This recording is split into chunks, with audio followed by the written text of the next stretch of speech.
International declared Israel to be an apartheid regime. Don't fucking stop me while I'm cooking, you baboon in a suit. The chef is in. About to give you a fucking Chelsea Green, you donkey. Donkey.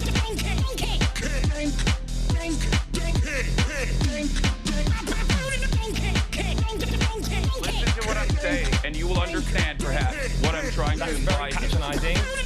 Yeah, I am being patronizing. I don't know who the fuck you are, and you're over here chirping all the way from fucking London about you want to fucking free Palestine, but also simultaneously you're talking about both sides are fucking fine. Shut the fuck up. You don't know anything, okay? Who the fuck is this pink-haired twink?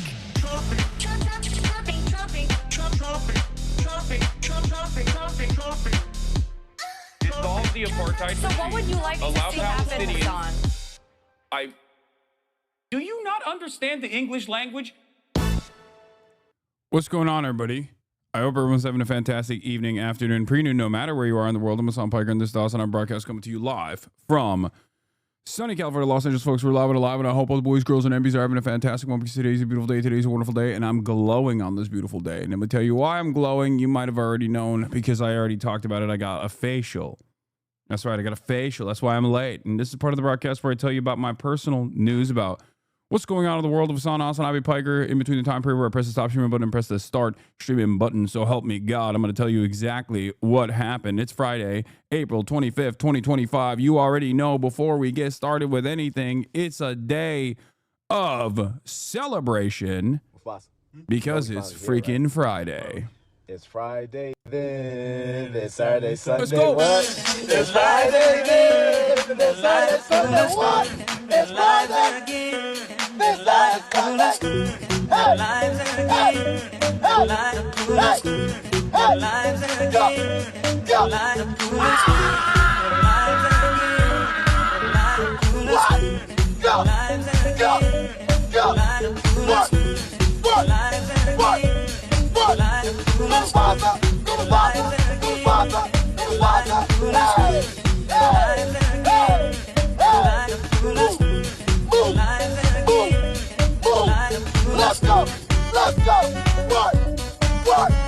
Hey, yo, free Palestine, free George Santos. It's Friday. It's Friday. Time to have some fun. That's right. Mufasa is correct. Free George Santos. Free George Santos till it's spelled backwards. Bro, you're confusing Kaya? No, I'm not. She's chill. She's chilling. She doesn't give a shit. All right, ladies and gentlemen, as I said, personal news-wise, what's going on in the world of HasanAbi Piker? Well, let me tell you. Ended the broadcast last night. Watched a little bit of Freer End. Hung out with the fam. I'm supposed to not. You did not talk about Kashmir yesterday. Will you do it today? I did. I did talk about Kashmir yesterday. I talked about it for an hour and a half, almost 2 hours. Shut the fuck up. Is this a Jeff haircut? No. This is... Well, I have to keep my hair up. I didn't really do my hair after working out, as a matter of fact, because I can't put any water on my face because I got a facial. I got facialized. Anyway, I watched Freer End last night. Hung out with the family. Had dinner. And... that's it. That's all I did. Went to bed. Woke up early. TAFS is supposed to be out today. I don't know if it is already. My Adam Friedland show is supposed to come out today, and I have no idea what it's going to look like. But anyway, yeah. The word / industry is totally ruined. Can't have shit anymore. That word / industry is totally ruined. He said 60 ST. Oh, hell yeah. Okay. The one from last year. Yeah, I look so fat in it. It's pretty crazy. But I'll get into that in a second. Personal news wise, I worked out this morning. Not the best workout, I'll admit. I did a deadlift. I did deadlifts and it was all right. I ripped the 455s like it's nobody's business. But I unfortunately couldn't hit 500. I tried 500 and I failed.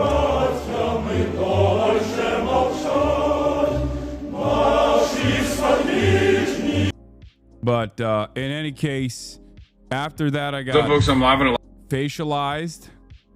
Free George Santos high school walkout.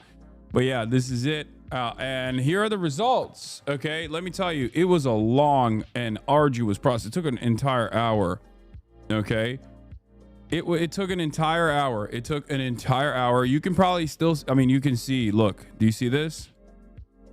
Do you see this side, the red spots? I got lanced. I got, apparently it's all scar tissue. Okay, I got lanced. Scar tissue was tweaked around with extractions of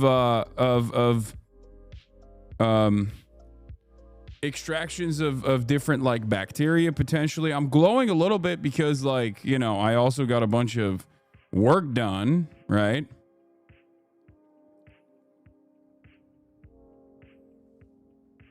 But yeah, I don't know. It was a lot. Looks like you just came. What do you mean?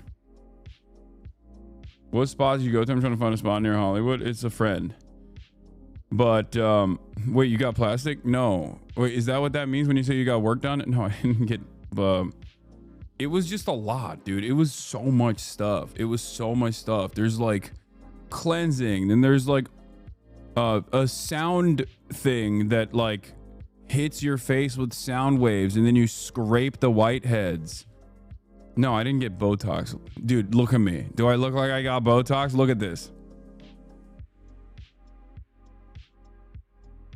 Sounds awesome. Facials are great. Yeah, I'm a little worried though, because like I'm worried that all this work is gonna lead to purging. That's what it's called when you never get any work done. Like when you never get a facial, and then you get a facial for the first time ever. Like kind of how it was in Japan. Like this restarted on my face after Japan, because they used the close Shrey razor and all that. And it like tweaked my skin a little bit. So I'm a little worried that it's going to cause me to break out like crazy style, but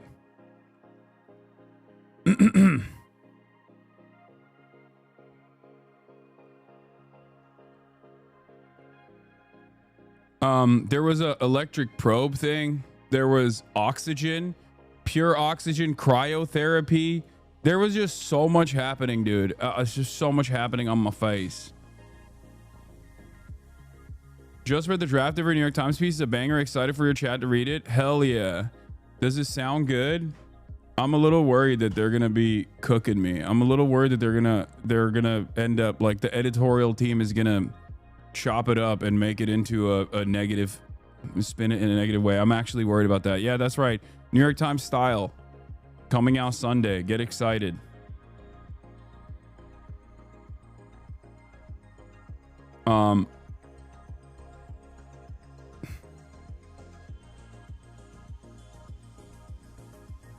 So yeah.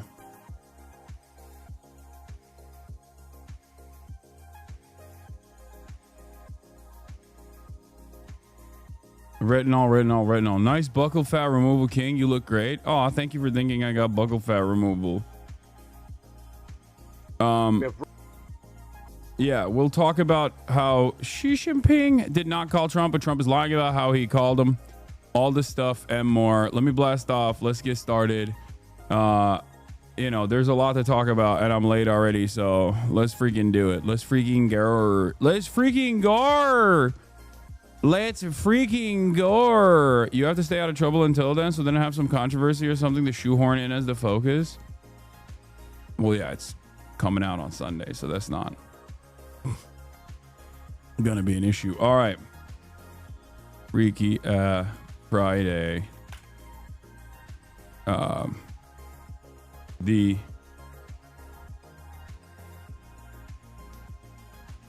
The elusive TAFS episode is finally released.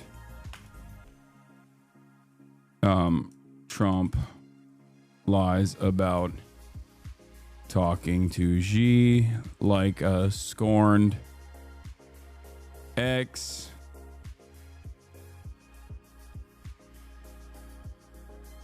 Did you go to the barber and just ask him to fuck my shit up? Yeah, that's what I did. I went to the barber and I said, fuck my shit up, fam. Yo, you wish you had hair like this, big dog.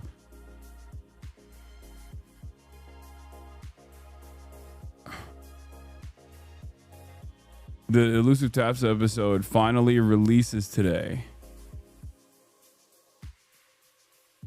Okay. Trump lies about talking to G like a scorned ex. Judge, hold on, we got that. Wisconsin judge. Hold on. Control Shift T. Wisconsin judge arrested by FBI for sheltering migrant.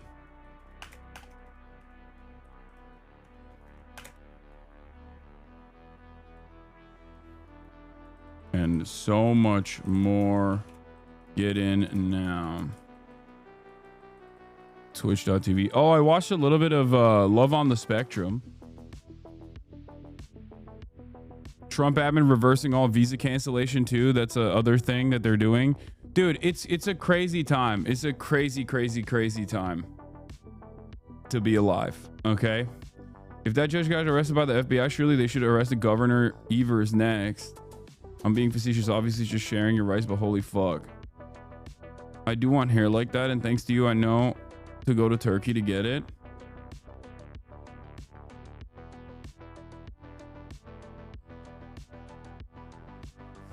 I wouldn't worry. Style stories are not something they go in hard on anyone in. Headline is cringe, but it's actually really well done and very charitable and fun to read. I think you will like it, and I love the pics they chose. Okay. Did you feel seen? What do you mean?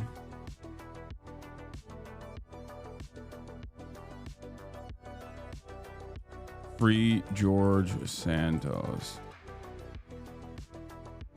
Kneecap visa got revoked. I only saw a Twitter post about it, so I don't know if it's real or not.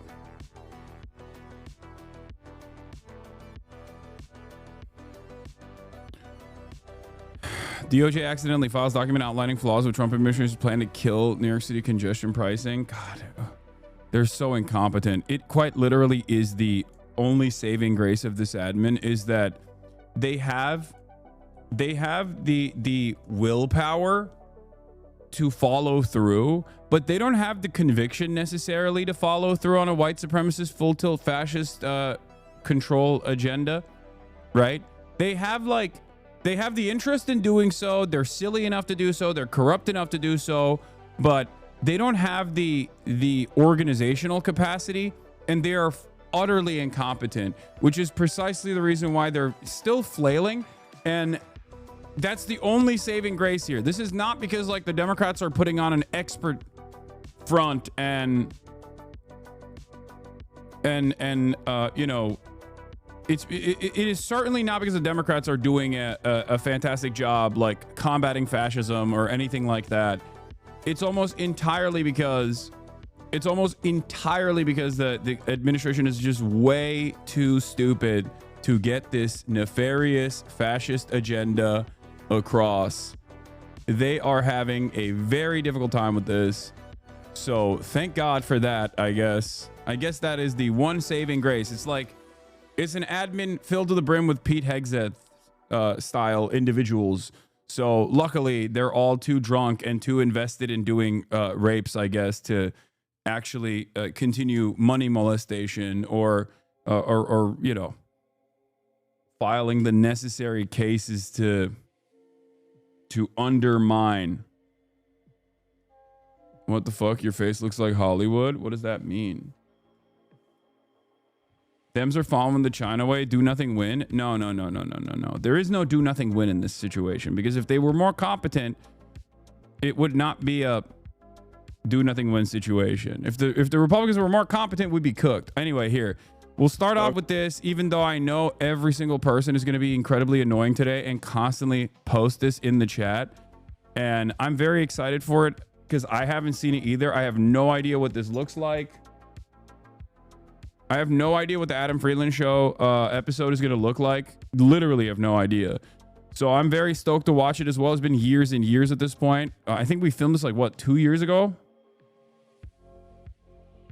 But it's finally here. It's finally here at 6 p.m. Eastern, 3 p.m. Pacific. But here is a little sneak preview. Here's a teaser. So Hasan, you're somewhat of a fashion icon. Okay. So I'm gonna show some of your best looks. Oh, here we go. So here's the famous one. Here's the famous one. Oh no! Here's the famous one. Okay, so here we go. This is the famous one. The jeans don't get enough love. So that was I gotta stop wearing my friend's merchandise. That was a dude who was doing graphics design at the Young Turks at the time. Bro, and he's an anarchist. He's an anarchist? Yeah. He's like the Joker? This one, you got killed on this one. Okay, let's see. You know, this one you got killed on. Oh yeah, that's another. Yeah. So it looks almost like you're being like a little bit. So that lady was like, "Can I have that? Like, can I have that sweater?" I hope and you gave it to her. I did. No, Yeah. I didn't. I was like, no, said- I need to you take said, more photos. I'm calling the police. This is my favorite look of yours. Which one? Okay. Let's see it right here. What the fuck is that? That's you at the. Who is that guy? That's you, no? Yeah. Are you going to Global Day of Action for Gaza in LA today at 4? No, I didn't know that it was happening. So probably not. Chris Angel Magician. If AOC becomes the next POTUS, would you want to work as part of the U.S. government? Probably not. You don't know Mind Freak? I don't exactly know what he looks like. Speaking of merch, the new Trump merch is pure fire. Time to update your fit. Is it the Trump 2028 thing?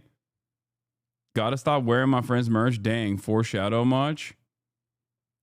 Yeah, so this is for those of you who don't know, this is the premier center-left podcast out there. Obviously, I partook in this a long time ago. I don't even know exactly when I participated in this, but it's crazy because you can see how fat I am here. Or maybe I can, but maybe you guys can't. But it is kind of wild seeing how pasty and how fat I am in this. At least the way I see it. I think it was last summer, right around the Trump shooting. Was it? No, it must have been before then even. I mean, the pastiness looks back as a bad color grading. I mean, there's definitely light camera and angles that are playing a role in this, but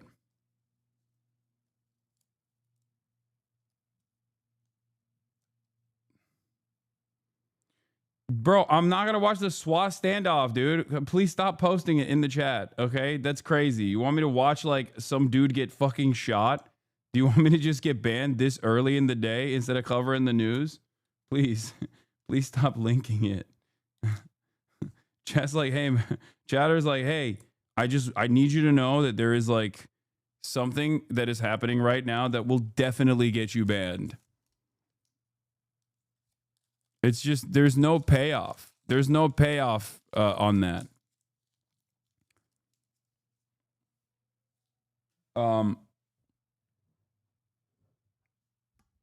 Took the RADS R test today and got 130. Don't tell RFK. Oh no, you're going to the camps. You're going to the camps, baby. Hey, Central Committee, thank you for the raid. Hope you had a good stream, brother. Mike Raid, why do you think Pedro Pascal is like the most employed actor despite him being openly pro-Palestine, trans rights, etc.? Because he's goated.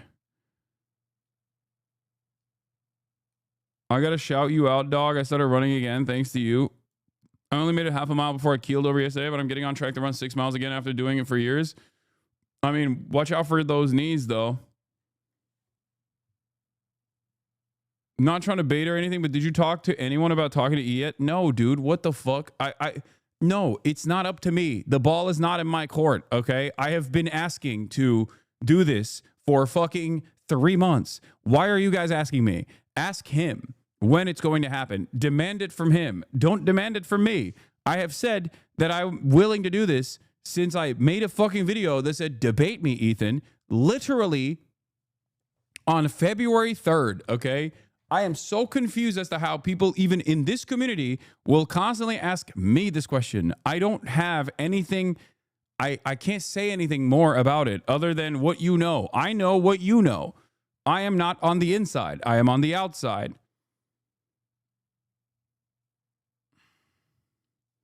If he says yes when you're both live, will you do it immediately? Yes! Yes! Yes! Shut the fuck up! Oh my God! You guys are so fucking annoying! Holy shit! Why? Why in the ever-loving fuck do you think I wouldn't say yes to that? Oh my God! I've been live for fucking 27 minutes! Shut up!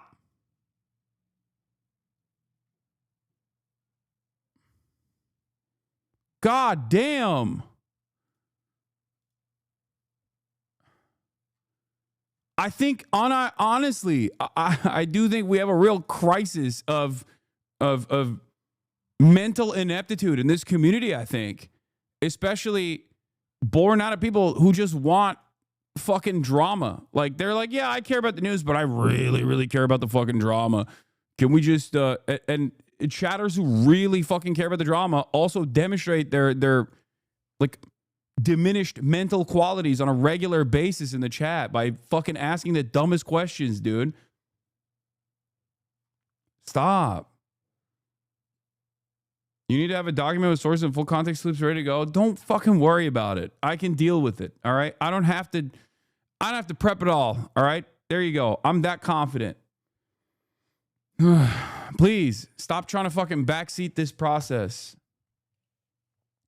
Our chatter's dev. What the fuck is going on? You've said yes to the question 1,000 times already. What's so hard to get? I don't know. I don't know what it is. Anyway, what is this?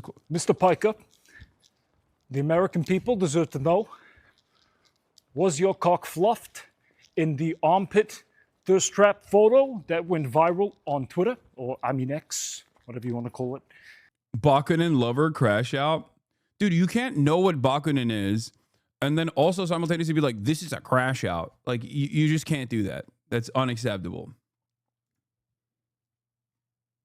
Okay? You at least present yourself as far more well-read to be entertaining such frivolous, childish things. Mr. Piker, the American people.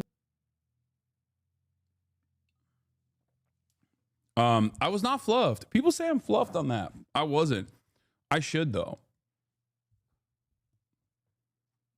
Okay? I should fluff it. I'll fluff it next time. Maybe. Why are people getting too liberal with the word crash out? Why do you give the haters so much energy? Please just ignore them. Oh my God. These aren't haters. These are dummy fans who are just behaving in ways that piss me off more than the fucking haters do. I can deal with the haters. I can deal with like stupid reactionary people. I can try to talk to them, talk some sense into them. But when it's a chatter, it's just like so disappointing. That's the problem. Anyway, I am not allowed to wash my face for the next 24 hours, pretty much. I'm not even allowed to touch my face for the next 24 hours. So it's going to be quite difficult, but we are here. We're going to get started on a lot of the news. Like I said, there's so much happening. Larry David wrote an op-ed, My Dinner with Adolf, talking about Bill Maher's dinner with Gadolf. And obviously Bill Maher has some choice words for Larry David. And a lot of people have actually gotten mad at Larry David in the process. Like E. Fatlo has been talking about how Larry himself, how Larold himself is actually... Oh my God, everyone's going to fucking link the TAFS clip today. E. Fatlo and other Israel defenders have been kind of losing their minds over Larry David. Because they're like, he is not sufficiently pro-Israel, which I think is really funny because I'm gonna be honest with you. There is very little chance that Larry David isn't even like a little bit pro-Israel. Like, I'm gonna be honest. This man, I love Larry. I love Larry David. I think he's amazing. I think he is a incredible comedic mind. I've talked about this quite a bit in terms of like who has played a major role in my understanding of the world. But if you think Larry David isn't like pro-Israel to at least a pretty decent degree, come on. He's definitely he's not anti-Israel. He's not an anti-Zionist. But Larold, on the other hand, okay, he is a brilliant room reader, and 2, gets annoyed easily. Okay, so what that means is he probably fucking hates how annoying the pro-Israeli crowd is. Like, that is my assessment. That's my assessment as someone who is incredibly parasocially invested in Larry David and all of the things that he's done, and has felt kind of disappointed by him donating money to, who was it? Who was the campaign that he donated to? I think it was like Pete Buttigieg or something that like killed me. I was like, come on, Larry, you should know better than that. But yeah, I remember when I saw that, I was like, oh yeah. But yeah, Larold is I would, if I were to parasocially make an assessment on this, like I would most likely categorize him as someone who is, of course, pro-Israel, but like knows better than to just like constantly chirp about it. What is this clip? So, you know, a lot of sexual harassment stuff in the news of late, and I couldn't help but notice a very disturbing pattern emerging, which is that many of the predators, not all, but many of them,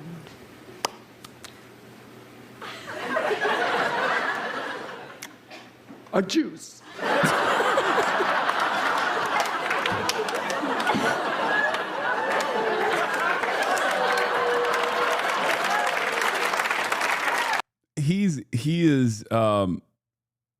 He's a very funny dude, okay? What is this?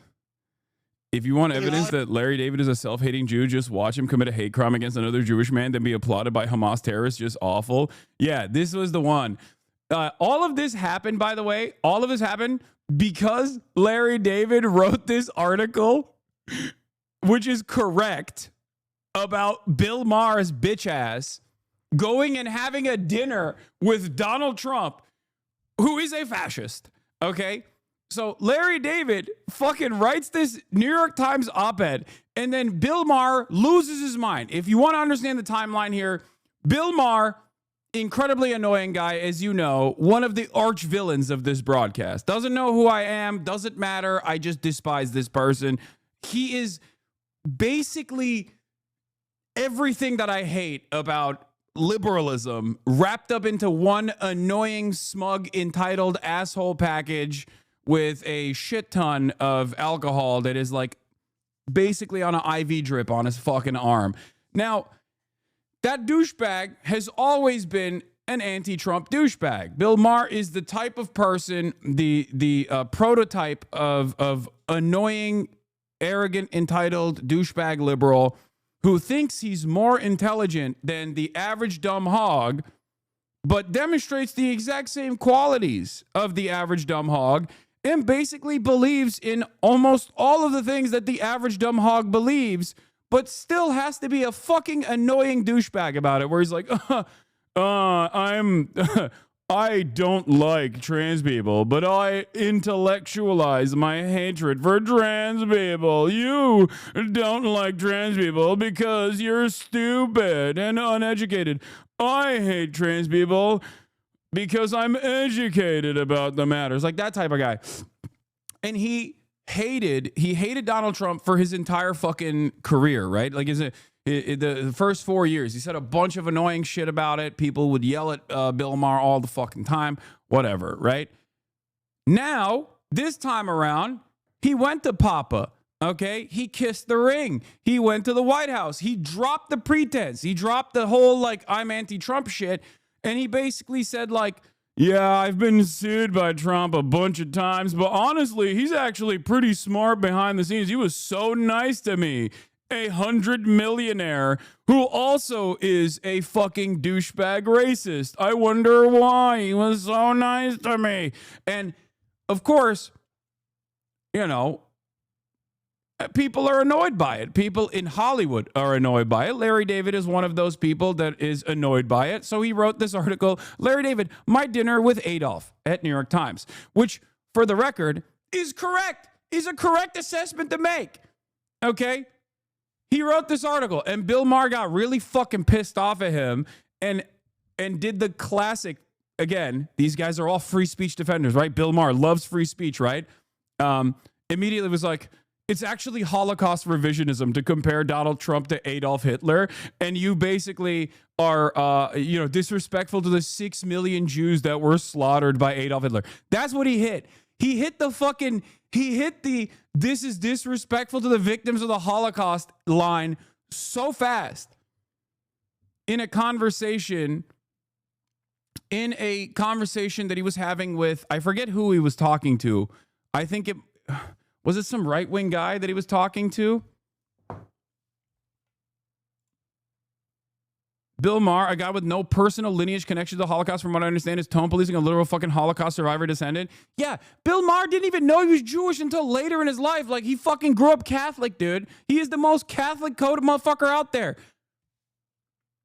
For the record, just so you know, he's Mr. Religulous. I hate all religion. I'm an atheist, by the way, and I like to smoke weed. Have I told you I like to smoke weed? Oh, it was him talking to fucking... Yeah, I didn't even know he was Jewish until like a couple years ago. Yeah, he grew up thinking he was Catholic, at least his whole fucking life, and then like found out that he had a Jewish lineage like later, I think. I'm pretty sure. Seriously, I always thought he was Jewish? Bro, he has, first of all, that's anti-Semitic. Okay? No, if you look at his energy and his vibes, he has the most annoying douchebag Christian pompous know-it-all attitude. Okay? No. There's a very different vibe to... I literally did not know that he was Jewish until recently, or at least has like Jewish lineage. And I was shocked when I found out. He just has the most waspy attitude. I don't know how to describe it, even though he's not a wasp. He's a fucking Catholic. But like, he has the waspiest attitude. That's it. That's like, he sounds and behaves exactly like an annoying, entitled, arrogant, northeastern wasp know-it-all who thinks he knows better than you about everything, even though he is a fucking moron. Okay?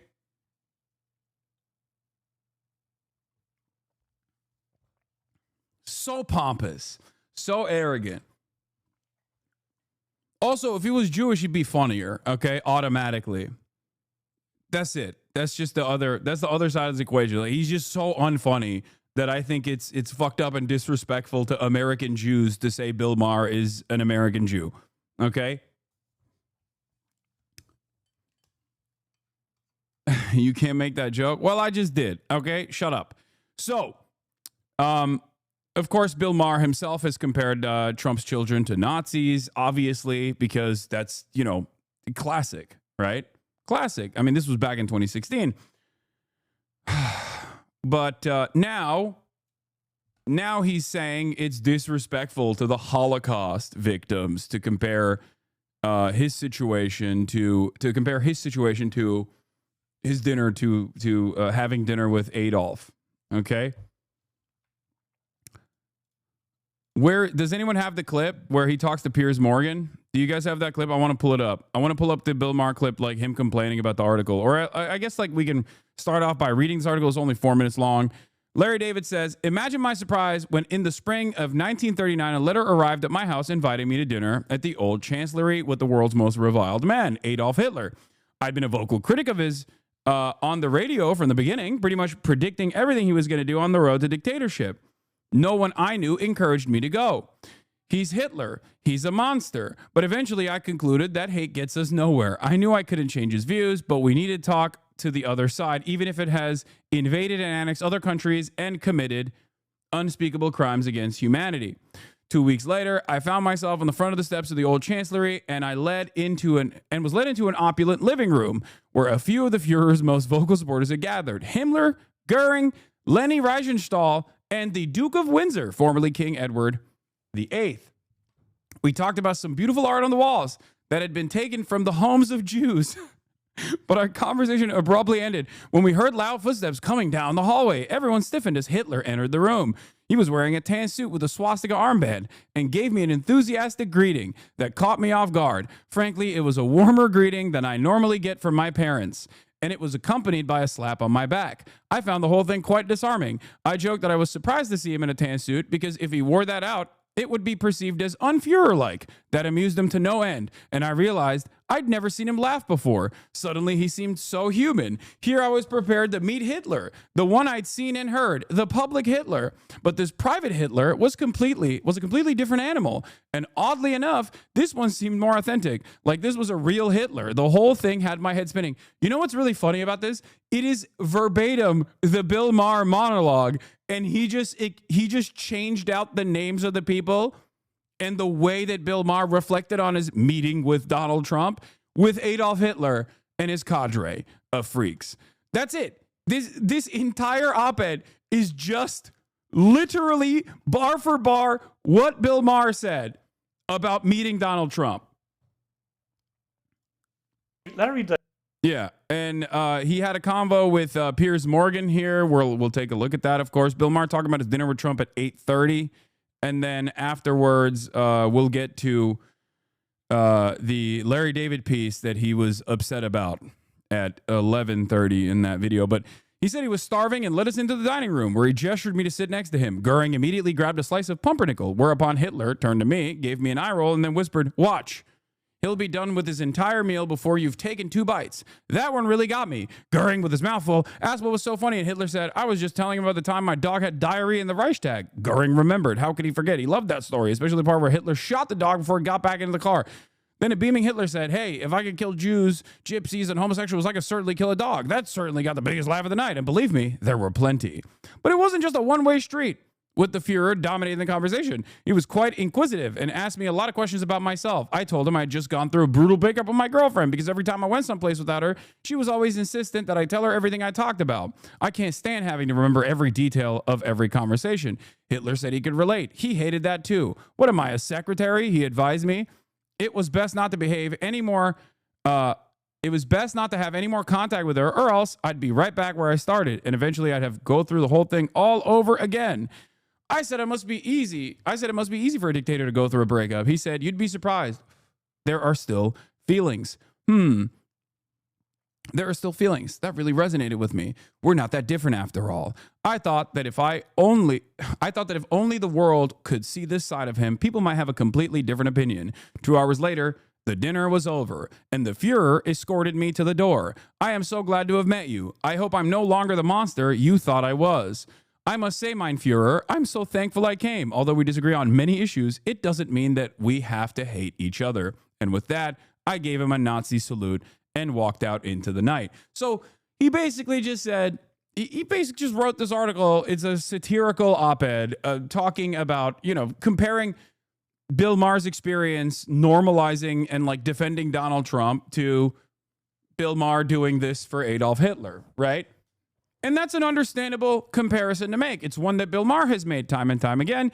And especially in his second term, if you guys remember, if you were in here in the first Trump tenure, I said over and over again that he was a proto-fascist, that he wasn't a full-blown fascist, that he did not have the ideological He did not have the ideological motivation to implement fascist policies, even though there was a lot of white nativist policies that he implemented. But he wasn't like trying to, he wasn't coherent enough in his worldview where he was trying to implement some sort of like administrative control in the same way, right? And I was right. In the first term, he was a proto-fascist.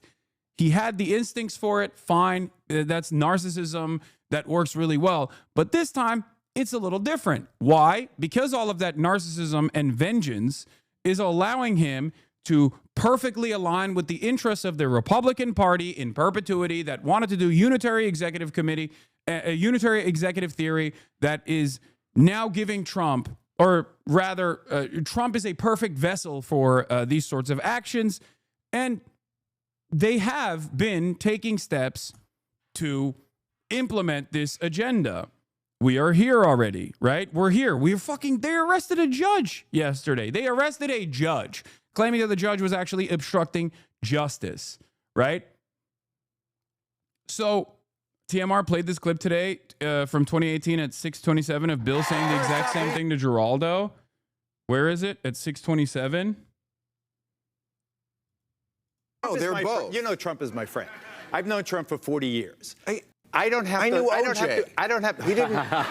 So did Trump. He didn't. So did Trump. I interviewed Trump about OJ during the trial. He didn't remain my friend when I felt he had a certain moral lapse. Well, in my family, my wife agrees with you. She doesn't like his policies on so many things that I already listed, so she just can't stand the guy. I'm different. I can separate the man who's always been gracious to me, always been nice to my family. You know, we were on Celebrity Apprentice together every day for 6 weeks. I've known him really through every aspect. Shit. He's running the world now. What does that matter that he was nice to you at Thanksgiving? I'm not trying to be an asshole to you. You're a smart guy. This befuddles me. I looked up to you. You know, if you don't look up to me because I'm still friends with the President of the United States, then shame on you, not on me. I don't look up to you because the President of the United States is doing the things that he's doing. Who liberated the developmentally disabled? I mean, seriously. Who stood shoulder to shoulder with the GIs in all of those places? Yeah, so he's a hypocrite. We know that already because Bill Maher got access this time around. This is from 7 years ago. Remember, April 6, 2018. Now Bill Maher is doing the Geraldo Rivera take, ironically enough. And it's actually really interesting that he's doing it right now because Trump is even worse than he was the last term. Trump is worse than he was the last time around. This isn't to say that he was fine the last time around. I think the comparisons of Trump being a fascist or comparisons to Adolf Hitler were perfectly apt even back then. But it is hilarious to me. It is hilarious to me that he has now watched this administration become even more competent. Okay? As his popularity is cratering due to a multitude of different fucking reasons. And Bill Maher's like, now is my time. Now is my time to shine. I will defend him from the reasonable center.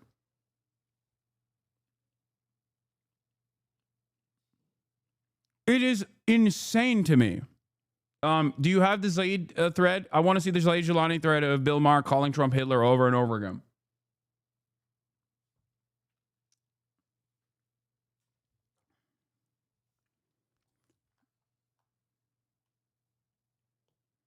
I think part of the reason why, Bill Maher complained about Larry David's satirical op-ed saying that making jokes invoking Hitler is insulting the Jews. Now, there are a million different instances where the human version of fucking Brian Griffin, Bill Maher, actually that's an insult to Brian Griffin, I'm not going to lie, but Brian Griffin's human version, I guess, but a significantly worse version of Brian Griffin, has made these comparisons, okay? He's made these comparisons and a lot more. And yet here he is crying to Piers Morgan about Larry David making this apt comparison. People have been in the news that entire time. Donald Trump Elon Musk and Bill Maher. So my first question is, do you like being the story rather than talking about the stories? Yeah, the fascist was nice to me, therefore he's forgiven. The white supremacist was nice to me, a white person, therefore he's forgiven. Yeah, it's like when people who are pro-Israel will be like, "Oh, I don't know what you guys are talking about. I went to Israel and it was awesome." It's like, yeah, dude, you defend Israel. Like, of course especially if you're Jewish or Christian and you're a prominent defender of Israel, if you're Douglas Murray and you're there to do a propaganda tour, yeah, they're not going to, they're not going to treat you poorly. Okay? Yeah, no shit. You fucking moron. It's so dumb. Of course Trump is nice to you. You're also a very wealthy, rich Hollywood douchebag. Trump fucking loves those guys.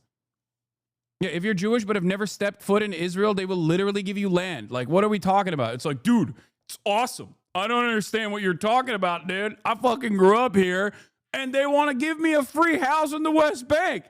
The fuck do you mean? It's awesome. Yeah, it's awesome to you. That's kind of the problem. That's the whole point that we're making here. It's awesome to some and really bad for others. Others who used to be in the fucking house that is now being offered to you for free. Thank you for the gifties. Oven Up TV. Thank you for the 10 gifties.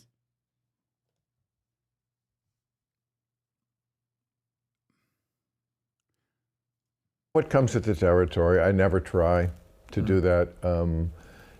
It's a little more going on in the week, but I've been through it enough that, it's like, it's actually flattering that people really think that I have. Oh, he's been through so much. Dude, he is such a victim, dude. He is such a victim, dude. He is, God, society will never live down the shame of harming this beautiful man over and over again. Oh, it's flattering. Everyone's shitting on me for being an annoying little douchebag.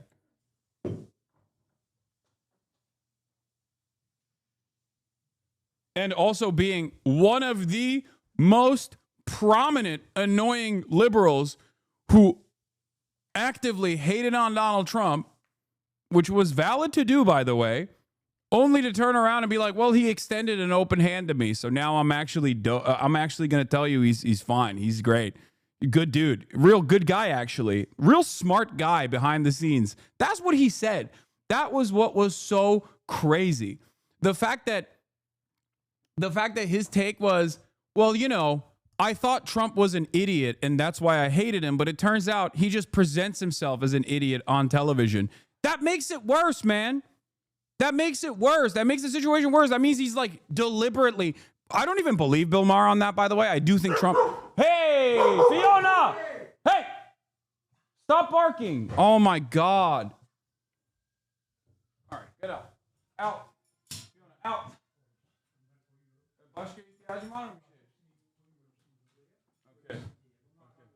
Okay. I'll let him.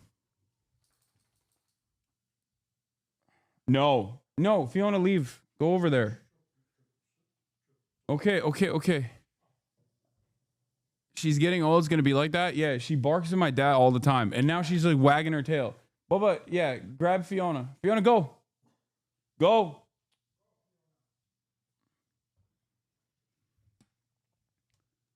Why are you so mean to Fiona? You should see the way Marat handles it. We don't want her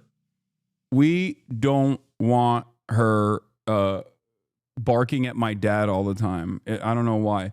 Yeah, Trump did sue him. Sudden barking out of nowhere pisses me off so much because it gets my heart going. Yeah, it scares the shit out of me when she does it. Anyway, where was I before my dad came in?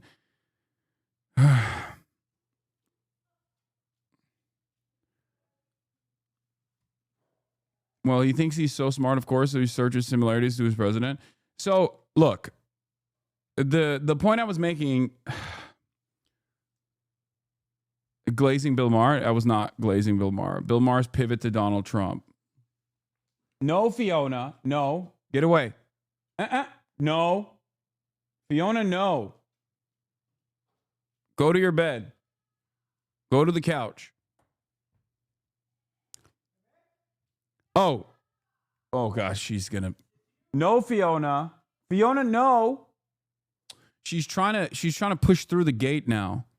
She's literally trying to push through the gate. She's like, oh, no, I have to come in here. Okay. Fiona, go to the couch. Baba Chadar, Mr. Norea. Go. Fiona, go. Go. No, go. Fiona, go. Go over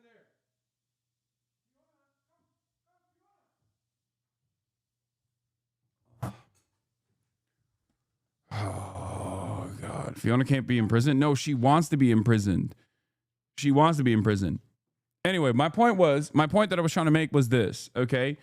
Trump being intelligent behind closed doors or being incredibly stupid behind closed doors doesn't matter. Trump's actions and the implementation of his agenda is what matters. The impact of the president's actions is what matters. George W. Bush was a moron. George W. Bush also is one of the worst presidents in American history of all time. A global destabilizer. Did he make those decisions personally? No, Dick Cheney did. We all know that, but it does not matter. The fact that Dick Cheney was the mastermind and the architect behind the war on terror does not change the reality that George W. Bush signed off on it as the president, and therefore he is still culpable. Okay?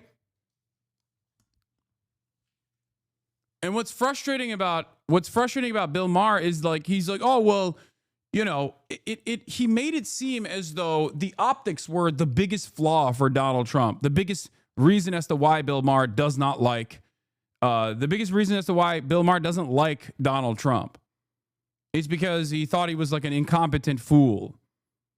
And he said he was going to continue criticizing him, but it's like, you know, it rings hollow when you say, well, he was nice to me, and I was shocked by how nice to me he was.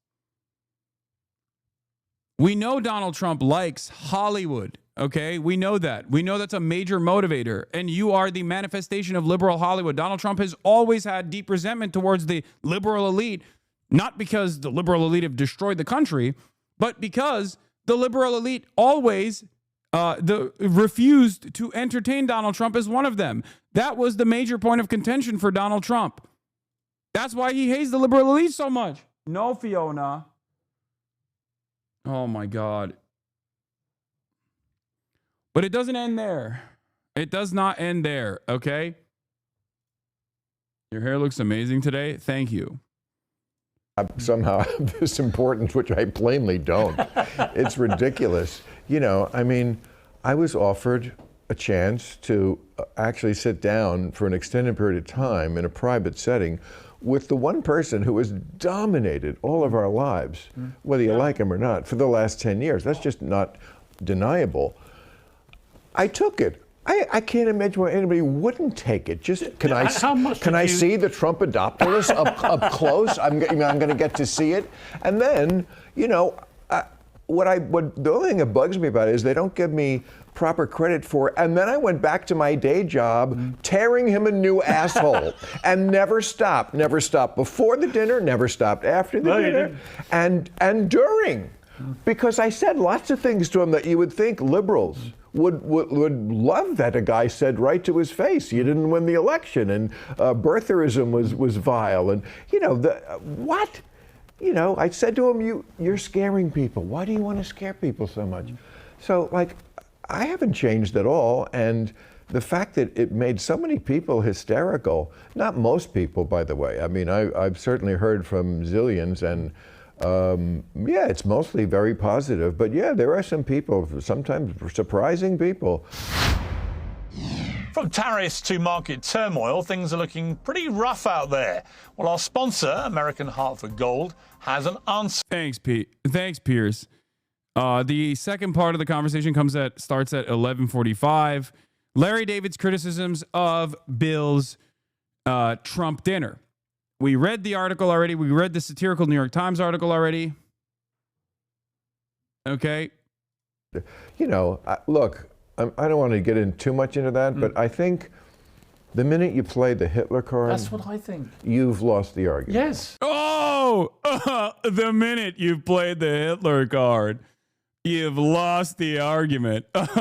I would never. Are you saying you lost the fucking argument then? How is he that blind? He's falling into the article. He's like, yeah, he's like Hitler, but he's been super popular for the past 10 years. Exactly.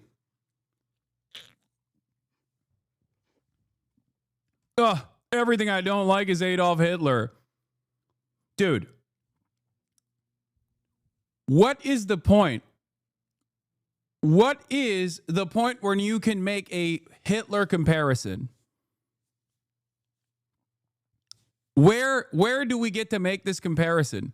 What is the reason for learning about Adolf Hitler? What is the reason for learning about the Holocaust? What is the reason for learning about any genocide whatsoever? Why is there even a international organ of justice that prosecutes such things if you can never make this comparison? This is incredibly stupid.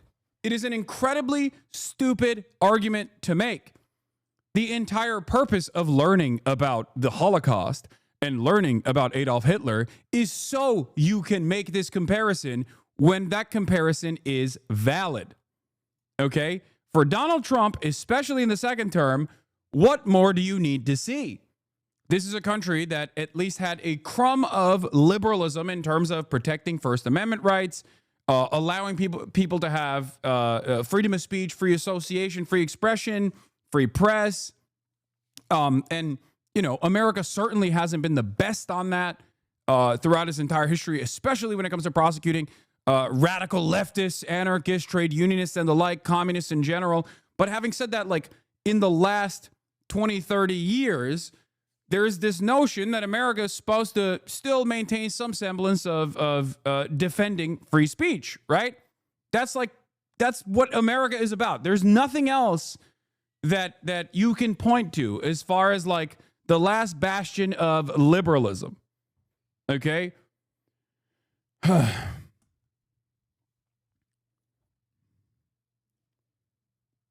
Free speech and due process. Those are the two good things. It comes down, maybe not even free speech, but like due process especially comes all the way down from like the Magna Carta tradition. Okay, this is like 1,000 fucking years basically of trying to get this thing right. Donald Trump taking that away is the most Hitlerian thing he could do. It's insane that more people are not angry about this all the goddamn time, partially because they are so invested, so incredibly invested in managing the unpopularity of the apartheid state doing a live streamed child holocaust. As I tweeted about last night, I said, actively trying to manage the unfavorability of an apartheid state that's doing a live streamed child holocaust has collapsed the already limited credibility the West had about defending liberal democratic values. This is what happened in Germany. A pro-Palestine activist was convicted in Berlin for incitement to racial hatred for asking, have we learned nothing from the Holocaust? You have the FBI busting down the doors of pro-Palestinian American activists, American citizens who are pro-Palestinian student activists. FBI's breaking into their houses.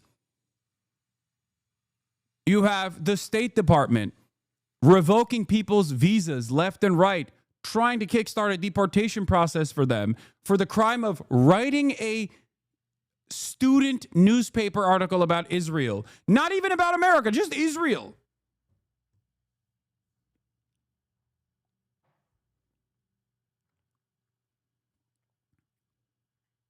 This is the last bastion. This is the last battle for preserving any semblance of liberalism and liberal protections in the West. Okay? Once all of this falls apart, it's done. It's over. The whole Western world is entirely fascist. The most indefensible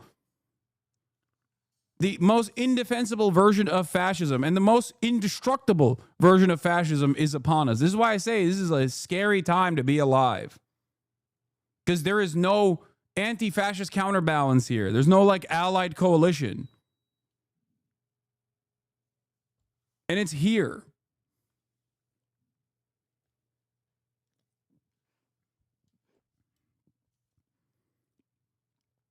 And of course, people will say this was happening for quite a while, and I understand that. I am an anti-capitalist in the United States of America. This accelerated post 9/11, but it existed before 9/11 as well. But it scales upwards, okay? It is an unstoppable force unless someone just says, we're done with this. We have to go back. We have to return to the tradition of liberal democracy, at least theoretical liberal democracy. Do you understand?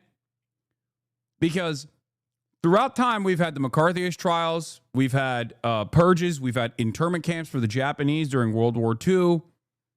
We've had dark moments in recent U.S. history as well, right? That's true. But all of those dark moments have marginally moved the needle in this direction to finally get to a position where someone who has the motivation, and the Trump administration certainly has that motivation, to just completely rewrite this fundamental principle. And once it's rewritten, once that precedent is set, it doesn't matter how you open that door. It can be over Israel. It can be over anti-Semitism. It can be over whatever you want to have that conversation over. But once that precedent is gone, once that legal protection is gone, once due process is gone, it is impossible. It is impossible to return to a system where those values will be preserved without some kind of violent revolution or some kind of military coup. Okay?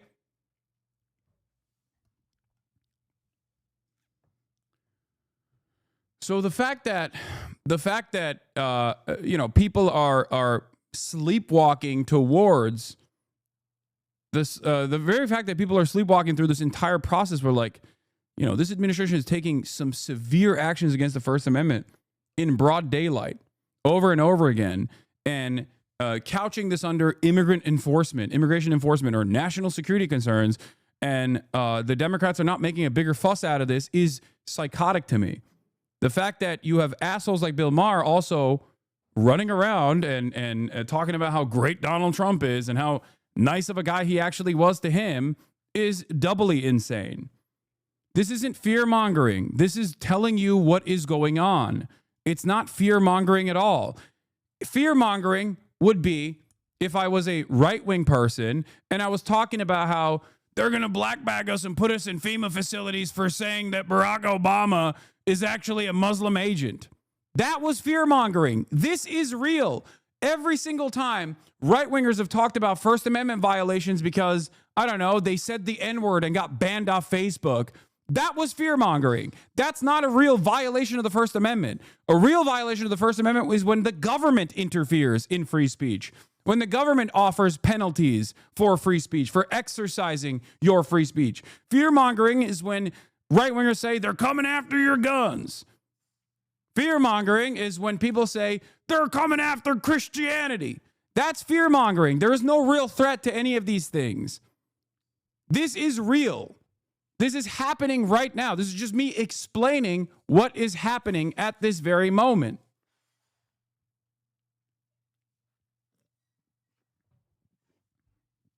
So if you feel fear when you understand the things that I'm saying, my warnings, if you heed my warnings and you feel fear, that means you recognize the damage and you recognize the potential long-term impacts. Okay?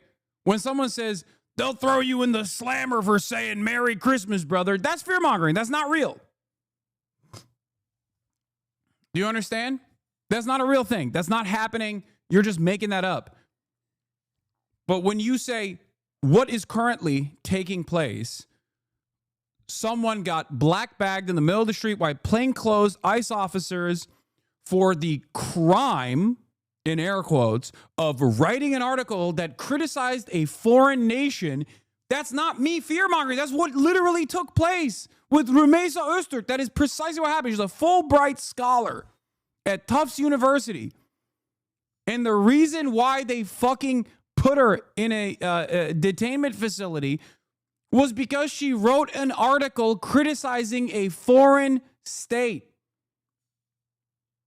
And it's on video. It's not like this is speculation. It is straight up on video. Yeah, you can't say we are crying wolf if there is a wolf in front of you, okay, and the wolf is howling, and you see the wolf on tape, on video.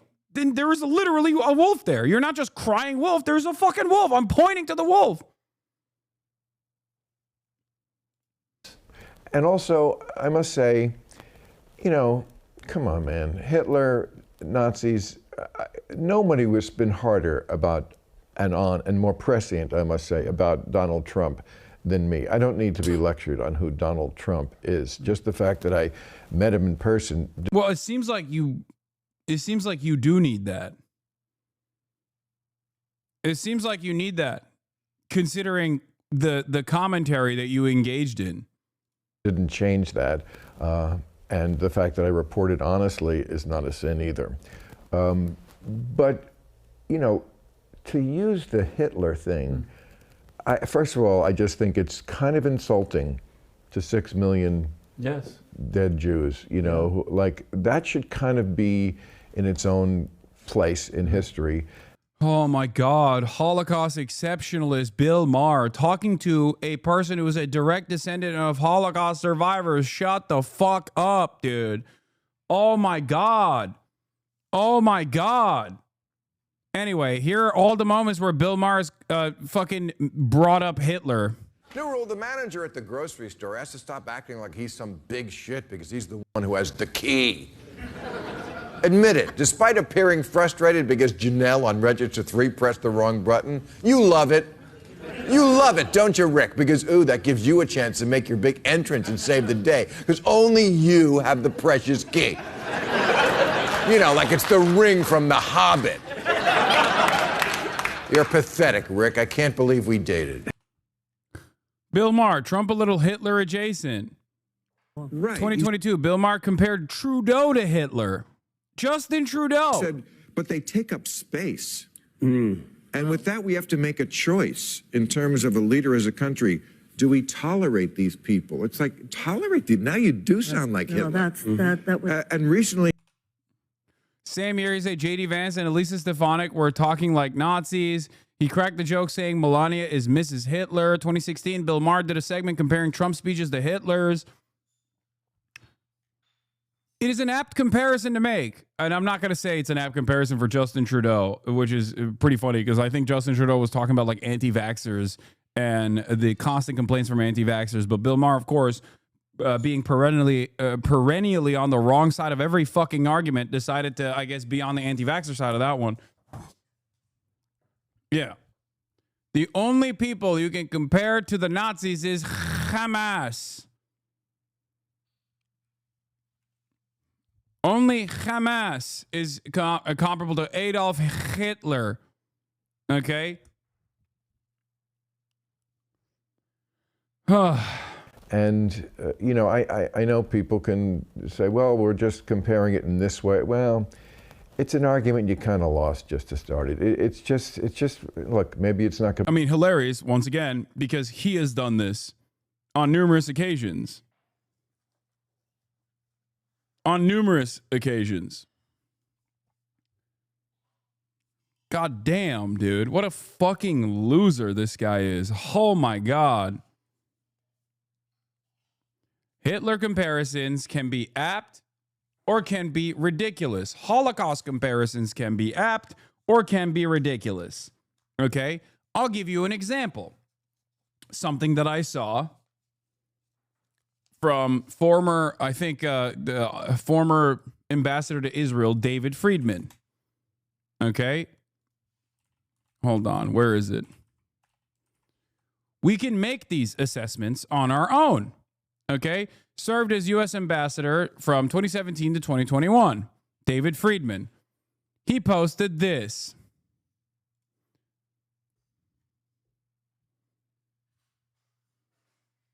Comparing October 7 to the Holocaust.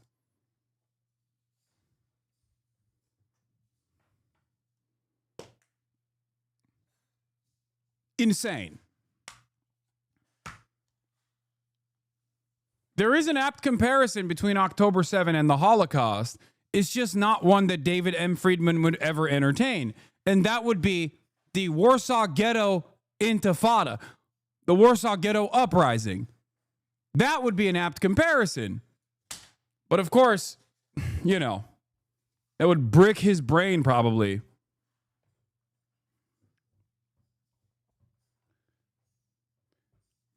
So here's an example of a ridiculous comparison, a laughable comparison, which David M. Friedman defends by saying, sometimes I'm just embarrassed and mortified by the ignorance and malice of those who troll me. Seeing the Auschwitz tattoo on the left arm below, some morons think that they've discovered a rebuttal to the indisputable fact that about 1 million Jews were murdered at the Auschwitz death camp. They think it's a 5-digit number means that there can be no more than 100,000 victims. Well, folks, here's some uncomfortable history for you. The numbers were assigned only to those who were placed on work details, which is why most survivors have numbers on their arms. The vast majority of the Jewish victims were sent immediately for what they were told were disinfecting showers. Those showers sprayed deadly gas, causing their asphyxiation, and their lifeless bodies then were shoveled off to the crematoria to be reduced to ash. Sorry, morons, to pour cold water on your brilliant discovery. Here he is responding to Holocaust deniers that are clowning on him, I guess. Okay? The irony, of course, is that this mechanized death and destruction from a far more powerful fucking state apparatus is ironically closer to what Israel has been doing for the past 76 years than the organic, spontaneous militancy that has developed as a consequence of said apartheid and said genocidal settler colonial regime. But good luck. Good luck explaining that to anybody who's like, nah, I'm pro-Israel. Doesn't fucking matter to me.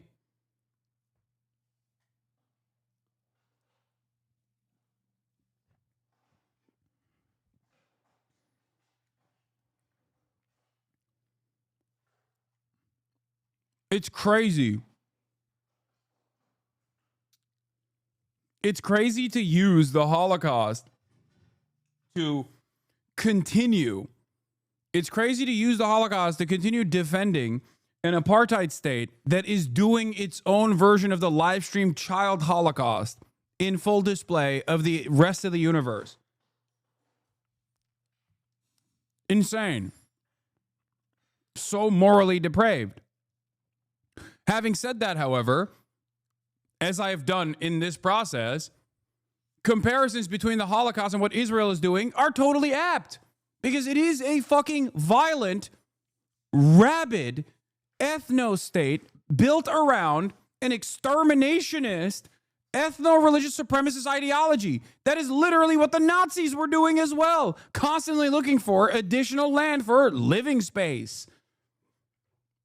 It is almost a one-to-one comparison. The only difference is they don't have concentration camps where they're murdering people, 100 people at a time. That's the only difference. Instead of that, they're bombing them. That's it.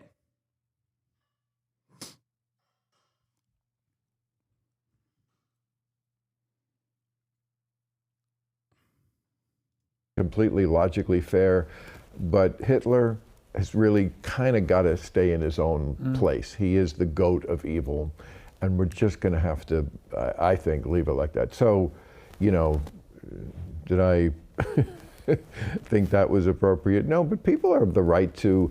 Did you know he was going to do it? Of course not. And people so how did you find out? You know, my publicist said, this is going on today, and you should know it. And I was like, oh, okay. You know, I mean... have you had any contact with him since? No. And that's okay. I'm the real victim here. I'm the real victim. How dare Larry David compare Donald Trump to Adolf Hitler? How dare he? I'm Mr. Free Speech, but I loved hanging out with the guy that is finally delivering the death blow to free speech as it stands in America. Remember how intellectually and morally bankrupt all of these fucking supposed free speech defenders are. Remember that. These are all free speech defenders, chatters. Remember that. From Bill Maher to Ben Shapiro to Barry Weiss to all of these right-wing commentators that were supposedly for free speech, every single one of them is an intellectual fraud. Every single one of them has demonstrated their moral depravity. Because right now, Asmongold, another great example, okay? Every single person that has been like, I love free speech, turns out the only reason why they quote-unquote love free speech was to defend people saying hate speech. That's it. Nothing else. Nothing else. When the moment came, and in broad daylight, the administration decided to take action against people exercising their First Amendment rights to criticize not even the United States of America, but a fucking foreign nation, calling out the atrocities, and all of these dipshits are quiet or championing it. They're either not saying anything about it on purpose because they know how hypocritical it looks, or they're championing it without even caring about how hypocritical it looks. Okay, look, my whole reason to go to the White House, I said it right at the beginning of the speech I made about it, was, talking to Kid Rock right here, and we were just like, there's got to be a better way than just hurling insults from 3,000 miles away. I mean, maybe, nothing will come of this, but what I know nothing will come from is pretending to ignore the person who has all the power. Democrats have no power. So to think that your method of running out of the room screaming, I'm not talking to you, maybe my thing has a 1% chance of succeeding. Yours definitely has zero. Not zero. And the final thing I'd say about the Larry David thing is I read it and I was just like you. I find it really strange because it's not like he had that conversation and convinced Donald Trump to not do some of the things that he's doing. You have to look at this. You have to look at what took place here. Bill Maher going and visiting Donald Trump and having this back and forth and whatever. And then the aftermath of that back and forth, how he accounted that or recounted that experience, right? In that process, who won? Okay, who gained more out of that? If Bill Maher seemingly cared about upholding these liberal values, for example, okay, did he get anything out of that other than, having direct access to Donald Trump?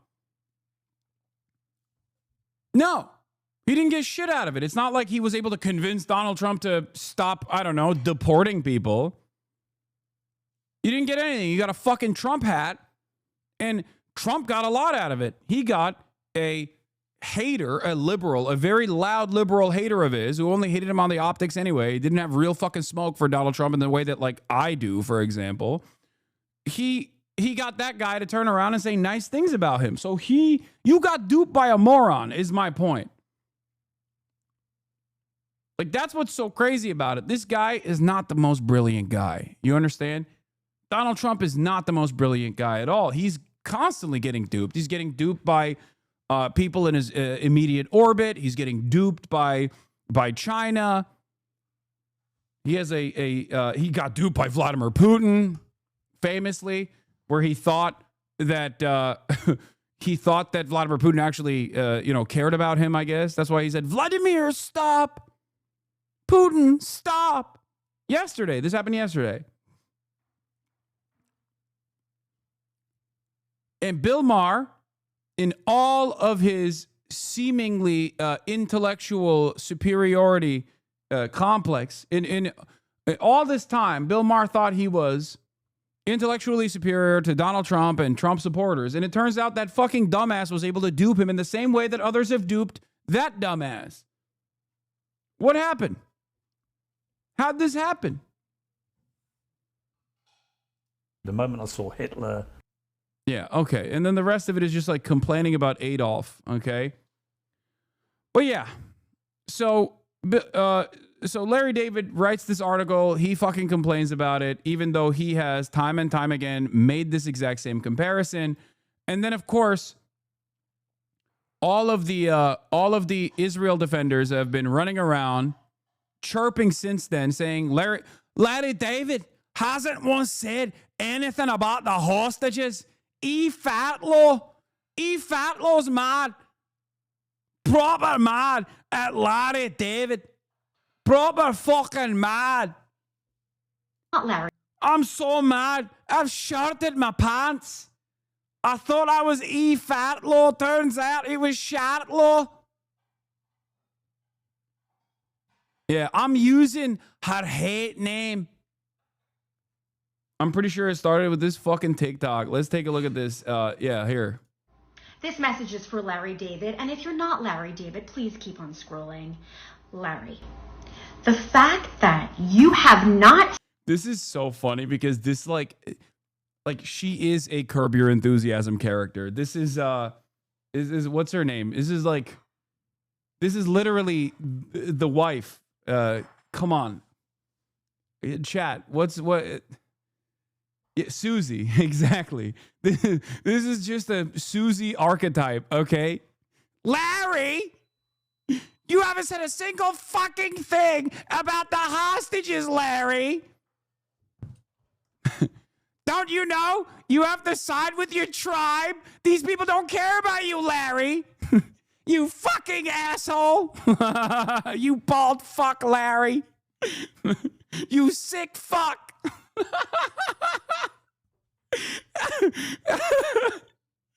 Oh, it's so awesome. Oh, what the fuck? How is your Susie so good? Because I am a fucking real one. I'm such a real one. I'm such a real fucking Larry David fan. HBO still sends me promotional material for Curb Your Enthusiasm. Even HBO knows I fucking love Larold.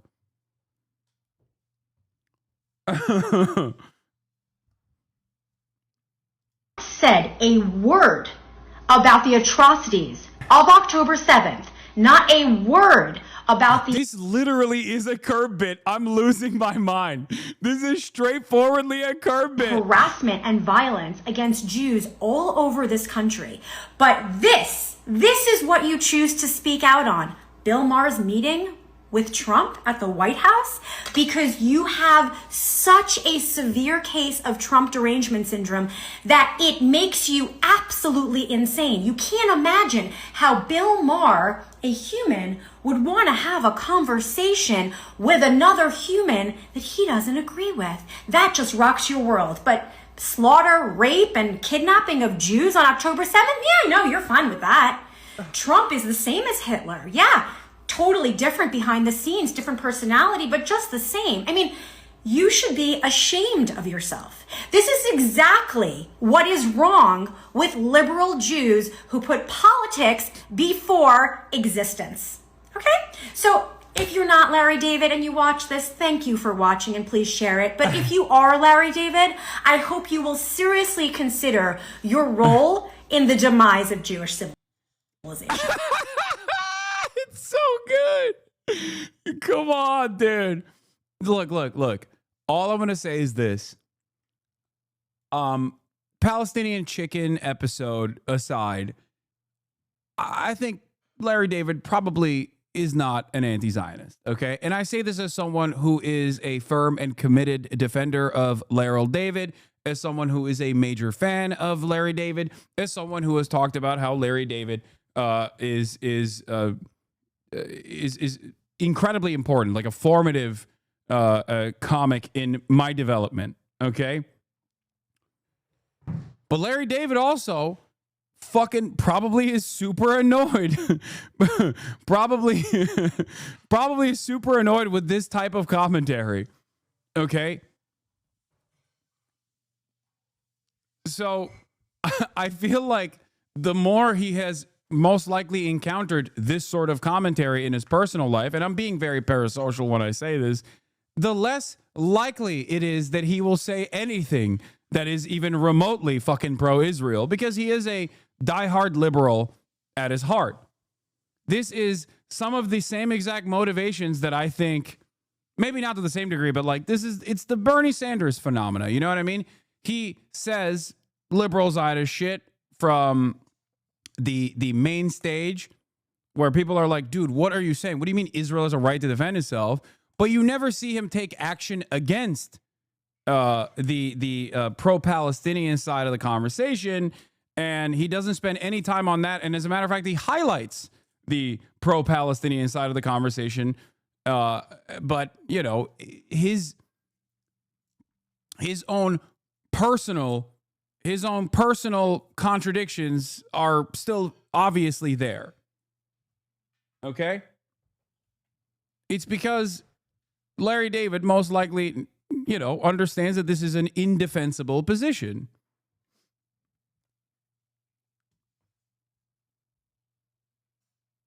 What is this? Top political commentator on Twitch, by the way. Society would instantly and dramatically improve if we took the bottom 5 to 10 most R-worded kids out of school and put them in the coal mines instead. Almost all Western cultural problems are derived from adherence to the false god of equality.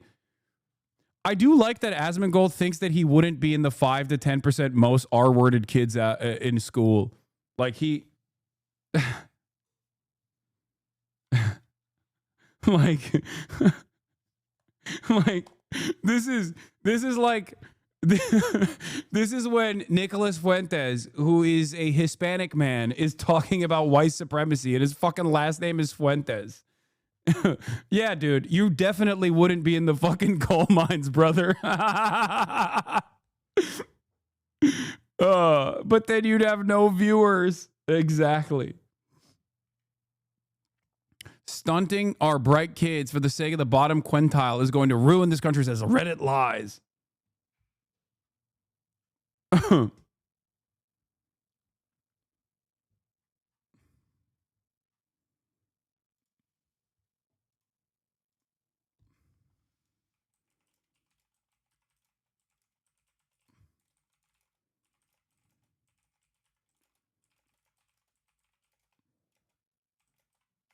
Such a scheme were to be implemented. Did you read the Atlantic article on you and Asmon? Wait, the Atlantic wrote an article about me and Asmongold?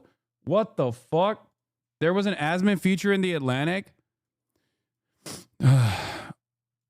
Streamers such as Zach Asmongold Hoyt have more influence than ever. What are they really saying? All we wanted to do was play video games. What the fuck? That's crazy. Okay, we'll look at this article in a second. Once I'm done tweeting. It's so funny to always imagine that you wouldn't be in the mines if such a scheme were to be implemented.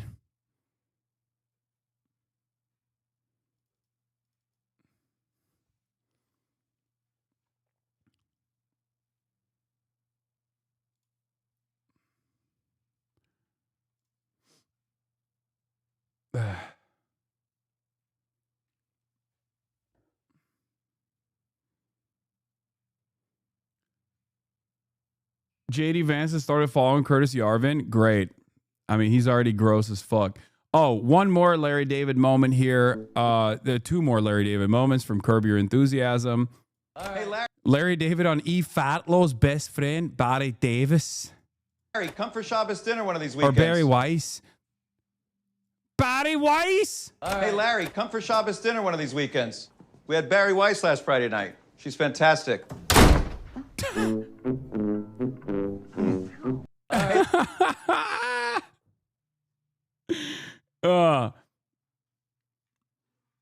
It's funny because, like, I mean, that right there is also yet another not so subtle way that Larry David acknowledges some of the most annoying pro-Israel, some of the more annoying pro-Israel people out there. Okay.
relationship with her, with a Palestinian woman, but like Palestinian humanity is not predicated upon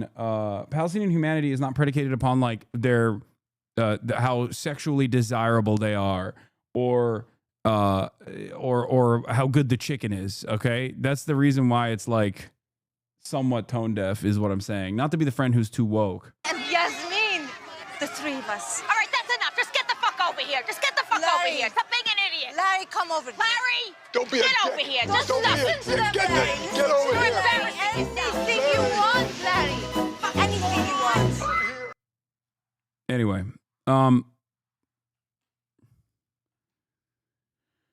woke of the day for you, my friend. I mean, come on. I'm saying this as like, listen, I'm saying this as someone who loves Larry David. Okay, calm down. What do you mean, friend who's too woke? Even my mom would see how tone deaf this is. Yeah, there is that aspect of it for sure. But you know, it's from 2011. I'm pretty sure there's a part of that episode where Larry says about Palestinians that their entire identity is based on anti-Semitism. Yeah, I don't know. I don't remember all of it.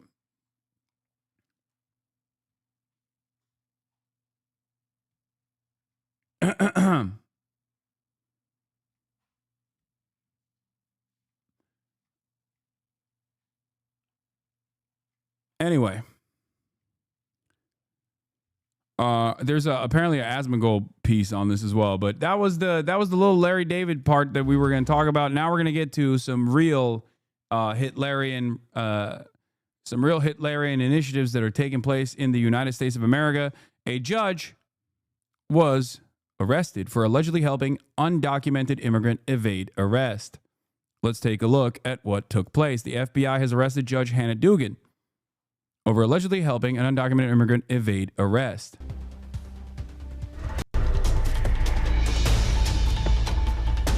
Breaking news, the FBI has just arrested a Milwaukee judge accused of trying to help a man evade immigration authorities. In a now deleted post on X, the FBI director writes that Judge Hannah Dugan intentionally misdirected agents. ABC News Justice reporter Alex Mallon has the details. Alex, what do we know so far? Well, we don't know why the FBI director deleted that post, but we do know from our affiliate in Wisconsin that Judge Hannah Dugan did make her initial appearance this morning. She was charged with 2 federal crimes. That includes concealing a person from discovery and arrest, and the second count is obstruction of federal proceedings. She appeared, her attorney in that court proceeding said that, quote, Judge Dugan wholeheartedly protests the arrest, and the judge ended up actually ordering her released.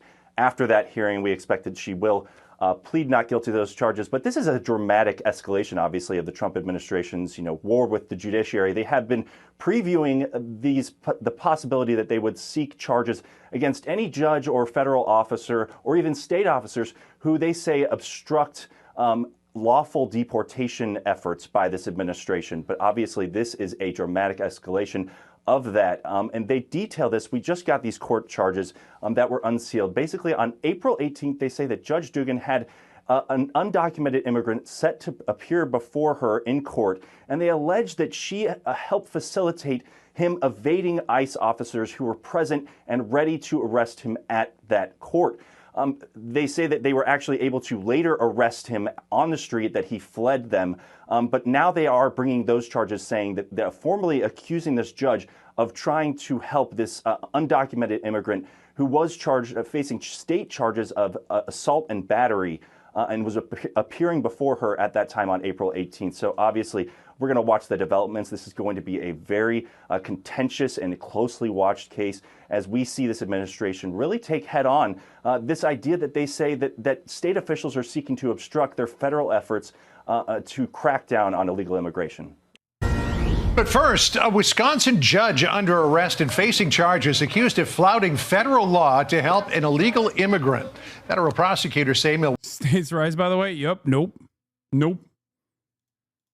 The Guardian reported that the Trump administration reinstated family detention policy in March 2025 with at least 100 migrant families being detained at the Carnes and Dilley detention centers in Texas, including children as young as 1 year old.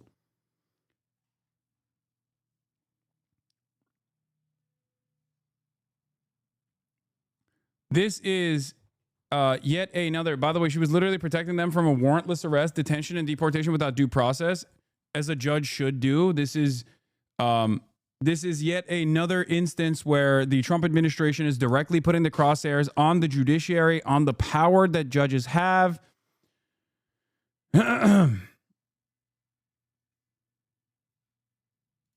And also, once again, I told you so's are important to maintain here. This is why you should pay close attention when I speak about certain things like this in terms of how the public's attitude will move. Generic ballot, Democrats 47, Republicans 44, hardly into wave territory yet, but suggestive that an environment is beginning to change. A D+3 a year is already a 5-point shift from 2024's congressional result, and immigration is one of his worst issues. Okay?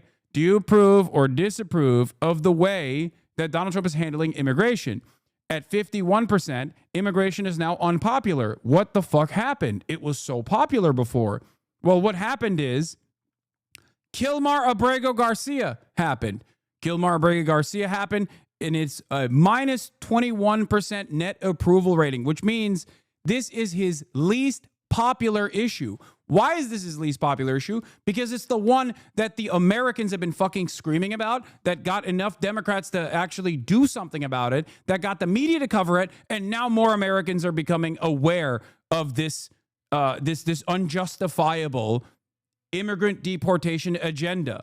This is what I kept saying over and fucking over again. The more you put the bead on certain issues, the more Democrats actually go out and fucking protest these things. The more you protest, the more Democrats will actually be asked to do anything about it. And the more Democrats actually do something about it, the more the public will be knowledgeable on this process because the media will finally cover it. And here we are.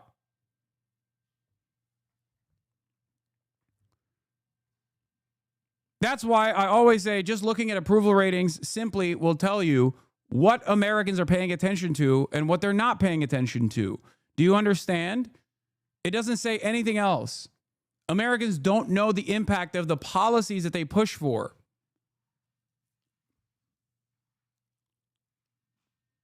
Why is genocide not a part of the questions? I mean, it's foreign conflicts. And the reason why Israel is not a part of the question is because this is a New York Times poll. Let's be real. The New York Times is probably the worst newspaper on Israel. It's probably one of the worst legacy publishers on the issue of Israel. Having said that, however, there's additional polls on Israel. Here it is, data for progress poll from 4/9 till 4/14. Which approach to the Israel-Palestine conflict do you prefer, even if neither is exactly right? Among Democrats, the U.S. should restrict military aid to Israel until it stops attacking on civilians in Gaza, supports Palestinian rights, and commits to a long-term peace process. The U.S. should continue military aid to Israel and support its right to defend itself, while encouraging efforts to reduce civilian harm and promote long-term peace. Literally 71% say they should restrict military aid to Israel. Under the age of 45, 80% say this. Even among moderates, 62% say that they should restrict military aid. This is as close you can get to a non-issue, okay?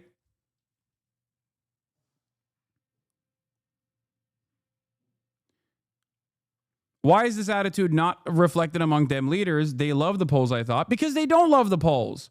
They don't. They turn a blind eye to those polls because they are too afraid of coming out against Israel. That's just the reality of it, okay? This is one of the most undemocratic positions within either party, because I'm willing to bet that even amongst the Republican base, these numbers are obviously not going to be as slanted in one direction, but there's majority support.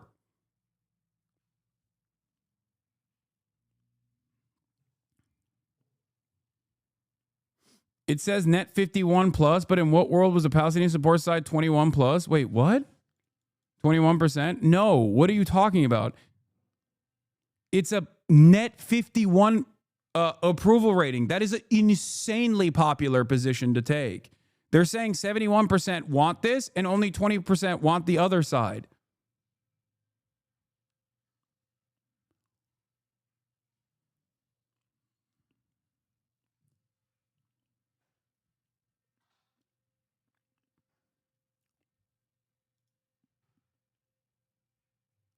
I've been saying this for months, by the way, because these polls are not new. This attitude is not new. And this attitude, in terms of a complete arms embargo to Israel, has been a prominent fixture of American politics for the past year and a half. And yet, while the election was happening, everyone was aware that this was a very popular position. And yet the Democrats did nothing about it because they wanted the baby murder to continue. Okay? And they were willing to throw away the election to a fascist, incompetent monster to allow Israel to continue doing its unlimited baby murder. Make no mistake. This is something that is completely unforgivable, okay? Completely and utterly unforgivable. So whenever you see the Trump administration taking action such as this one against judges, for example, and someone tries to tell you like, whoa, what about Kamala Harris? She wouldn't do this. It's like, yeah, except Kamala Harris is more responsible for this than fucking you are, than anyone else is, because she would not look at a 70-30 issue and say, I'm in support of the 70% because she wanted the genocide to fucking continue. And she was willing to throw American democracy, or what remains of American theoretical democracy, under the bus. Milwaukee County Circuit Court Judge Hannah Dugan allegedly helped that migrant avoid arrest by ICE officers at the courthouse. It's a bizarre case and it's still unfolding. Hello, I'm John Roberts in Washington. Sandra, good to see you back again. All right. Good to be back with you as well, John. I'm Sandra Smith in New York, and this is America Reports. So today's arrest of a judge marks the second such case in the last 24 hours. A former New Mexico judge and his wife were taken into custody yesterday. Federal agents arresting them for harboring a suspected Tren gang member in their guest house. For more on all of this, we are honored to have in the new U.S. Attorney General, Pam Bondi. It's good to talk to you, Pam. Good to talk to you. So let me read a little bit from the criminal complaint here. And Judge Dugan says, despite having been advised of the administrative warrant for the arrest of Flores Ruiz, Judge Dugan then escorted Flores Ruiz and his counsel out of the courtroom through the jury door, which leads to a non-public area of the courthouse. A foot chase ensued. The agents pursued Flores Ruiz for the entire length of the courthouse and ultimately apprehended him. According to this complaint, Judge Dugan was visibly angry that ICE was there to arrest Flores Ruiz, even tried to kick the deportation agents out of the courthouse. Yeah, and to set the stage for you and Sandra, this was truly horrific. This guy was in court being prosecuted by a state prosecutor for domestic violence battery. He had beat up two people, a guy and a girl, beat the guy, hit the guy 30 times, knocked him to the ground, choked him, beat up a woman so badly they both had to go to the hospital. And John, you know, it's so rare for victims to want to cooperate. They wanted to cooperate. They were sitting in the courtroom with the state prosecutor. The judge learns that ICE was outside to get the guy because he had been deported in 2013, came back in our country, commits these crimes, charged with committing these crimes, victims in court. Judge finds out. She goes out in the hallway, screams at the immigration officers. She's furious, visibly shaken, upset, sends them off to talk to the chief judge. She comes back in the courtroom. You're not going to believe this. Takes the defendant and the defense attorney back in her chambers, takes them out a private exit and tells them to leave. While a state prosecutor and victims of domestic violence are sitting in the courtroom. Wow. You know, Madam Attorney General, great to have you here, and thanks for coming back on America Report. So we remember these.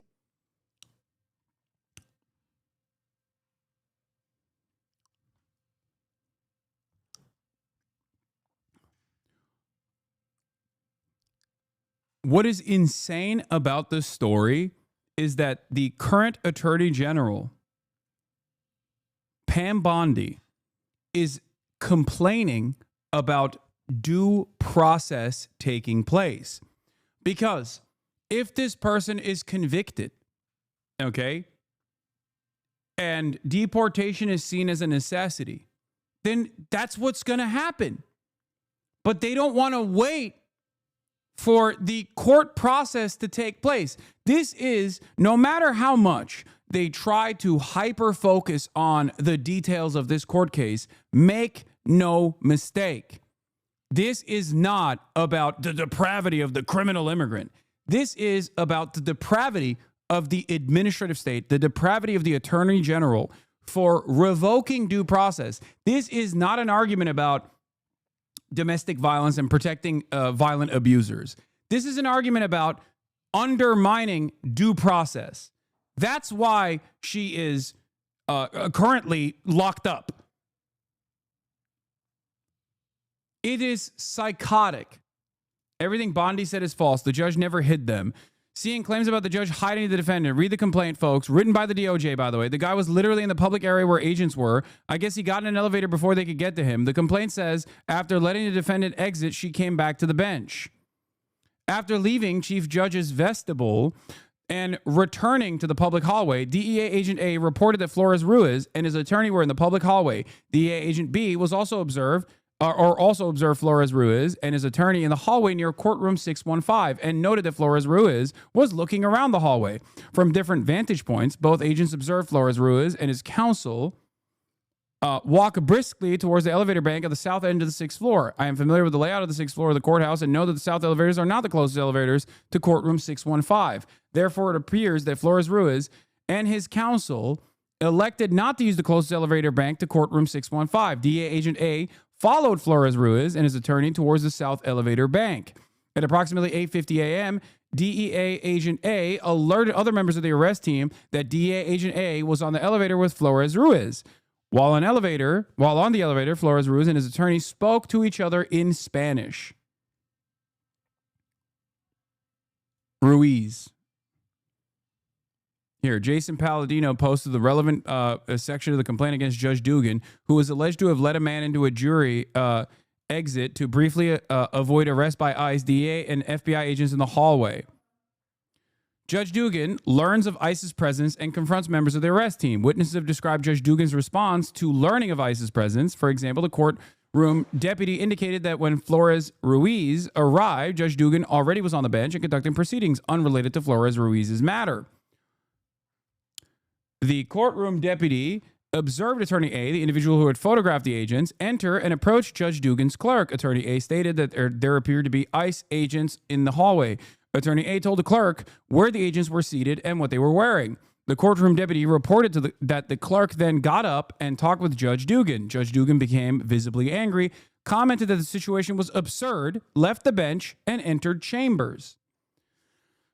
At the time, Flores Ruiz was seated in the gallery of the courtroom. Another individual, Attorney B, was working as an assistant district attorney in Judge Dugan's courtroom, April 18th, 2025. According to Attorney B, there were approximately 8 criminal cases, including Flores Ruiz's case, scheduled for pretrial hearings that morning. Attorney B was aware that the victims from Flores Ruiz's criminal case were in the court.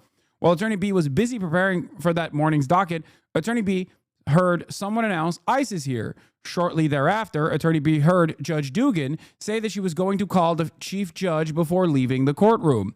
Members of the arrest team reported the following events after Judge Dugan learned of their presence and left the bench. Hasan, there's no trilled R in Ruiz. I don't think so either, but people were saying, say Ruiz by rolling your R's. Okay? And Judge A, who were both wearing judicial robes, approached members of the arrest team in the public hallway. Judge A's courtroom is located adjacent to Judge Dugan's courtroom. Witnesses uniformly reported that Judge Dugan was visibly upset and had a confrontational, angry demeanor. Judge Dugan addressed Deportation Officer A and asked if Deportation Officer A was present for a court appearance. When Deportation Officer A responded no, Judge Dugan stated that Deportation A would need to leave the courthouse. Deportation Officer A stated that Deportation Officer A was there to effectuate an arrest. Judge Dugan asked if he had a judicial warrant. And Deportation A officer responded, no, I have an administrative warrant. Judge Dugan stated that he needed a judicial warrant. He then told Judge Dugan that he was in a public space and had a valid immigration warrant. Judge Dugan, efendim, iki de yapmaya başlarsan yerim. Eyvallah. Judge Dugan asked to see the administrative warrant, and Deportation Officer A offered to show it to her. Judge Dugan then demanded that Deportation Officer speak with, you roll single R's when the R begins the word. Okay. Whatever. Shut up. This is not the point. Just lock in, Chad. Judge Dugan then demanded that deportation officer A speak with Chief Judge. Judge Dugan then had a similar interaction with FBI agent B and CBP officer A. Customs and Border Patrol and FBI were there as well. After finding out that they were not present for a court appearance, that they were with ICE, Judge Dugan ordered them to report to the Chief Judge's office. Judge A then escorted members of the arrest team away from courtroom 615 down the hall through a set of double doors towards the reception area for the Chief Judge's office. DA Agent B, who was not recognized by Judge Dugan and Judge A was being part of the arrest team, remained behind in the courtroom.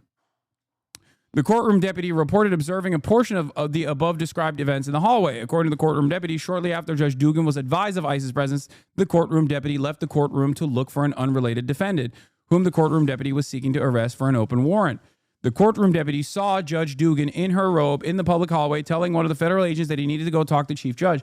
I need you to understand something. A judge, especially in the process of inside of a courtroom, a judge is the god, okay?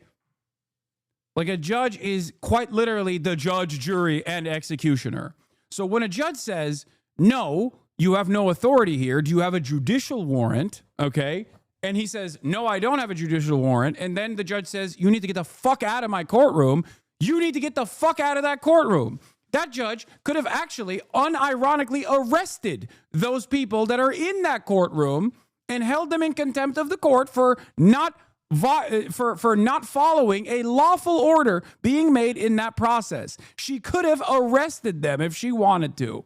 Okay?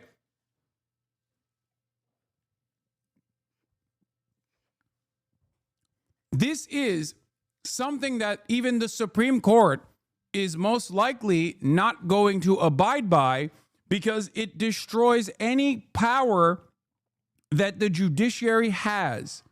Okay? It's over. The judge has no power if a random dickhead can decide to do this. They weren't in the courtroom, they were in the hallway, I think. Regardless, this is the this is an incredibly important part of the separation of power, okay? You cannot have the executive authority undermine the judiciary. It is kind of the whole reason for why the judiciary exists, okay? You are inside of a courthouse, especially. You should not be violating the lawful orders or the determinations being made by the judge outside of the courthouse either, technically, okay? Under normal circumstances, when the judge says, hey, we're going to go through due process with this person, you can't just be like, nah, I don't care. Like, there's jurisdiction here, and it is in the hands of the judge.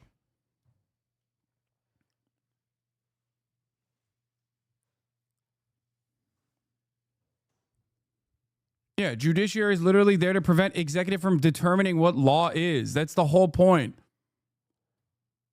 And I think a lot of people don't understand what the Constitution is there to do. The Constitution is not there to limit your freedoms as a regular citizen or non-citizen on U.S. soil. The Constitution is there to regulate and limit the power of the fucking government from doing shit like this, doing literally shit like this. That is the entire reason for why this exists.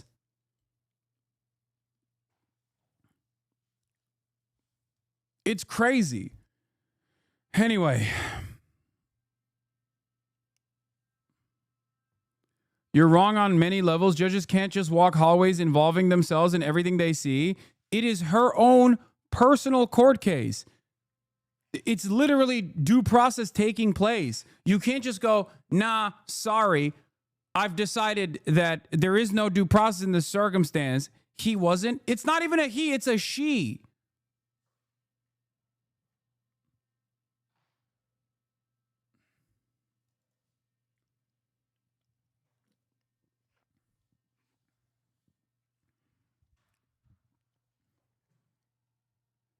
In any case,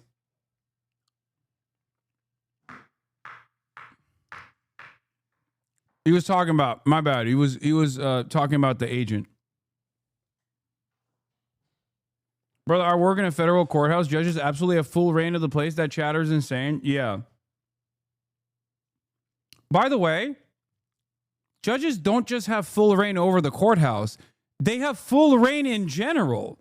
Like, we're not even talking about that. That's the... Like, what do you think a judge's purpose is? To just sit there and fucking bang a gavel? Like, what are you talking about?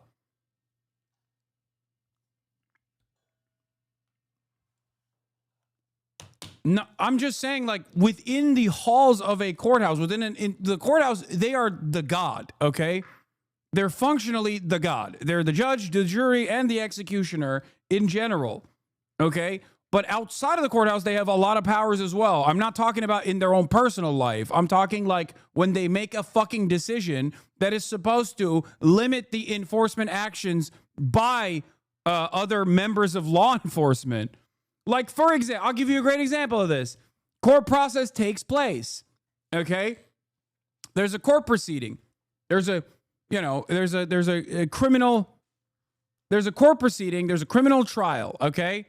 And the judge adjudicates at the end of the process. The person, let's say the defendant, is found to be not guilty. You can't just go up to that person once he leaves the courthouse and go, I don't care. I still think you're guilty. You're going to jail anyway. Do you understand? Can you comprehend how this would undermine everything that is... This would undermine the entire structure of the judiciary to begin with.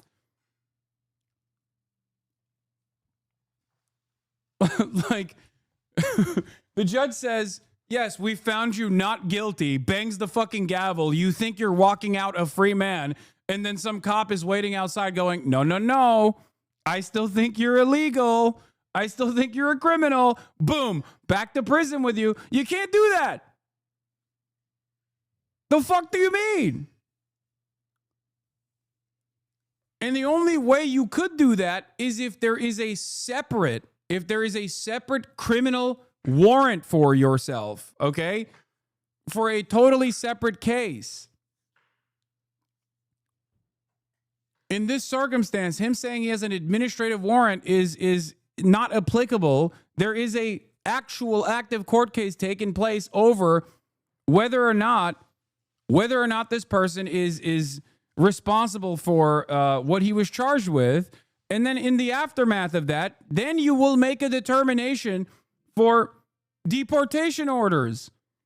But you can't just decide, nah, fuck due process. We're just deporting you. Sorry. We're going to deport you expeditiously. Like, this is crazy. This is not even lack of due process. It's giving due process and defying the outcome. That's ridiculous.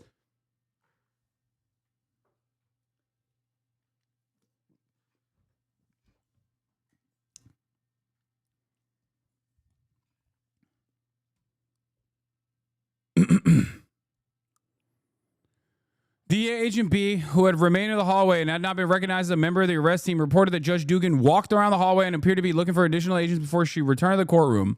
Once inside the office of the chief judge, the deportation officer A showed Judge A his credentials and the administrative warrant. Judge A asked the chief judge's clerk to make a copy of the warrant and asked whether the chief judge was available. The clerk advised that the chief judge was not in the building, but later advised that he was on the phone. At that point, Judge A left, and deportation officer A went inside a more private area of the chief judge's office to speak with him on the phone. During that conversation, chief judge stated he was working on a policy which would dictate locations within the courthouse where ICE could safely conduct enforcement operations. The chief judge emphasized that such actions should not take place in courtrooms or other private locations within the building. Deportation officer A asked about whether enforcement actions could take place in the hallway. Chief judge indicated that hallways are public areas. When the chief judge expressed interest in talking to ICE ERO management about this policy, deportation officer A provided him with the contact information. While deportation officer A was speaking with Chief Judge, DA Agent A, CBP officer A, and FBI agents A and B waited in the vestibule area outside of the chief judge's office. DA Agent A departed that area After a short while, Judge Dugan's courtroom deputy then approached the remaining arrest team members and stated the courtroom deputy was the one who had notified Judge Dugan about their arrest plans. Courtroom deputy was also made a comment about Judge Dugan pushing Flores Ruiz's cases through, which the arrest team interpreted to mean Judge Dugan was attempting to expedite Flores Ruiz's hearing. Judge Dugan escorts Flores Ruiz through a jury door to avoid his arrest. As in, she wants to conduct the court proceedings on this person. This doesn't mean that she is going to find him not guilty. It just means she recognizes that ICE is waiting to literally grab this dude, kidnap this dude, okay, without due process taking place. So she goes, let's expedite this process. Let's expedite this process so that we can figure out if he is actually fucking guilty or not. That is crazy that they arrested her for doing this.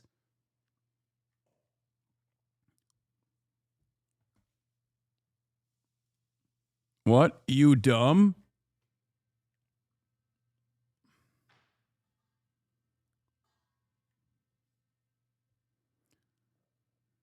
For example, the courtroom deputy recalled that upon the courtroom deputy's return to the courtroom, defense counsel for Flores Ruiz was talking to the clerk, and Flores Ruiz was seated in the jury box rather than in the gallery. The courtroom deputy believed that counsel and the clerk were having an off-the-record conversation to pick the next court date. Defense counsel and Flores Ruiz then walked towards each other and toward the public courtroom exit. The courtroom deputy then saw Judge Dugan get up and heard Judge Dugan say something like, "Wait, come with me."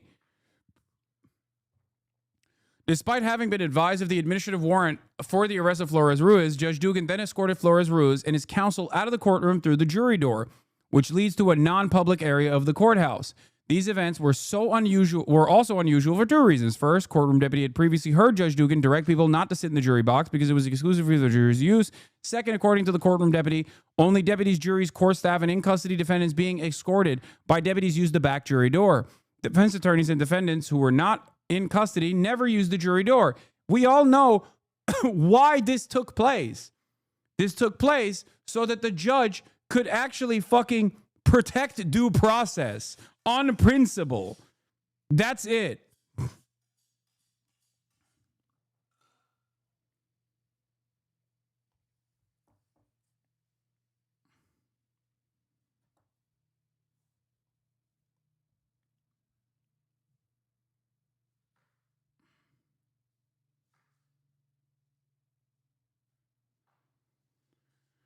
Oh, they are fucking mad. They're mad and they're claiming that this person is a violent criminal and the judge protected this violent criminal. Before the conviction comes through, technically, he is not a violent criminal. He might be. I'm not saying he's not, but it doesn't fucking matter because what this judge is doing in this process is not defending a violent criminal. It's defending due process. It's making sure that the court process goes through. And before people say, what was he accused of? It doesn't fucking matter. Okay? It does not matter. Especially considering that if he was accused of a heinous crime, for example, and there was enough threat for him to be walking out in public, then the judge would have made a separate determination to hold him instead of allowing him to walk free anyway. Basics of judicial immunity.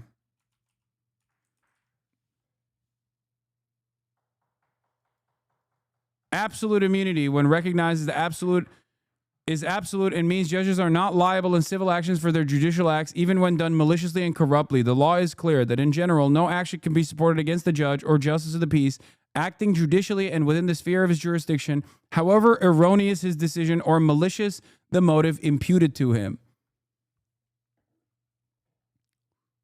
Like, for example, it reminds me of that one judge that was sending little children to little children jail because he illegally had set up a pay per child scheme. And ironically enough, Joe Biden actually commuted his sentence on his way out. He pardoned that judge. Okay? Only after the court proceedings are done and a separate investigation is concluded, and then on top of that, this person is found guilty of wrongdoing, can that person be, sent to prison. You can't, in the process, decide, that judge, what you're doing is abhorrent, illegal, immoral. I agree, but you can't just in the process go, sorry, what you're doing is abhorrent. You're going to, we're arresting you while you're making this determination to send children to jail for no other reason than the fact that you are getting paid to do so.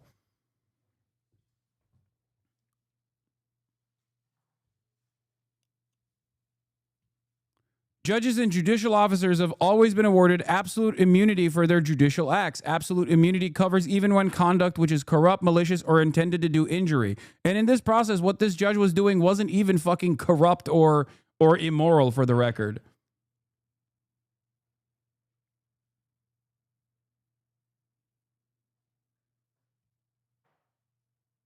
Yeah, the Cash for Kids judge. This is what I was talking about. Biden's commutation in kids for cash scandal angers some Pennsylvania families.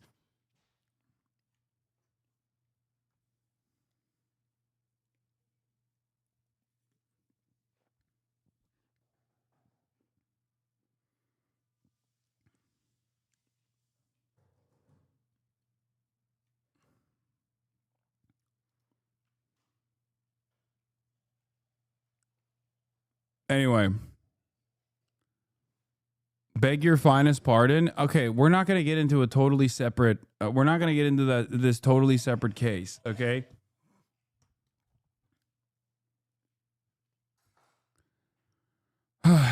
A victim witness specialist employed by the Milwaukee County District Attorney's Office was present in courtroom 615. The VWS made contact with the victims in Flores Ruiz's criminal case, who were also in court. The VWS was able to identify Flores Ruiz based upon the victim's reactions to the presence in the court. Dugan's gesture towards Flores Ruiz and an unknown Hispanic woman. The VWS stated that she believed the Hispanic woman may have been an interpreter. However, based on the VWS's description of the woman and other witness statements, I believe the Hispanic woman to which the VWS referred to was Flores Ruiz's attorney. The VWS stated that Judge Dugan then exited through the jury door with Flores Ruiz and the Hispanic woman. The VWS was concerned because Flores Ruiz's case had not yet been called and the victims were waiting.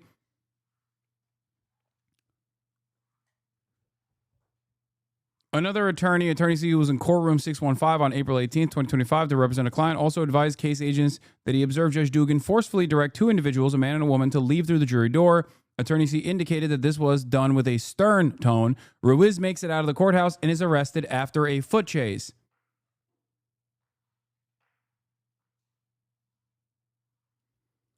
After leaving the chief judge's vestibule and returning to the public hallway, DEA Agent A reported that Flores Ruiz and his attorney were in the public hallway. You want to know something that's so, sad and weird about this process, by the way? Technically, if he gave chase and he was able to successfully evade the authorities and then somehow made his way back to the next court date, and if found not guilty, he would be able to continue being on U.S. soil, ironically enough. And that's kind of what ICE is trying to stop from happening. They just don't want this to happen. Because what the ICE enforcement in this process is in a legal gray area, okay? The reality of the matter is, if you can successfully stop ICE agents from following on an immigrant enforcement action, then yeah, that person is still fine to be here. The difference between, for example, I'll give you this example, okay? ICE could not figure out, there was a Korean American legal permanent resident going to Colombia, and ICE tried to nab her while they were going after Mahmoud Khalil. They couldn't find her on campus, okay? And she was able to make her way to a New York court, and because of that, she is not detained. Mahmoud Khalil, on the other hand, could not evade the ICE agents, and that's the reason why he is currently in a fucking Louisiana detention facility. And considering that this administration has already gone back on revoking the immigration status of thousands of students because they just had no merit. Like there's this totally meritless revocations. It's literally about abiding your time until, the admin realizes that they can't get away with it. It's really fucked up. It is no different than, at least at this stage, because we haven't fully gotten to the legalization of these sorts of actions. Like, this is the pre-Nuremberg race laws moment in Weimar Germany, and not post-Nuremberg race laws moment where it has become officially illegal to be Jewish, right? That in many circumstances, if you can just evade the law, because the law is behaving at this stage still in an illegal manner, you can get away with not being disappeared.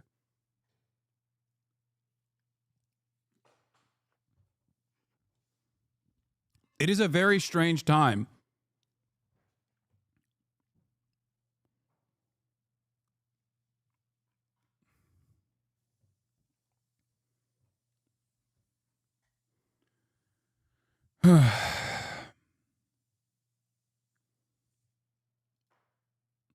And it's crazy to think because, one might say, Hasan, you're telling people how to obstruct justice, and you're urging people to evade the law. But the reality of the matter is, in many of these circumstances, they haven't done anything wrong.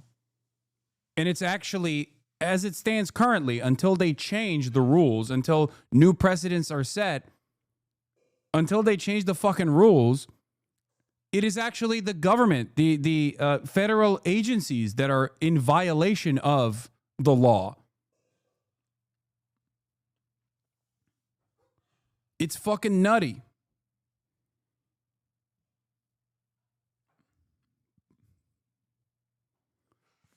The system is so broken. Anyway,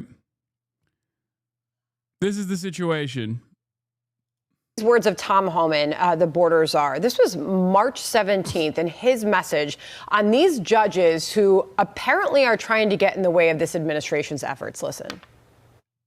I'm proud to be a part of this administration. We're not stopping. I don't care what the judges think. I don't care what the left thinks. We're coming. So when you see these judges trying to obstruct your efforts to make this country safer, what is your message to them? We are going to prosecute you, and we are prosecuting you. I found out about this the day it happened. We could not believe, actually, that a judge really did that. We looked into the facts in great depth. That's her picture up on the screen, Hannah Dugan, who is now in custody. You cannot obstruct a criminal case, and really, shame on her. It was a domestic violence case of all cases, and she's protecting a criminal defendant over victims of crime. In fact, she just had an initial appearance in court. There's also this other case coming out of New Mexico. Judge Joel Cano and his wife were arrested for harboring a TDA member at their home. The alleged TDA member had been picked up by law enforcement, and now he and his wife were picked up and arrested. And you say that you believe, as the Attorney General, that the person that they were having living at their home was a truly potentially bad individual.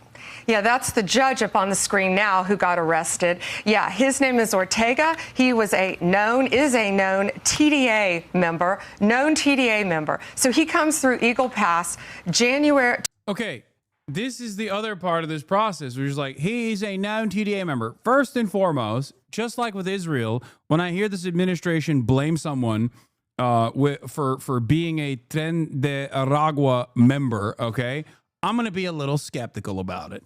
I'm sorry. You have lost the power that you should have had as an institution when you shipped off 90% innocent people to CCOT, okay?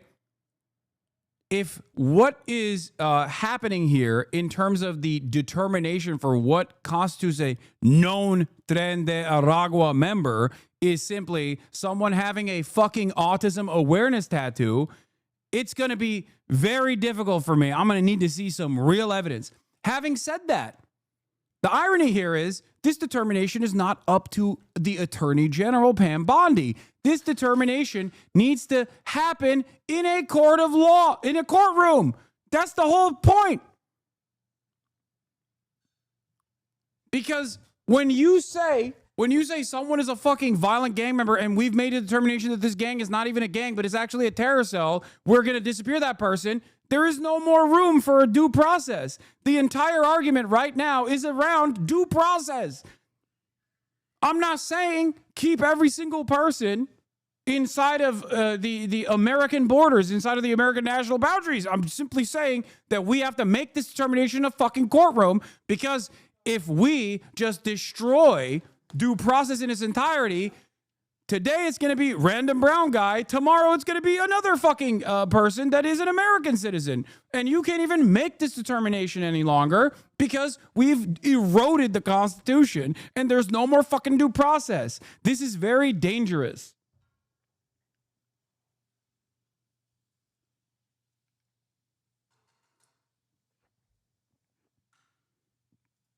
December 2023. He's living in our country. January 2025, ICE, they get a tip. Tom Homan's done a great job. Our FBI did a great job on this case, too. They get a tip that he is living with a judge and the judge's wife.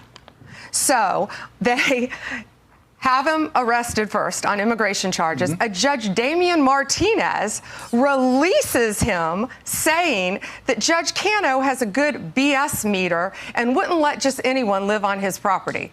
Yeah, I mean, when you look at the associations with this violent Venezuelan gang, Tren de Aragua, and this person that they harbored in their home, he was showing signs through clothing, we were told, tattoos. There was evidence through voice messages and text messages. Bro, it doesn't matter. He could literally be a fucking...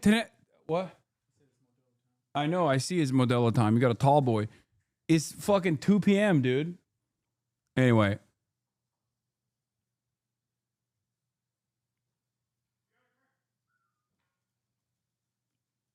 Sam Cedar said facetiously, these arrests everywhere are all terrorist gang members, right? Where's all the shootouts? Masked, ununiformed nerds approaching you as an international terrorist and they all just lay down their arms? Yeah, exactly.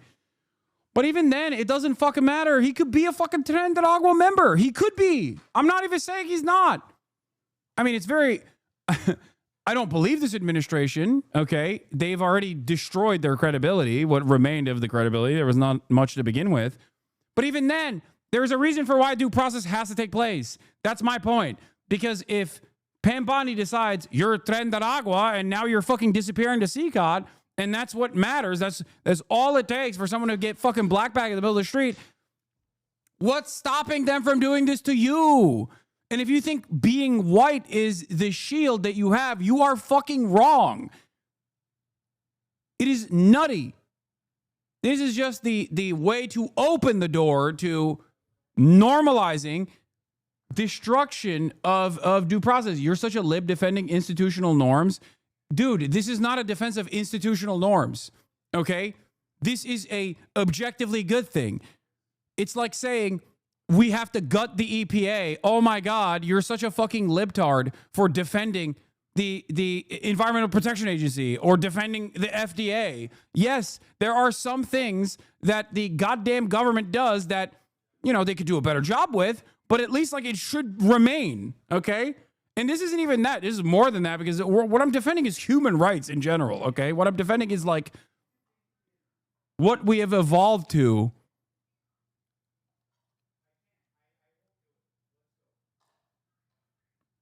And the irony, of course, is that once those...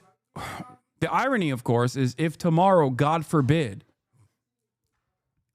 we set new precedents and there is no more due process, I wouldn't be sitting there and going, oh my God, well, the law is the law. I would be talking about how fucking immoral this is. I'm using the existing the existing shred of legality that remains to make a convincing argument to the fucking liberals that are oblivious to the realities here, okay? This doesn't mean that my support only extends to institutional defense here, and that once it's, once they just say it's whatever they say goes and there's no need for due process, I'm going to sit around and be like, well, the law's the law, based.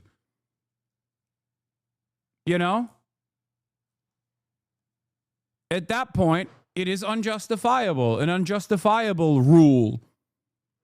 At that point, we move to the point where the abolition of slavery is illegal and slavery is legal. That's where morality kicks in. Right now, it is both immoral and illegal for the government to do this kind of stuff. Okay? Tomorrow, God forbid, it could be legal, but still very much immoral for the government to do this stuff. I don't want that to become the norm. I don't want to have to make an argument on just morality alone, especially when this is not only immoral, but it's also illegal. Yeah. Career officials inside the Trump admin first viewed the case of Mr. Abrego Garcia like any normal case of a wrongful deportation. They began looking for ways to bring him back, as happens whenever ICE makes that mistake. Then the White House got involved and blew it up. Late last month, 3 days after Abrego Garcia's family filed this lawsuit over his deportation, government attorneys began discussing how to undo the mistake and bring him back. In their conversations, officials went so far as to float the idea of having the U.S. ambassador to El Salvador make a personal appeal to the country's president for Abrego Garcia's return.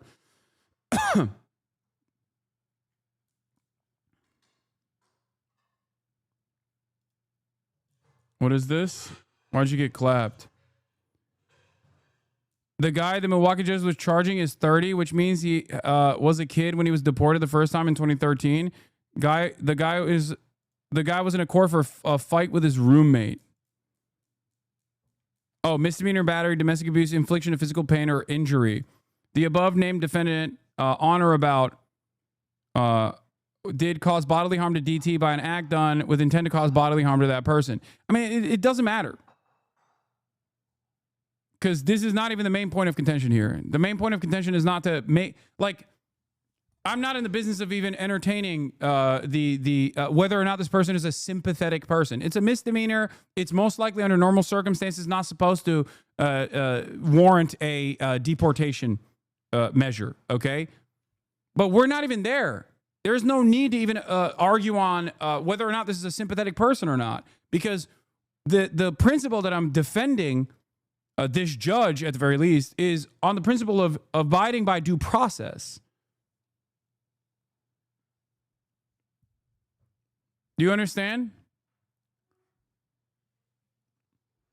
Great, sure, sympathetic figure aside, it does not matter. Because what's happening here is a severe violation of what makes the American liberal democracy, in theory, tick. It is separation of powers. It is the power that the judiciary has. This is about more than whether or not this is a sympathetic figure, because tomorrow it could be an unsympathetic figure. It could be a figure that's like a fucking violent serial killer. And in the process of it could be an undocumented migrant that is being charged with being a violent serial killer, right? Due process still needs to take place. Due process still needs to take place. Yeah. Thank you.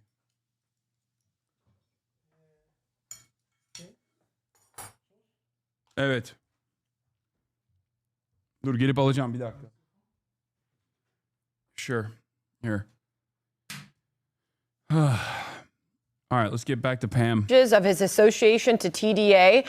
So what charges will Cano and his wife face, if any?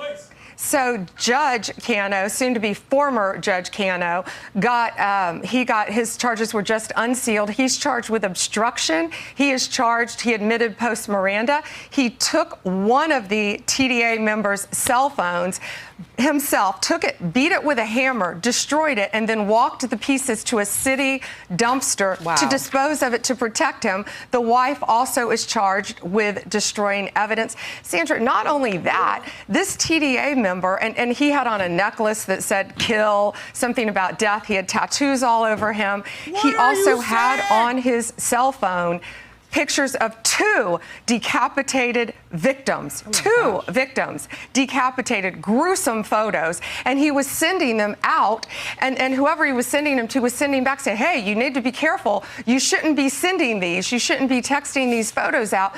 Not only that, these 2, the judge and his wife, gave him assault rifles that belonged to their daughter. That's what they're charged with. In the criminal report affidavit, he goes to a shooting range with these assault rifles, with a suppressor, with other known TDA members, and they're shooting.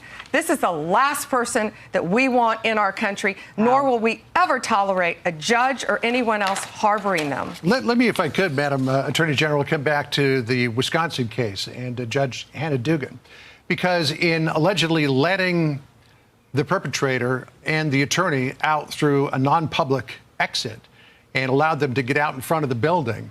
We had a situation where we've seen that I know Tom Homan was complaining about in Colorado, where there would be no transfer of a defendant from a jail to ICE custody on a detainer request in a way that was orderly and protected public safety. They would dump them off in a parking lot, and then ICE would have to chase them around with the DEA or whatever, or FBI, and pick them up. This ended up in a foot chase in public sight. It says here, a foot chase ensued. The agents, and this was a DEA agent and an FBI agent, pursued Flores Ruiz for the entire length of the courthouse, ultimately apprehended him near the intersection of West State Street and 10th Street. So the judge apparently has created a situation here where you have a public foot chase. And we all know that, well, sometimes they can come off without incident. They can also put a finger down, shooting range, gross tattoos, decapitation pictures on the phone. First of all, I don't believe anything that Pam Bondi is saying. And yet again, as I've maintained this position over and over again, I will continue maintaining this position, okay? Until there is a proper court proceeding, okay, none of that matters. She is not appearing in front of a jury. She is trying to manipulate public opinion. There is a reason why all of this needs to be happening in a fucking court of law in front of a jury. And even in that process, there are still innocents that get thrown into prison. Okay? We have now destroyed. We're like, nah, fuck it. Hearsay is enough. YOLO. The top cop of the government making these claims in public is enough. Ironically enough, making these claims in public would actually would cause the fucking, like a convincing defense attorney could just as easily point to this as a way to taint the fucking actual judicial process.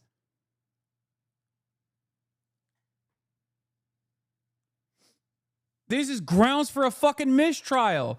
But because we are so far removed from that reality at this point, especially as it pertains to talking about migrants and what kind of rights they have, that it doesn't even matter. I can't believe I'm saying this.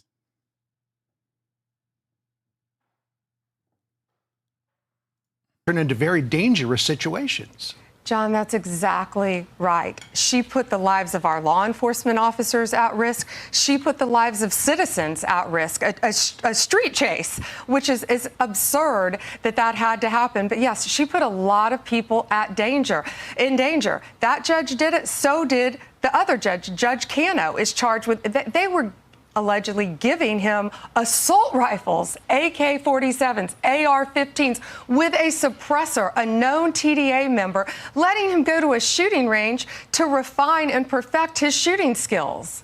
What's happened to our judiciary is beyond me. Yeah, so when the American public hears this and they think These were once upstanding people in their communities and their professions, and they put it all on the line for this. I mean, have you dug into their motive? Like, what inspired them to carry out these acts and harbor criminals? They're deranged is all I can think of. I cannot believe. I think some of these judges think they are beyond and above the law, and they are not. And we're sending a very strong message today. If you are harboring a fugitive, we don't care who you are. If you are helping hide one, if you are giving a TDA member guns, anyone who is illegally in this country, we will come after you. Bro, this is literally like, I can smell that you are harboring Jews in the floorboards type shit, okay? This is straight up Inglorious Bastards. Like, oh my God, dude. Dude, if you can't recognize the Holocaust adjacency of what the Attorney General is stating here, I don't know what to fucking tell you. You are so lost in the sauce. You are the average German citizen at this point that goes, yeah, well, you know, maybe people shouldn't hide Jews in the floorboards because they are all dangerous criminals. Like, that's what we're doing.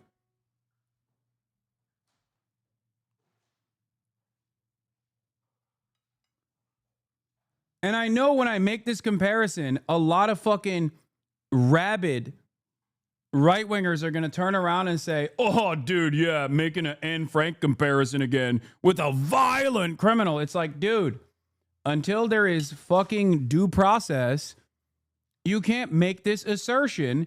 And this entire fucking conversation is happening because they don't want to have due process.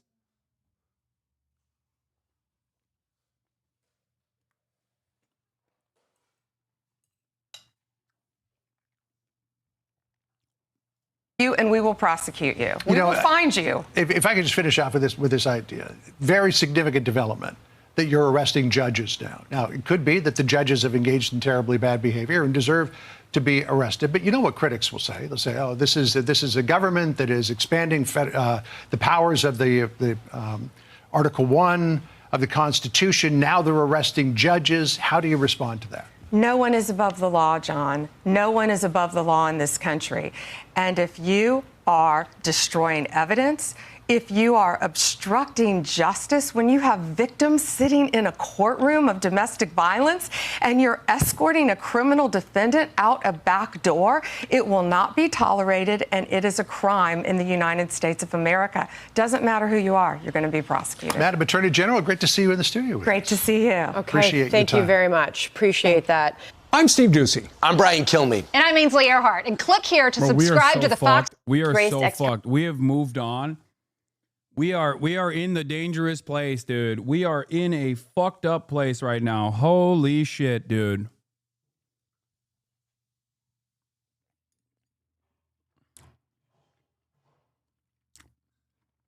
Understand that Pam Bondi is making these assertions specifically to avoid due process, specifically so that they get not a legal foothold, that will come later, but at least like win the court of public opinion so that they can have a whatever I say goes attitude.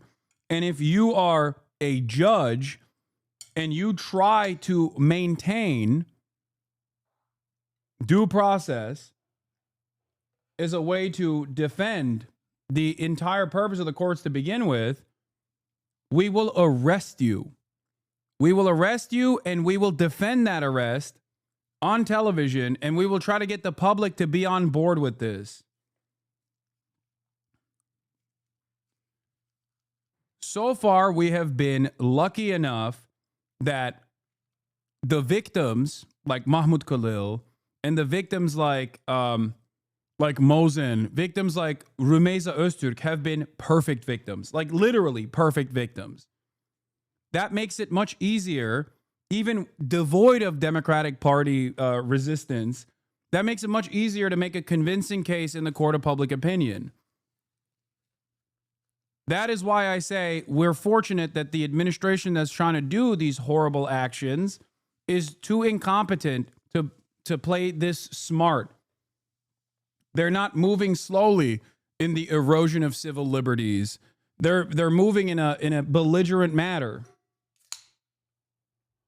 Oh.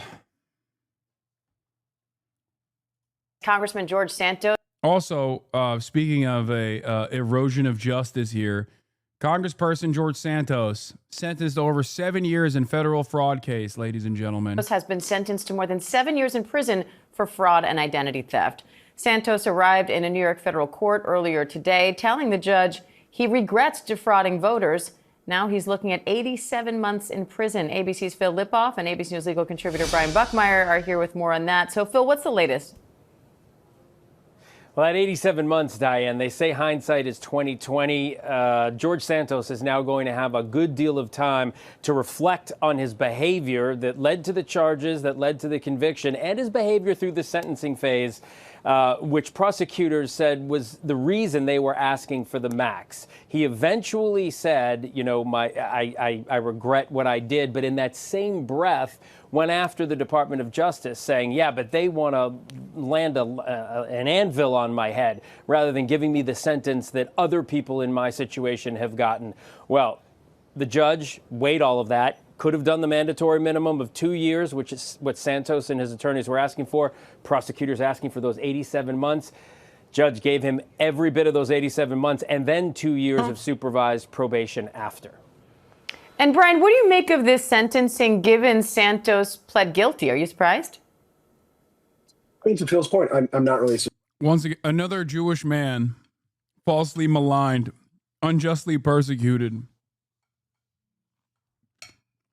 Surprised. I think the government said in their sentencing arguments that he was unrepentant in his actions, in part because of his insatiable appetite for likes on social media.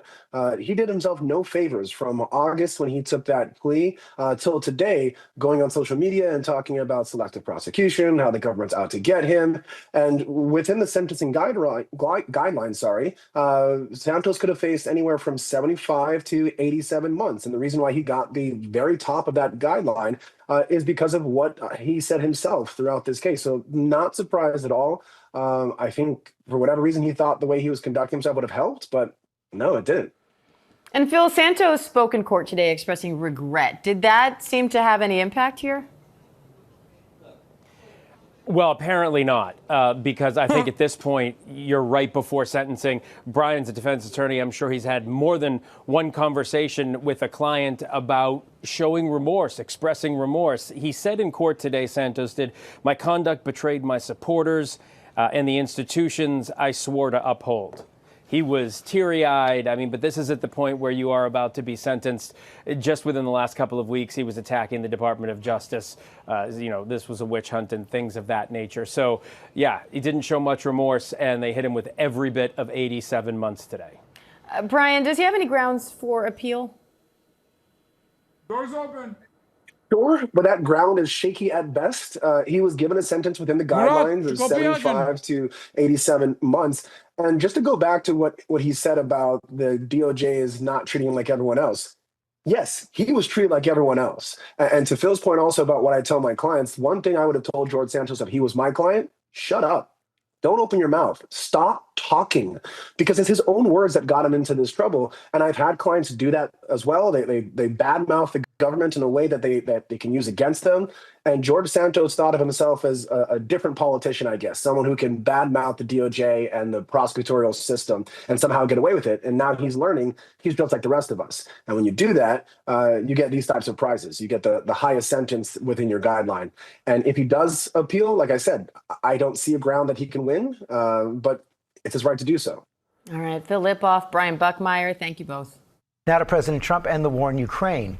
As Russia escalates its attacks, unjustifiably going after someone for appearing on Fortnite Fridays. Really fucked up stuff, folks. Trump pushed back, but also embraced Russia's goals in peace talks. Senior political correspondent Rachel Scott is at the White House with the story. Good morning, Rachel. George, good morning to you. And the president has made it clear he's not happy with Russia's aggression against Ukraine, but overnight they launched another strike as the fighting continues. This morning in Moscow, Russian officials claiming a car bomb killed a high-ranking Russian military general. This surveillance video showing the moment a parked vehicle explodes as a person walks toward it. Ukraine has not taken credit for the attack. It comes as Russia launches another drone strike across Ukraine, just one day after targeting Kyiv. Not gonna lie, it's kind of wild watching Ukrainians get so much better at doing clandestine operations and doing terror, and then thinking about what a potential 9/11 might look like in the future.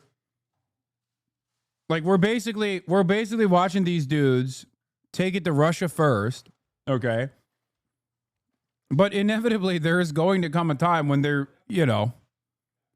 when they turn the crosshairs on an administration that fucking sold them down the line.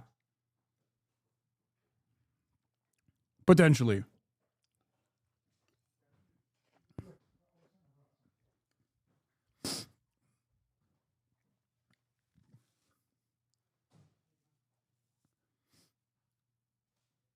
Just saying. And one of the I've seen this one before. Yeah, that's what I mean. This is not a movie. This is just look at American history.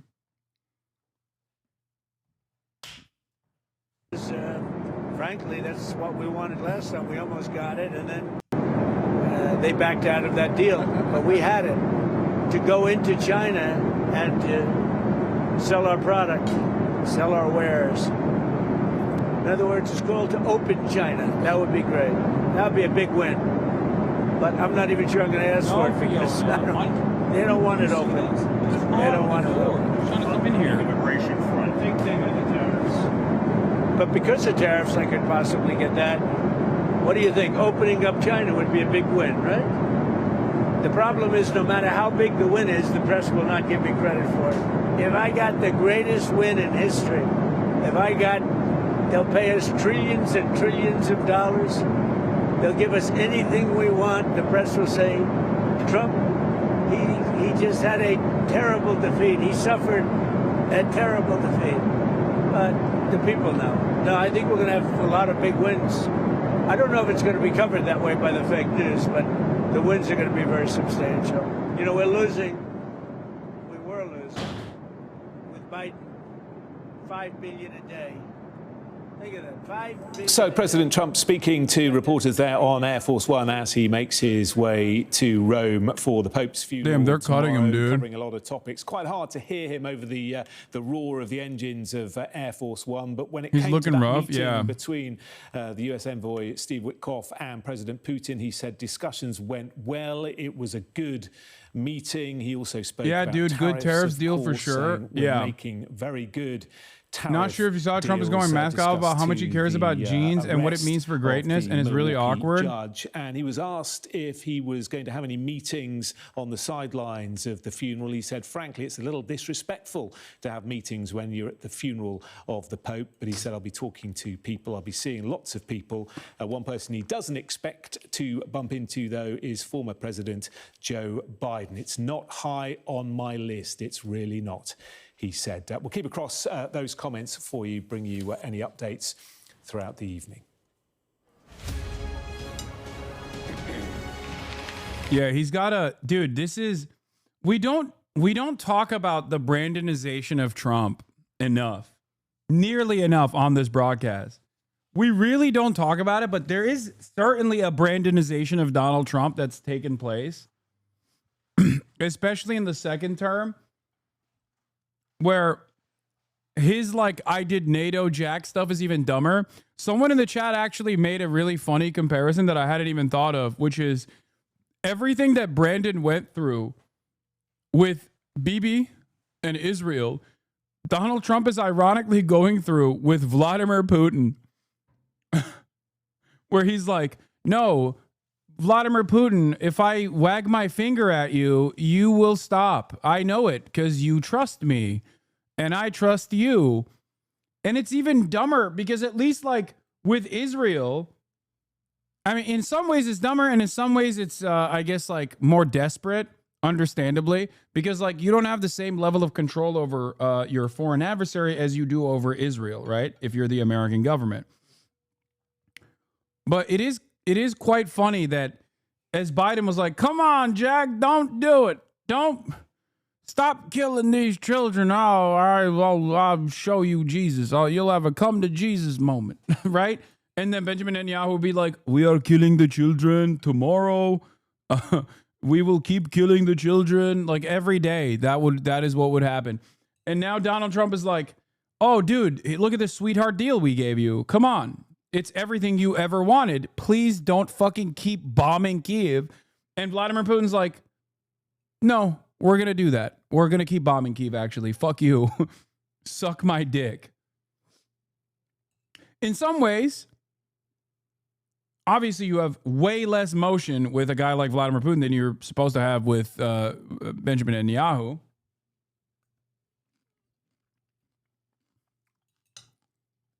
But it's still dumb.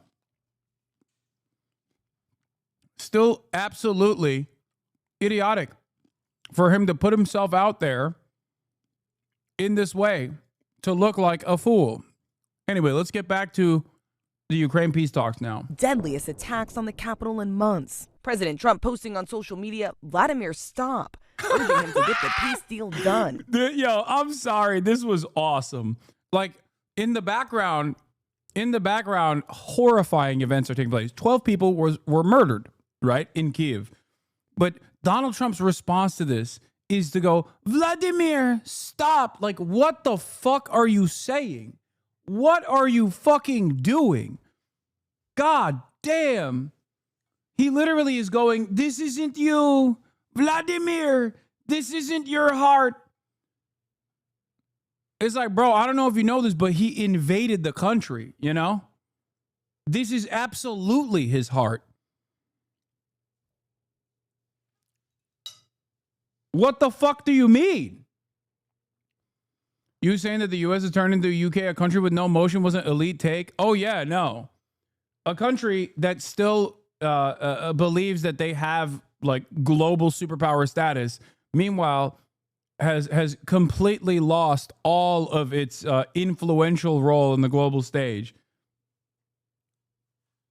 Galil, no! Galil, no! That's what he did.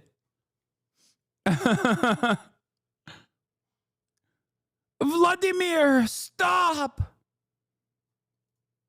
I wasn't happy with it, and we're in the midst of talking peace, and missiles were fired, and I was not happy with it. President Trump has repeatedly said he could end the war on day one. In an interview with Time magazine, the president now saying, quote, I said that as an exaggeration. Months into his second term, the war has not ended. In the Oval Office, when asked what concessions Russia was giving up for peace, the president says Putin is not taking the whole country. Stopping the war, taking the whole country. Pretty big concession. Wow, what a concession.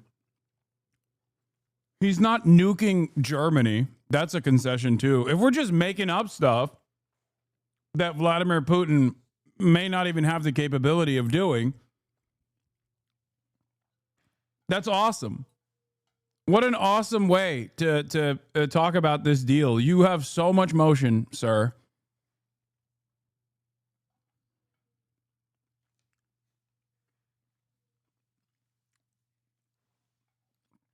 Incredible. Incredible deal maker, dude. Yeah. Well, it's okay. He's not invading Poland. So that's the concession. He's not invading Poland. That's a big deal for me, I think. The Trump administration has put forward a peace proposal that would prohibit NATO membership for Ukraine and force Ukraine to give up land that Russia has seized since its invasion, in addition to giving up Crimea. The president telling Time, Crimea will stay with Russia, and Zelensky understands that, and everybody understands that it's been with them for a long time. But Ukrainian President Volodymyr Zelensky has rejected that idea and pushed back against the proposal, saying, we will negotiate, we will not surrender. For the White House, it's an about face. From President Trump's first term, when his administration pledged that Crimea would remain a part of Ukraine. And before becoming Secretary of State, Marco Rubio spoke out about the danger of allowing Russia to keep Crimea. The president's special envoy to the Middle East, Steve Witkoff, is back in Russia meeting with Russian President Vladimir Putin. But again, George, this comes as Russia continues their aggression and their attacks against Ukraine. And Rachel, the president also in this trade war with China. China made a couple of moves overnight, but also said there's no talks.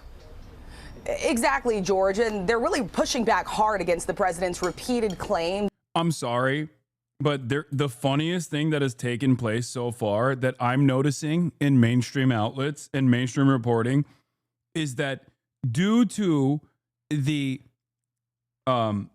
overwhelming incompetence of the Trump administration, even the media is forced to take a neutral stance towards China, as opposed to consistently being like, well, you can't trust the Chinese. They're Chinese. Like, normally, if this was the Brandon administration and they were trying to, enforce similar trade policies or whatever, like, the way they would go about it would be a little bit more professional. And therefore, the media would, do what they normally do. They'd be like, well, you can't trust the Chinese for saying that they're not actually talking to the Biden envoys because, like, they're Chinese. They're probably lying, blah, blah, blah, right? They would be xenophobic as fuck. But because Trump is so belligerent and in broad daylight, transparently belligerent, that the media has basically been forced into a corner where they have to recognize they have to recognize our Chinese enemies as a more responsible party in this convo. Incredible.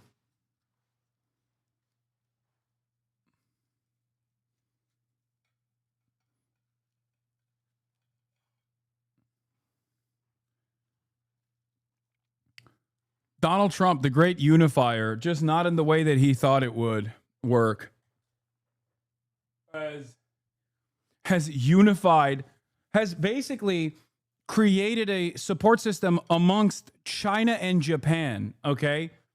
That is, remember, chat, when I went to Japan and I met with the Japanese Communist Party, one of the questions I asked the Japanese Communist Party, which is an opposition party that is supposed to be, fundamentally and functionally closer to China than any other Japanese party. They're the fucking Communist Party. And I asked them, like, how do you feel about China? And they were like, nah, no, fuck no. We don't fuck with those boys, all right? Now, you got the LDP, you got the liberal fucking party being like, actually, we have an incredibly important trade relationship with China, and we are not going to compromise that, despite the fact that we're a fucking vassal state for U.S. empire. That he is, in fact, engaging in talks and negotiations with China to end this trade war that he started. The president, in a new interview with Time magazine, says that he has spoken to President Xi, but China is pushing back on that, calling it fake news, saying there are no negotiations on tariff issues and no agreement has been reached, George. Okay, Rachel, thanks very much. They look like old friends. How are you, Mr. President? Fine, just fine, thank you. And sound like it too. So good to see you. So good to see you, Steve Witkoff told Vladimir Putin. This was his fourth meeting with the Russian president as Donald Trump continues his push for peace. But there wasn't any rush. Before the meeting, Witkoff found time to go sightseeing with Kremlin envoy Kirill Dmitriev, a visual demonstration of how Washington and Moscow appear increasingly in lockstep. We're just re-establishing contacts. We're just trying to find the way out from this terrible crisis which was created by previous American administration. Witkoff's visit coincided with a symbolic anniversary of Soviet-American cooperation, 80 years since their troops met in Germany before the end of World War II. So, are we poised for another historic collaboration? It is difficult to say. History repeats itself. Let's hope that we will achieve victory. Vladimir Vladimirovich will make the right decision. I doubt it because a lot was promised, but nothing has been done yet. Speaking of promises, another from Donald Trump that he can end the war soon. So I want to say 5,000 young men. They happen to be mostly Ukrainian, Russian, 5,000 young Ukrainians. I love this universe that we exist in, where all of the Harvard, Yale graduate, like, think tank lovers that have spent years and years slaving away at the Atlantic Council have been cast aside by the administration for a fucking guy that plays golf with Donald Trump. Oh my God. Remember, Steve Witkoff, his qualification for this position as the top American diplomat is that he plays golf with Donald Trump.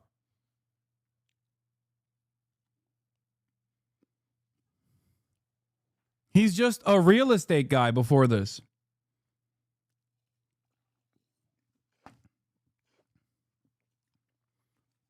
And in some respects, I think that calcified Atlantic Council approach,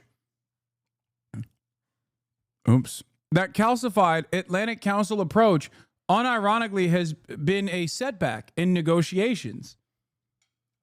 So in some ways, fucking Steve Witkoff is Steve Goatkoff.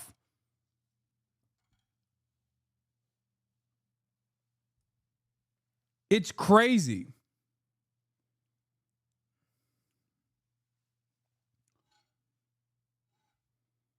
Because let's be real. What he's doing is presenting himself as Donald Trump in every room. That's all he's doing. And Donald Trump has a lot of crazy ideas. But sometimes Donald Trump and his crazy ideas get to force a ceasefire. I mean, I think you're going to get a stalemate exchange for a slaughter. I think so too, but we'll see. Ukrainian and Russian men, and that's a big honor if I can do it. I think we're pretty close. The Kremlin called Witkoff's visit constructive and useful and said it brought their respective positions closer together. That's not good news for Ukraine. For them, Donald Trump's current peace plan is already far too one-sided. I mean, it is. Not everything's going the Kremlin's way. A senior general was killed in this car bomb outside Moscow, which Russia blamed on Ukraine. But it seems there's not much Kyiv could do right now to change the way things are heading. Ivor Bennett, Sky News, Moscow.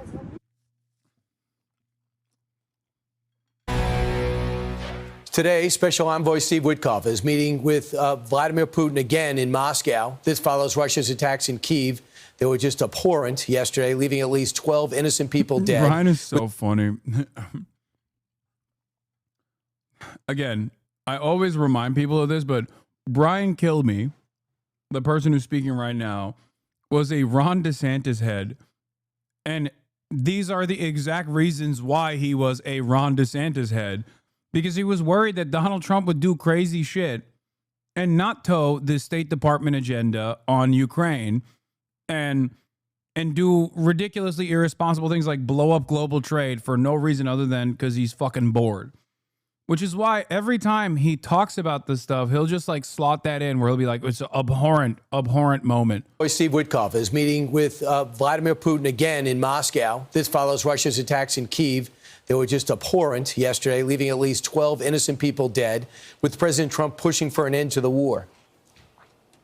I have no allegiance to anybody. I have allegiance to saving lives, and I want to save a lot of lives. A lot of young people, mostly young people. It's the war. It's the soldiers. And if we can do that, also, as you know, I got started because the money that's been spent on this war is insane. It's a killing field. 5,000 soldiers a week on average. And we want to stop that. So Fox News senior strategic analyst General Jack Keane, the president always makes that clear. It's his objective to stop the killing. Are they en route to stopping the killing? It doesn't appear so, based on where we are, for a couple of reasons. One, Zelensky and his team accepted a 30-day ceasefire and removed the condition. He wanted some kind of security guarantees to be able to do that. Russia was offered the same thing, and they have rejected it.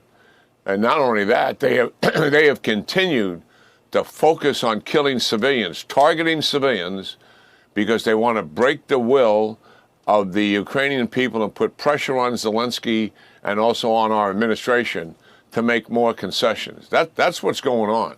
I mean, this is full throttle on the part of Putin. He is the problem here. He has been the problem from the beginning because he obviously invaded a country illegally. And he committed genocide. He's a thug and he's a killer and he's a war criminal. And he certainly only wants to go to that negotiating table and probably make a deal on. I'm not gonna lie, all these fucking guys deserve Donald Trump more than anybody else. Because now they're perma stuck in a position where they have to talk about how fucked up what Russia is doing. Because these are all, okay, I'm going to keep it $150 with you. Okay, Brian Kilmeade, this guy, all of these fucking think tank guys, they're all full-throated support to Ukraine guys, okay? But they have to also dick ride Donald Trump. It's what they did. Like their ambition and their motivation is partly responsible for Ukraine being in the position that it's in right now. And it's not just because like Vladimir Putin invaded. I'm saying like their constant egging on of Ukraine, the false claims that Ukraine was going to join NATO when everybody knew that that was never going to fucking happen. All this stuff has played a major role, and they've quite literally lost the war. They've lost the battle. They lost the battle at the very least. Like the battle lines are not in favor of their proxy in this process. And they have to still, under normal circumstances, they would be like, Vladimir Putin, we need to kill him. Like, we need to keep doing this. We need to keep doing this. We need to urge Ukrainians to lower their age of conscription to fucking 18. You come in. But because it's Donald Trump and Donald Trump is talking about how, you know, Vladimir, stop. They have to present this in a way where, on the one hand, Putler is evil, but also it's cool that our president is besties with him. So they're just like stuck in this weird, they're stuck in this weird bind. On the one hand, they want the war to continue. On the other hand, they have to make it seem like Donald Trump is awesome in the way that he's dealing with it. And he is demonstrably not awesome in the way that he's dealing with it. Unless he's able to get concessions that make Ukraine very vulnerable to a future attack, because he has not given up one iota. Our intelligence services publicly have released information that demonstrates the fact that Russia fully intends to take control of Ukraine and then also other countries in Eastern Europe. That's his objective. And we have to keep that in mind when we're dealing with him. General, you just told me something in the break I did not think was possible. The Ukrainians want to write a check to buy Patriot missiles, a defense battery, and we said no? Yeah, we did. I'm not sure the reason why, but it opens up the door for an avenue that we really need to take advantage of. The State Department has a program called Foreign Military Financing. That is direct loans where you can get military equipment, you pay back the loan at interest. So the government makes money here. Poland is buying tanks, helicopters, air defense system, HIMARS, etc. Over $10 billion worth of stuff. The Ukrainians can do the same because now they have collateral in the mineral, rare mineral development and other things in the country. And also they obviously have. Oh my God.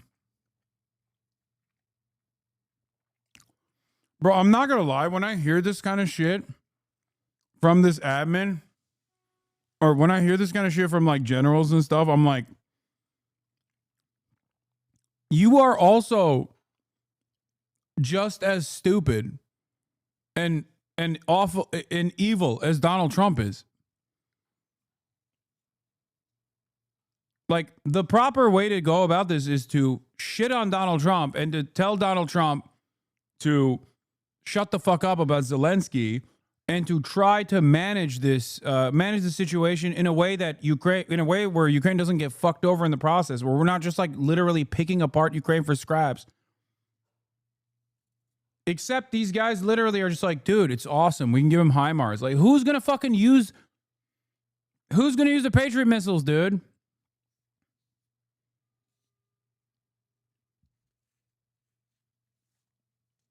Like, they've run out of, it's like, you look at a situation where Donald Trump is like, your raw earth is mine now. And this guy's saying, oh, they can use the raw earth as collateral to purchase Patriot missiles. So fucking fantastic opportunity. He's just a missile salesman. Like, I know I shit on Donald Trump a lot. And he is fucking worthy of being shitted on. But it's not like this guy's alternative is more intelligent either. Like, his alternative is to farm Ukraine even fucking further.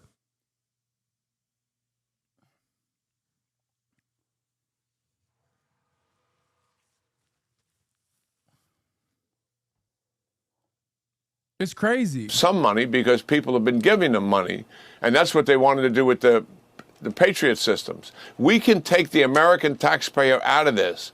And following Steve Witkoff's meeting in Moscow, President Trump says he believes it's time for President Zelensky and President Putin to meet. Just landed in Rome. A good day in talks and meetings with Russia and Ukraine. They are very close to a deal, and the two sides should now meet at very high levels to finish it off. Most of the major points are agreed to. Stop the bloodshed now. We will be wherever is necessary to help facilitate the end to this cruel and senseless war. Following Steve Witkoff's meeting in Moscow, President Trump suggests it's time for President Zelensky and President Putin to meet.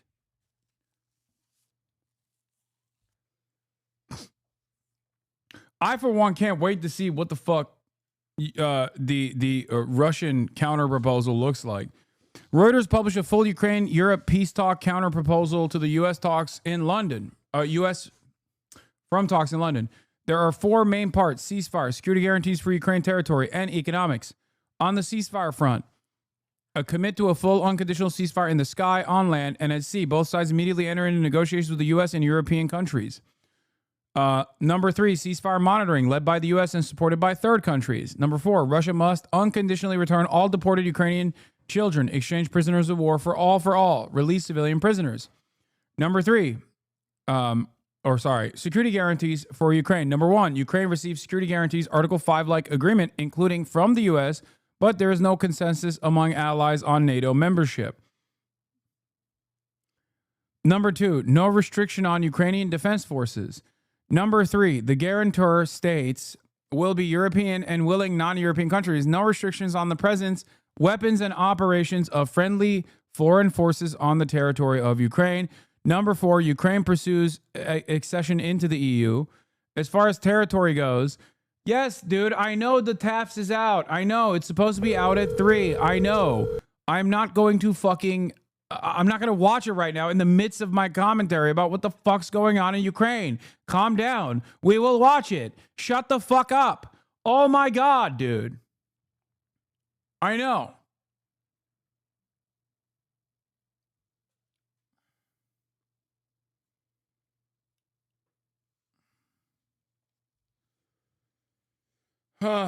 It's not a losing battle. As well as Ukraine has 800,000 troops active, while Russia only has 600,000 available in Ukraine. It's not in Russia's favor. Concessions are just catering Russia. I am going to ask you this question once again, Lawrence Factor, and I asked you this question yesterday. If the situation on the battlefield is not one that is impossible to fucking win for Ukraine, given desertions, given the political instability born out of forcible drafts, why is the American government, both under the Brandonian leadership and even with Mike Waltz in a moment of fucking honesty, demanded that Ukraine lower their age of conscription to 18? I know what the Atlantic Council's position is. That's why I directly called out the Atlantic Council in this process. I'm asking you why you think the Brandonian position, looking at the writing on the wall, was to say you need to lower your age of conscription to 18. How much more can you withstand in that process?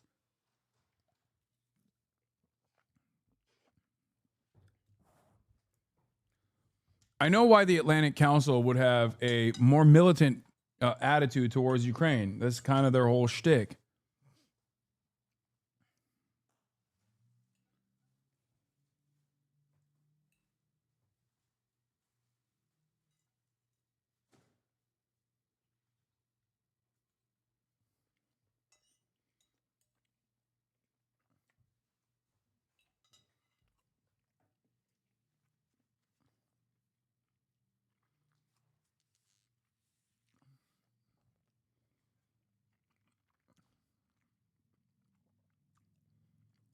I do not know nor have an answer for that, but I do know that answer. The U.S. government is strange and slightly off hinge regardless. Okay. That is why I didn't just ask you about Trump's position on this by way of Mike Waltz. I asked you about Brandon and his position on this because Brandon did NATO. He's the NATO guy. Right? He loved sticking it to Russia. That was his major thing. He was like, oh, yeah, I love unlimited baby murder in Gaza, and I love sticking it to Russia. We're destroying our foreign adversaries' military with 5% of our military budget. That's the Brandon legacy, right? I didn't let the Finlandization of NATO, Jack. I let the NATOization of Finland, right? He did all that. He did AUKUS. He's AUKUS, Jack. He did it. So why did that guy also simultaneously say, well, given the situation on the battlefield, you're going to have to either lower your age of conscription to 18 or we're going to have to reconsider it. Don't tell us, Piker, that you were trans. Oh, no. We're back. We're back with these memes.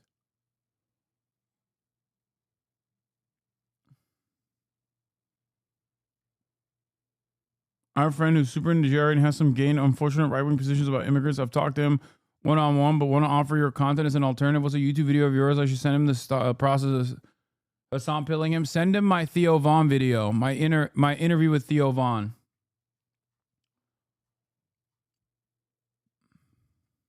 And fund Ukraine's military buildup rather significantly. Look at, if Putin is going to reject, which I think he's going to do, the deal, what then do we do? One, crippling sanctions would be option one. And two, upgun Ukraine. Upgun Ukraine to bring Putin to the negotiating table, not so Ukraine can continue to fight, but Putin pays attention to that military equation and who has an advantage there more than anything else, actually more than sanctions. I just hope the president knows. These are levers that we can use these levers. I hope the president knows that this happens. Sometimes it happens beneath his level because this is defense. Who would not want to block a rocket from going into a city? Lavrov told Face the Nation that he says the president of the United States and I think rightly so that we are moving in the right direction and they are heading towards peace. They are ready to. Yeah, dude, Trump just hasn't seen your coverage on it. That's what it is.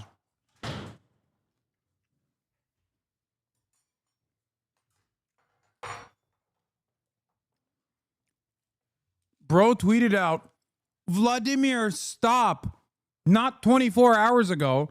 And this dumbass thinks like, oh, maybe I'll be able to get to him by way of a good deal, by talking about how good of a deal this is.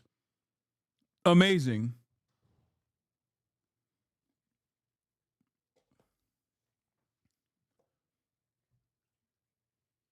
I feel like Trump is just cooked on this process. And even then, when I hear stuff like this, I'm like, damn, like even Trump is, in all of his idiocy, is further along a more manageable position than these fucking monsters are. Because the reality of the matter is, glazing Adolf Putler aside, And by the way, there is no guarantee that Vladimir Putin is even going to abide by any ceasefire, let alone, sign off on a fucking ceasefire. Make no mistake. And I do think that Trump's way of managing this situation is actually working against that. Okay. But having said that, a ceasefire or some sort of treaty is inevitable. It's just you're basically moving how many people dies in the process. That's why I was in favor of the Antalya program, the 15-point ceasefire negotiation, when Ukraine had tremendously more leverage back then. Do I think that Vladimir Putin has the capacity to take over the entirety of Ukraine? I don't. But that doesn't matter. What matters is how many Ukrainians will die. Because even if they were to lower the age of conscription to 18, and then America started sending in weapons again, okay, a steady flow of weapons, there is no guarantee that they'd be able to train the military fast enough, have enough appetite to fight back, and be able to push Russia out of these territories that they've established hardened positions inside of. So there's no guarantee that this is going to work anyway.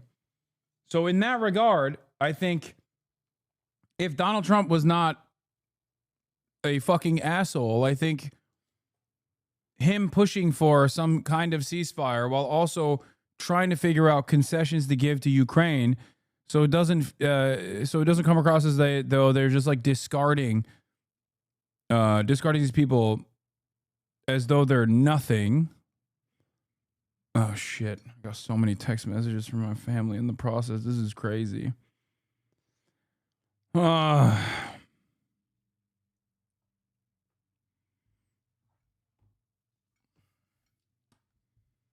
Anyway.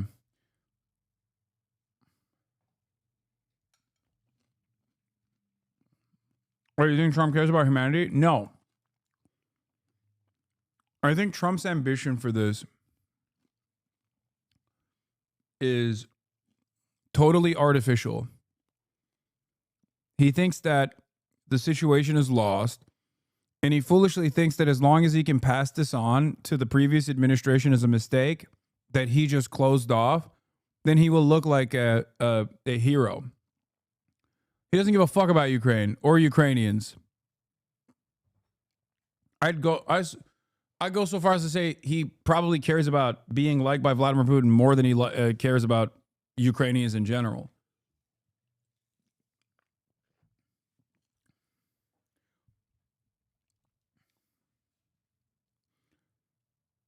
He's just looking for a W there, and he thinks if he sucks Vladimir Putin as hard as he has thus far, then Vladimir Putin will give him that W. Ironically enough, the very fact that he's sucking Vladimir Putin and the statements that he's made leading up to the election is the reason why Vladimir Putin has more leverage now than he did even before. Beyond the battlefield, I mean. Leverage in the diplomacy side.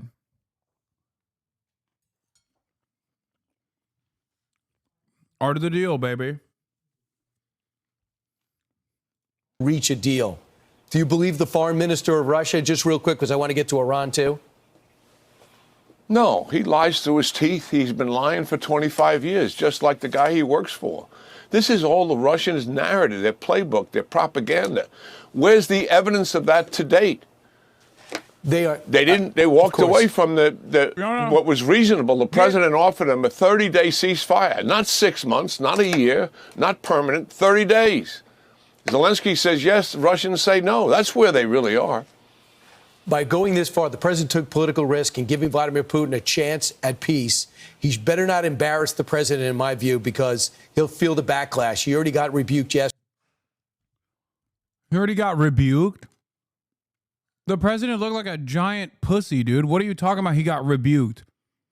Oh, you mean when he said, Vladimir, stop? That was the rebuke, dude? What an incredible rebuke that was. Didn't we all? Yeah. Everyone remembers that historical moment when the American president said, Vladimir, stop. Wow. Such tremendous backlash. This is the most Brandonized moment. This is literally CNN saying Brandon is actually having a come to Jesus moment with Benjamin Netanyahu.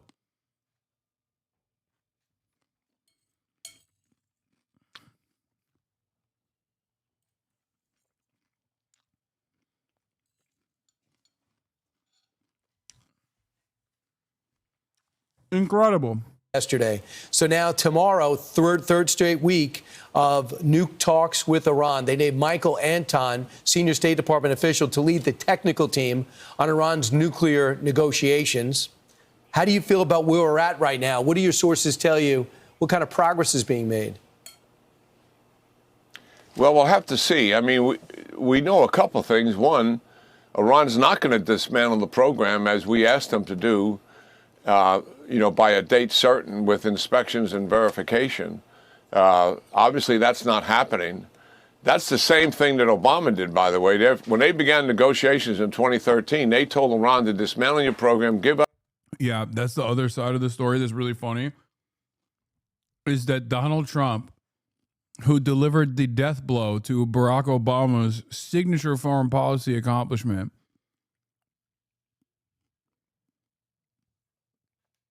has now turned around and is trying to do Barack Obama's Iran denuclearization agreement. I fucking love that, dude. That is awesome.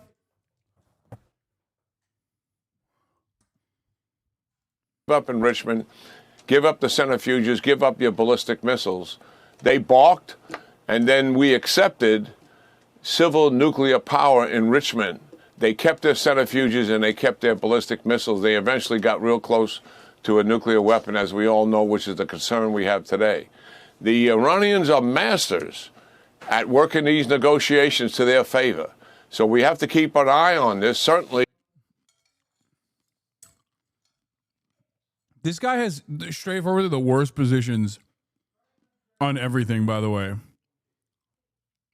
He's like, I don't know about this Iran denuclearization agreement. Maybe we should just nuke Iran ahead of time. The administration wants a nuclear program that cannot even come close to weaponization. Mm-hmm. But even if you take away all the enrichment and leave the centrifuges and the ballistic missiles, they can get enriched uranium from many countries. We get it from 4 or 5 different countries, to include Russia. China, Russia, and North Korea all have enriched uranium. Why? Because they all have nuclear weapons, and they're their closest allies. So clandestinely, they can still get enriched uranium. And they keep the centrifuges to spin that and get it to a weaponization grade, and they keep the ballistic missiles so they can deliver it. That's what we have to be very careful of going forward here. It's got to be Americans on the ground watching the dismantling. Maybe people will yell at me for saying this, but I do think that the region will be way more stable if Iran had fucking nukes. This is not just my take. This is the Mersheimer protocol. He says this as well. I think Jeffrey Sachs might have said this too. It's kind of insane to think that I could get away with saying this shit. I mean, I have before, but like the HasanAbi doctrine remains true. And it's low-key part. It's the only reason why I think this is because Israel has nukes. I feel like if Israel did not have nukes, which they have, and it's too late, and they've had it for a very long time. If Israel did not have nukes, then I would not have this exact same perspective.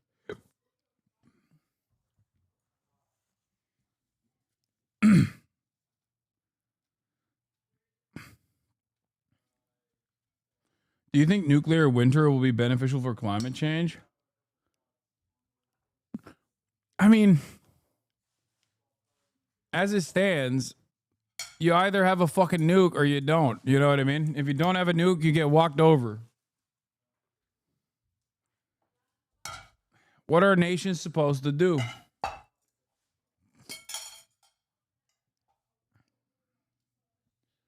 Don't make me tap the sign, dude. Don't make me tap the fucking sign. There it is. The HasanAbi Doctrine, a guide for nation building. Rule number 1, get nukes. Rule number 2, do not give up the nukes. You know who did rule number 2? You know who violated rule number 2? Ukraine, bitch. That's who violated rule number 2. Ukraine fucked up. And you're over here talking about, oh, dude, countries can't have nukes. What are you talking about? Okay, rule number 3. If you're accused of having nukes, drop everything and immediately find some nukes. Especially if America says you have nukes, you have to find nukes. If you don't have nukes after America says you have nukes, you're fucked.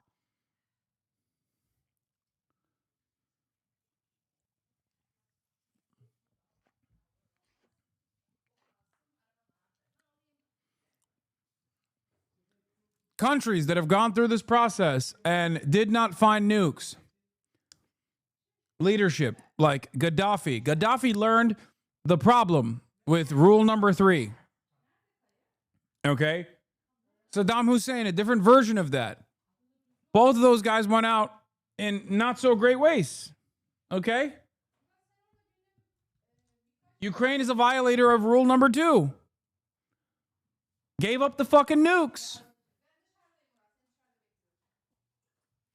I'm not Mr. Nukes have actually created global stability and global peace, but as it stands, you look at countries that don't have nukes and you look at countries that do have nukes. Okay? And it kind of feels like countries that don't have nukes are getting dominated by countries that do.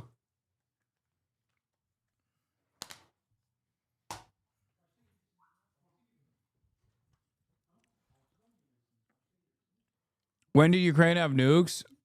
I mean, technically it was USSR nukes that were in Ukraine and they had no way of using them, but it doesn't matter. You should have just, on principle, never given up the nukes.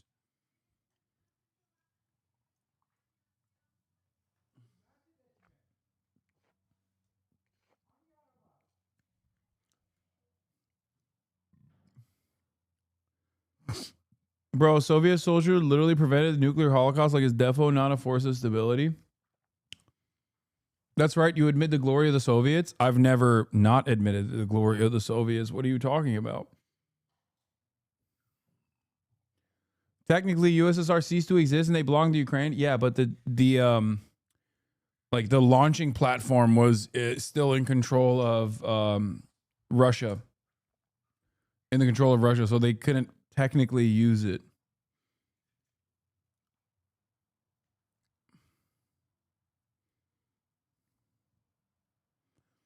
Yeah, the white fascist South African government denuked South Africa for this reason. They didn't want a black leftist government to have nukes.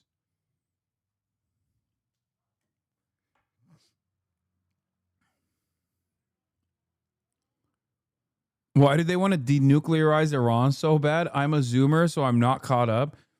I mean, it's because when a country has nukes, they have full-blown autonomy, full-blown sovereignty, and they can get away with being treated differently. They get treated differently than countries that are devoid of nukes. I mean, look at Ukraine. Look at Ukraine. Look at what's happening to Ukraine. That program in the way Libya did and South Africa did and Ukraine did. And that's just the beginning. I'm not sure the Israelis are going to sit on the side if they think it's a bad deal. General Jack Keane, there's so much going on. The Institute of Study of War helps unwind it on a daily basis, and you're chairman of that. Thanks so much, General. Have a great weekend. So, NATO chief, Maher. Did you just say Vietnam doesn't have nukes? Yeah, dude. What happened? I mean, you're Vietnamese. You know this. What happened to your people? Exactly. America fucking genocided the Vietnamese population. That's what happens when you don't have nukes. When you don't have nukes, you get fucking genocided so hard that even currently, almost half a century later, okay, you still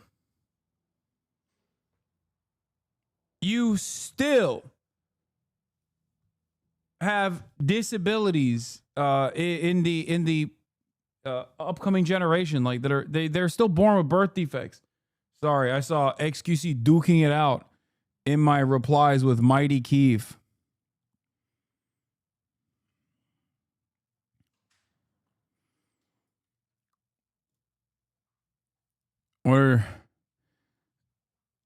Here it is. It's so funny to always imagine that you wouldn't be in the minds if such a scheme were to be implemented, I said, responding to Asmongold, saying society would instantly and dramatically improve if we took the bottom 5 to 10% of the most R-worded kids out of school and put them in the coal mines instead. Almost all Western cultural problems derive from an adherence to the false god of equity. To which I responded with, it's so funny to always imagine that you wouldn't be in the minds if such a scheme were to be implemented. Okay. To which Mighty Keith responded with, I find it wild. He says horrible things like this about a parent's mentally disabled children, but when people bring up his dead mom, he cries on YouTube about how the world's being mean to him. I don't get it, lol. XQ said he isn't referring to mentally disabled children, but actually depicting unintelligent ones. For most people, his opinion about the topic doesn't warrant an ad hominem about his dead relative. Hope this offers some guidance on this topic, says XQC. To which, once again, Mighty Keith's point here isn't that it is appropriate to shit on Asmongold's mother, okay? He's saying, like, if you can understand how inappropriate it is to have someone shit on your mom, which I agree, by the way, it is inappropriate, right? Then, you know, why are you making these fucking broad declarative statements?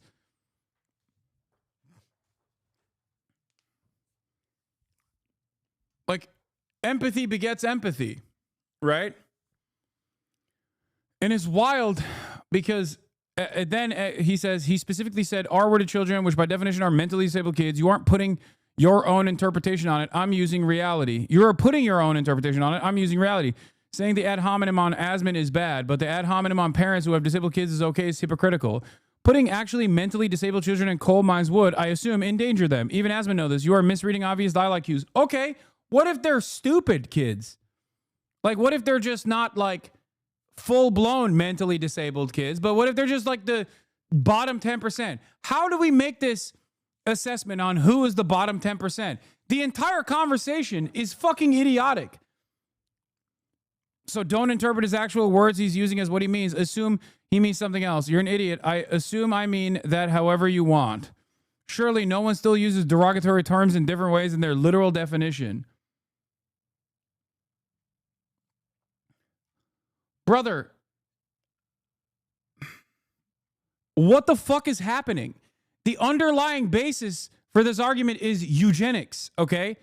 A eugenicist principle that will dictate, like, this is genetic predetermination talk happening on the timeline and getting a shit ton of fucking likes, and you have XQC who under normal circumstances would absolutely fall in the fucking 5 to 10% bottom fucking intelligence quotient, okay?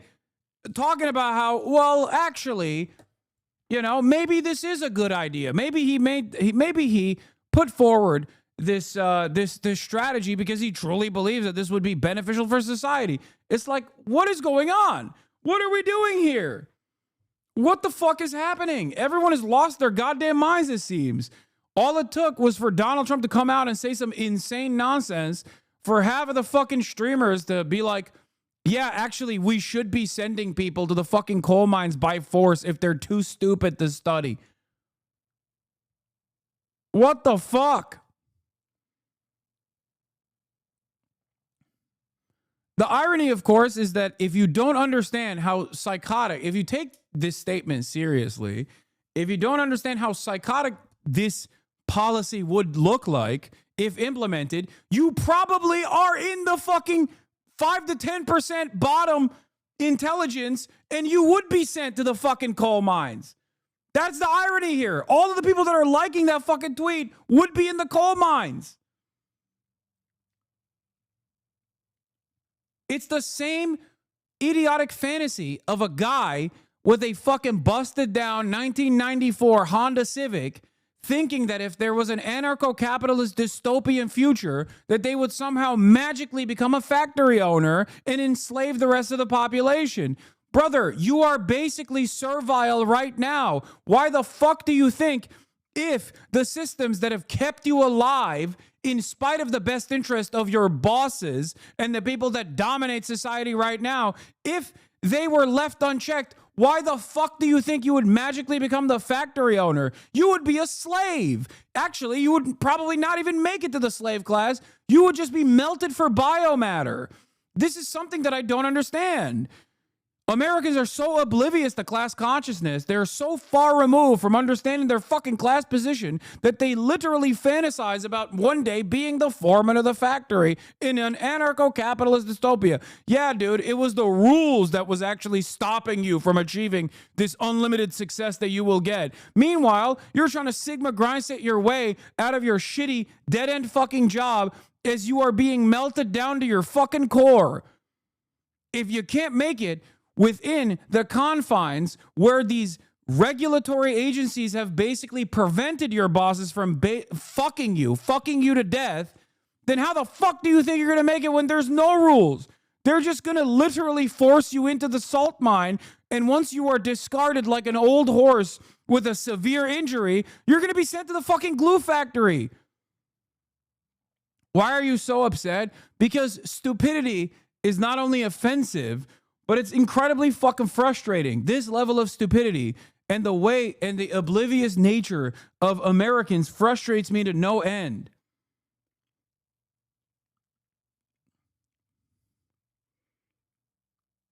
That's what pisses me off.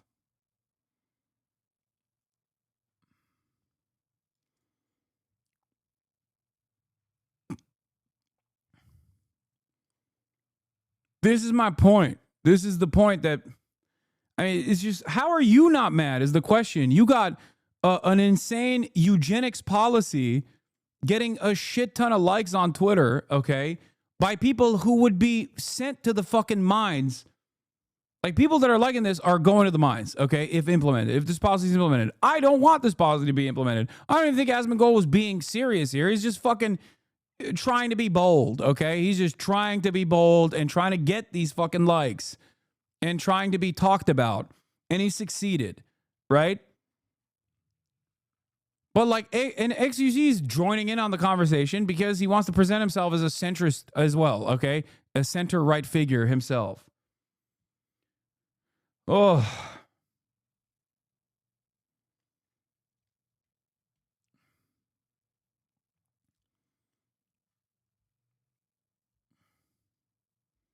New copium just dropped. What? Sorry if this is derailing. I'm not going to fucking watch an H3 subreddit post, chatter. Come on.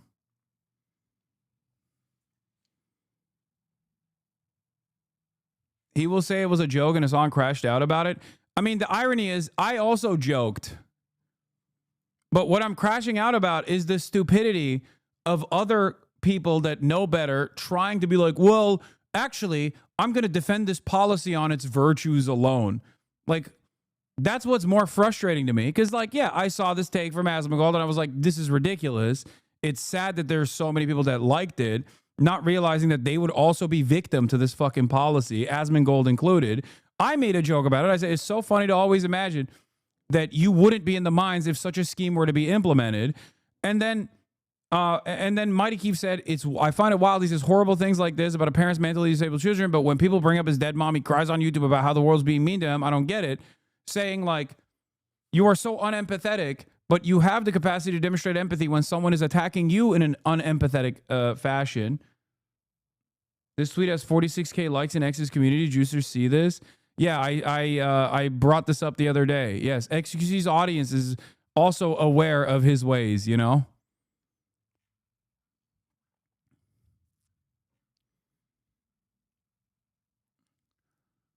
The silliest point of contention here is always to take, like, the silliest thing here is always whenever centrism fans and centrism understanders will take the argument at face value. Okay, they will never scratch the surface where they'll just be like, yeah, dude, this is what actually is happening here, you know? Like, remember, the conversation started with me saying, don't ever let anyone tell you your voices don't matter, right? There's real discontent towards Elon Musk. In some instances, that discontent is so vast and so insurmountable that it leads to literal vandalism, okay? Acts of vandalism. This isn't to say that acts of vandalism are good, okay? I'm not saying that. I have a platform. I can't say that, regardless of what I may actually think, okay? Having said that, like, this isn't even about the fucking cars burning on fire anyway. I'm literally talking about the ways in which the discontent towards Elon Musk has blown up, so much so that he is basically saying he's going to fucking leave. But then people turn around and go, no, he's leaving because they're lighting Teslas on fire. As in, they're taking Elon's reaction, which he hasn't even delivered himself personally, at face value. They're imagining an alternative that Elon is actually quitting because people are lighting the cars on fire, not realizing that people are lighting the cars on fire because of how fucking little they want to do with Elon Musk due to his actions inside the federal agencies. Okay? And then the centrism defenders look to that argument and go, yeah, he's right. It is actually because the cars are being lit on fire. And Hasan is saying it's good to light the cars on fire. I never said that. Why did you choose the QRT Hasan on some shit? He's objectively correct on his other 1,000 actual moronic things he's posted, bro. Defend it. Violence equals voice. Look who's doing the defending now.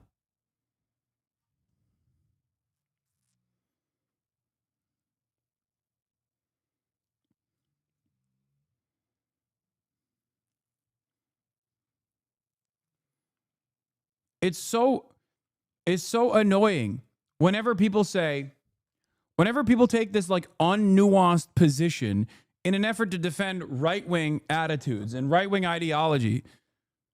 Okay? It's so goddamn frustrating when people will just look to this and go, well, you know, he's making a good point here. Like, the conversation has shifted from the point that I was making, which is that there is very real discontent. There is very real discontent towards Elon Musk.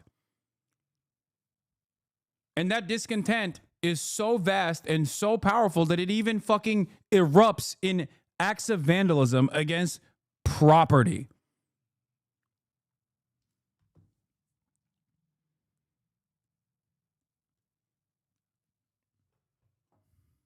It has also erupted in the way, it also has turned into people not purchasing Tesla vehicles in general. Okay? Anyway, this conversation is still continuing, by the way. This isn't an argument. You're telling me I'm supposed to just assume someone means something other than what they said. There wasn't even any context that could allude to him meaning what you're saying. You just pulled it out of your ass to defend someone who has the same ideals.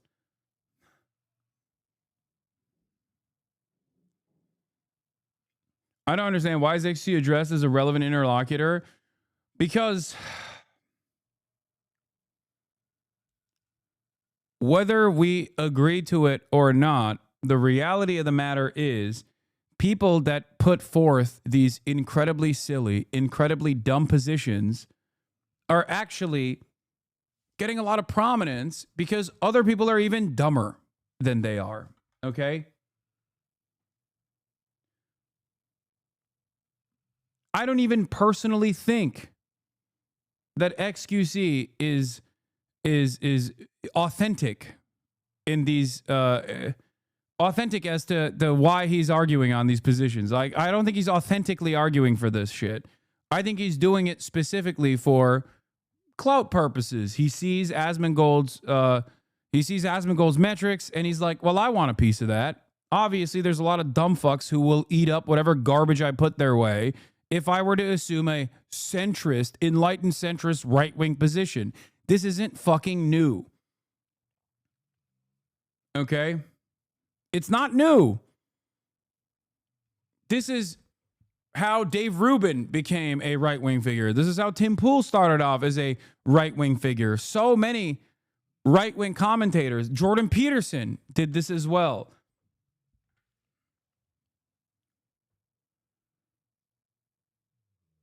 Why isn't it relevant if they actually believe it or not? They're spreading Nazi rhetoric and their audience genuinely believes it. Dog, I'm not saying this to defend XUC. I'm saying that Why can't people comprehend? When people are grifting to the right, it doesn't matter if they're grifting or if they're genuine. What matters is their output. Okay? But the very fact that they're grifting on top of that makes it even more indecent. My point is not deep down inside, he has like a real opinion that is born out of empathy.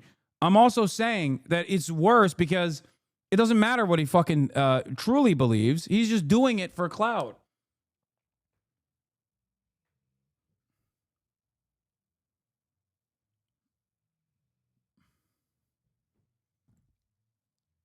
I always thought XU was pretty right-wing. Yeah, you were unfamiliar with his commentary then.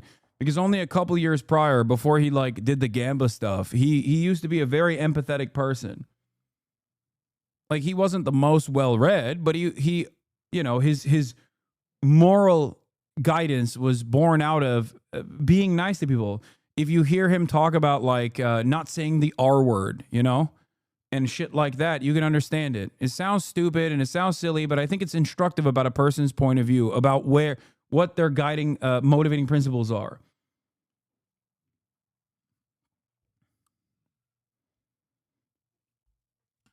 I mean, it's been a long time at this point.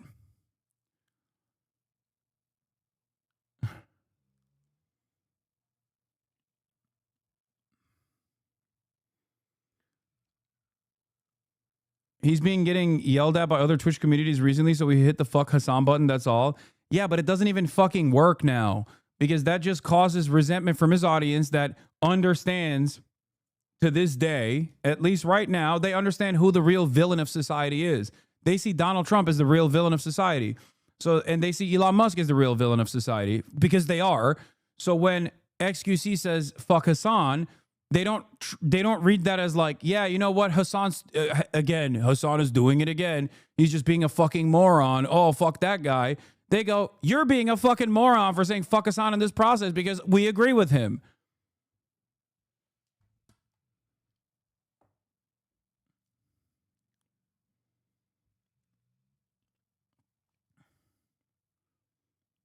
The fuck Hasan button only works in times when the overwhelming majority of the population can't see that the institutions are causing them direct harm.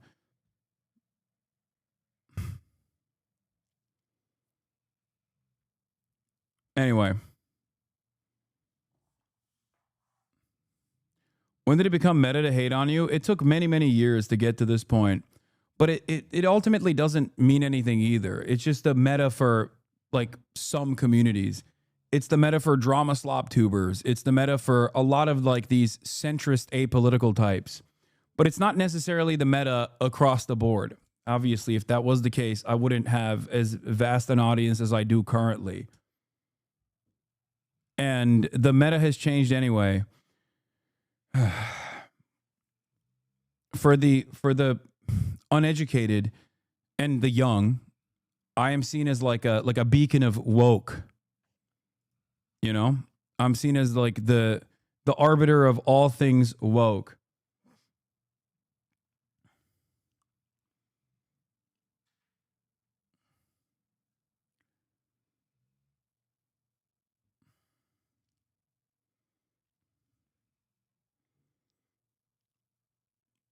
And from the liberal side, I'm seen as the arbiter of all things that that demonstrate their moral depravity, because there is a different alternative out there, and they don't want to abide by that, and they want to maintain the current, the current systems, in spite of how deeply unpopular that maintenance looks like for the average person. So much so that they went and fucking voted for Donald Trump.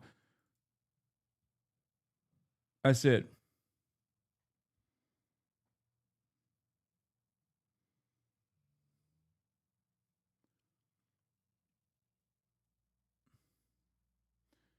It was around the Tate time. That's when being compared to you was a compliment to, I don't know about this Hasan guy. Yeah.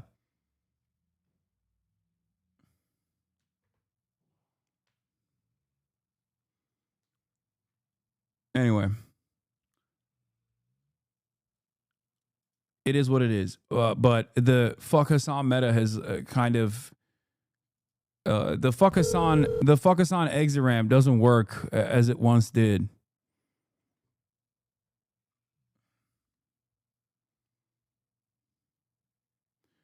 I think the grace you give the right-wing men that stream stands opposed to what I've seen from the women on the left saying, just a pattern I've noticed. I know you're great at outreach, but no need to defend the lost. They yearn to wander. I don't just give grace to right-wing men that stream. I give grace to everyone. And that is precisely the reason why I've been able to create a community of like-minded individuals that have had their minds changed. This is a big part of what I believe in. Personal property. What is your this? Land. China didn't. What the fuck? A certain. Blue pilled my lifelong conservative mom in 2017. Now she gives history lessons to my Republican family. What the fuck is this? The amount of land you're allowed to have is personal property because you're using. What the fuck? Using it for your personal purposes. You can own the car. You cannot own the means of production of the car.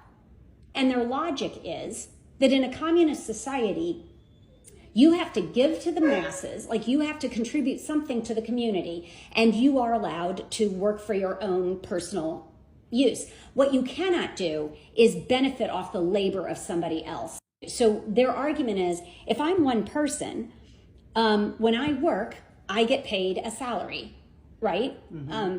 But what I cannot do is make 1,000 other people work, and I don't do any work, and I get paid off of all of their labor. That's what communism says is illegal. The means of production belong to the people. All of the manufacturing is government owned. Now there are all companies, all businesses are government owned. All large tracts of land are government owned. There are a few exceptions, most of them that came from when Hong Kong was returned to China. Hong Kong had been for 100 years British. There were a bunch of Chinese people that were living there that were used to a free economy. And these people are, as you know, very, very wealthy people. They built very big businesses. Well, these Hong Kong billionaires who are used to being free went to Beijing and said, one of two things is going to happen.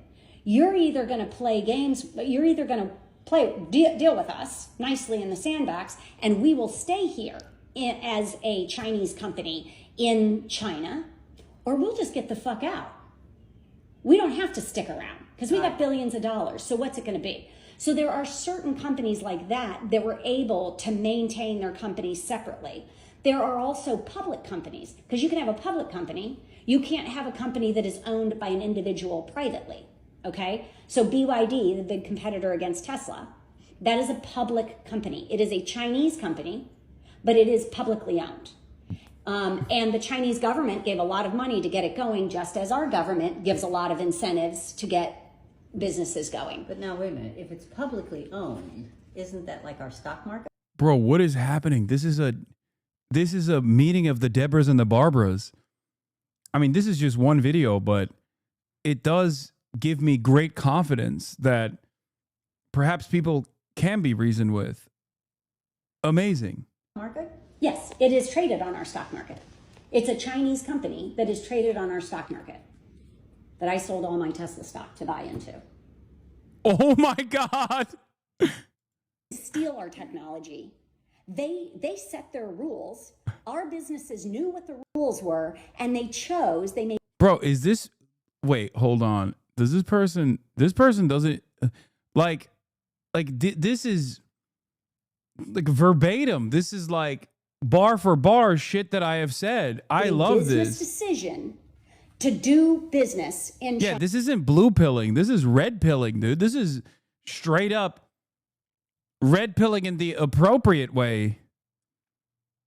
China. Our business leaders gave it to them, which sounds crazy until you realize you're the CEO of Apple. You want to go sell Apple phones to 1 billion people in China. Or you want to get access to 1 billion workers who are higher skilled workers. Do you think the CEO of Apple didn't know that to go do that, China says, great, you can come here, but the price of entry is you will share your technology with us. You will teach us. We have to get something out of this too. And what we want is to learn from you. We want to learn your technology. So you have to share your technology, or nobody's forcing them to do business in China. If you don't want that, like when you're Apple, that your patents are not going to be respected. But you chose to go build a factory there. Well, then you can't then say, now you stole my technology. So what's happened here is you've got a CEO that either is thinking very short term. Let's say you're Tesla and you're like, okay. A lot of Twitter poll nerds have been saying that for years. If you get the Y moms onto your issue, you'll win that issue, and holy shit. I mean, let's make no mistake. This is just one wine mom, okay? I mean, it starts this way. This is what Mao said when he talked about the spiritual atom bomb, okay? Of Maoist thought. This is how it works. This is the real spiritual atom bomb. I'm going to give them all my technology because in the short term, I'm going to have this huge burst of business. My revenues are going to go skyrocketing. You know, I'm going to have this great advantage that makes me as a CEO look great. And not trying to be uncharitable, but the shock that it's Deborah wine mom, soccer mom, etc., as if housewives don't have intelligent conversations about the economy. No, intelligent people that have conversations about the economy can still be completely invested in intelligent people that oftentimes have conversations about the economy don't actually have this perspective. This is not about intelligence. This is about perspective. Oftentimes, the intelligent people that are having conversations about the economy, or even the political economy, or even politics in general, are having that within the confines of Western liberal capitalist democracy. Seeing the world outside of that, no matter how intelligent you are, is actually unique. You don't have to be brilliant to see the world outside of that. Okay? It just means that your perspective has grown. It has shifted. My brother says Mao was worse than the Holocaust. What do I even say to that? I don't know. I don't know how. I mean, I'm owned. I'm owned in the marketplace of ideas. That's incredible. the fact that I may be training a competitor that is going to absolutely destroy me in the market 5 years or 10 years from now, well, that's not my problem. I won't be CEO then. I'll let the next guy deal with that. So that's one possibility. And, you know, that's just a business decision. The other possibility is that you're Nike. And if you're Nike, you might say, you know what? Let them make better shoes than us. It doesn't matter because we have the Nike brand. And when somebody goes shopping, they can sit and see two different shoes sitting right next to each other. That one the shoe A may be better looking and better made, but shoe B says Nike. They're going to pay more money for the Nike because we've got a great brand. So I'm not afraid of, it's not a matter of I'm ignoring the future. I'm not afraid of the future. I will always get out ahead of them because I've got a fantastic brand. Tesla at one time could have said that had Elon not opened his mouth in our government and really destroyed his brand. But my point is, you can't then villainize China and say they're evil because they stole our shit. No, we gave it to them as a business decision in order to gain access to 1 billion consumers or 1 billion Chinese workers. She has to be a HasanAbi headload. This sounds like one of your rants. Well, her daughter is not following me, so China didn't steal. I don't think she is. They're evil because they stole our shit. No, we gave it to them as a business decision. I have a wine aunt who says if she had the choice, she would join Hamas. To be clear, she is white Zimbabwean. That is insane. But also, that makes... Actually, you know what? That kind of makes sense. It's like that lady in Australia on Twitter. I saw that post from the one woman from Twitter that was like, I'm a 52-year-old Australian woman, and if I had the opportunity, I would join Hamas.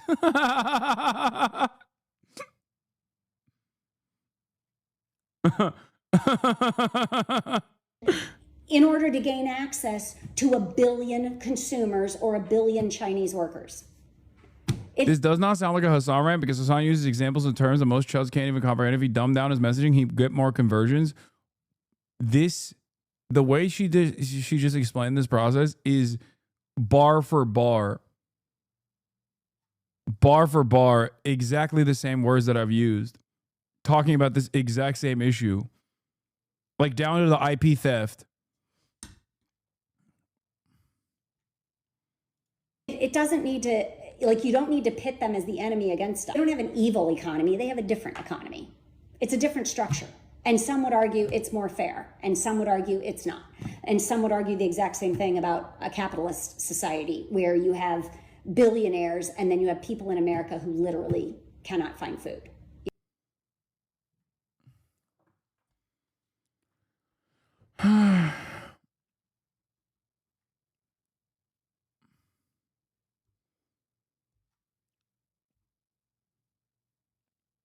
Just looking at the headline, you know this article is going to be fire. Harvard is an Islamist outpost.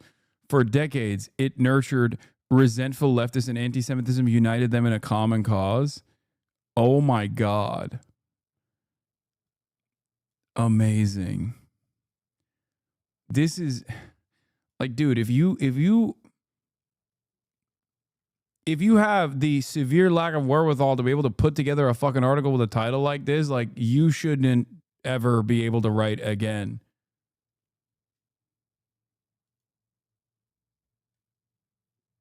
Oh, the OG tweet got yeeted into space. I'm a 73-year-old woman from Australia. After seeing what Israel has done and continues to do, if I was capable, I'd join Hamas.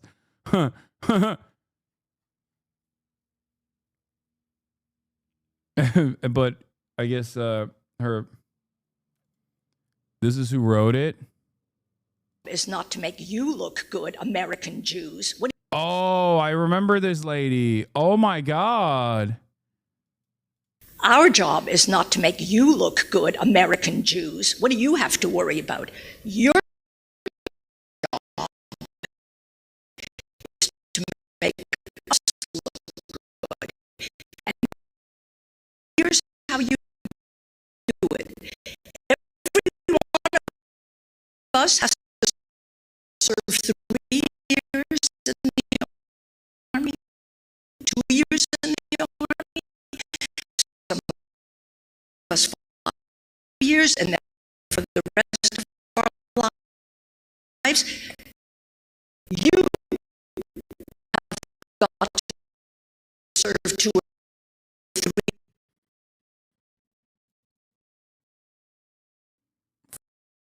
Fuck.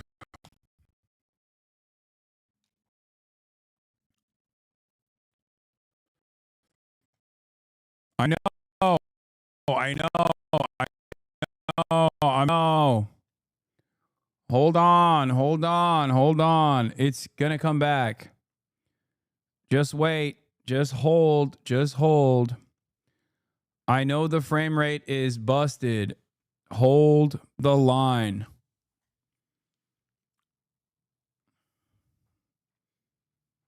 Hold the line. This happened yesterday as well. It's coming back. Hold on. Happened yesterday as well. Wait a second. It'll pass. Oh, it passed already. It's back. We're back. We're back. Refresh. Yep. We're back. We're back. We're back. We're back. We're back. We're back. We're back. We're back. We're back. Also, I do got to say something. I got to say something, chat. I'm freaking glowing, dude. I'm freaking glowing, fam. Look at this. That goddamn facial. Whoo, sheesh. Sheesh.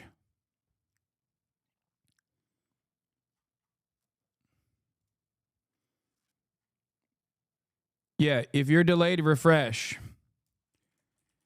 If you're delayed, refresh. If you're delayed, refresh. If you're delayed, refresh. If you're delayed, refresh.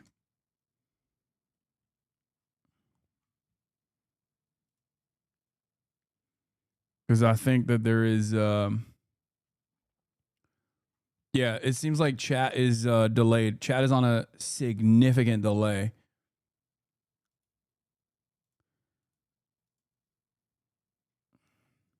Don't touch your face. I won't. I know.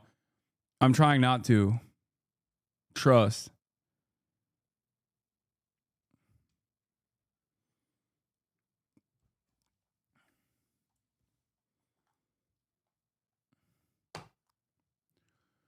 All right. Rewind, please. Yeah, I'm going to rewind here. Listen to this demon. Our job is not to make you look good, American Jews. What do you have to worry about? Your job is to make us look good. And here's how you do it. I refreshed too, but the chat is still delayed. Happened yesterday too, like 30 seconds. Wait, really?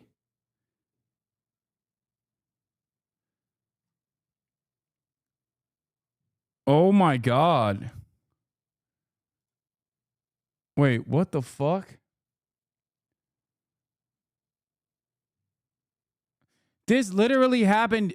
Oh my God. Chat is like delayed by 2 minutes.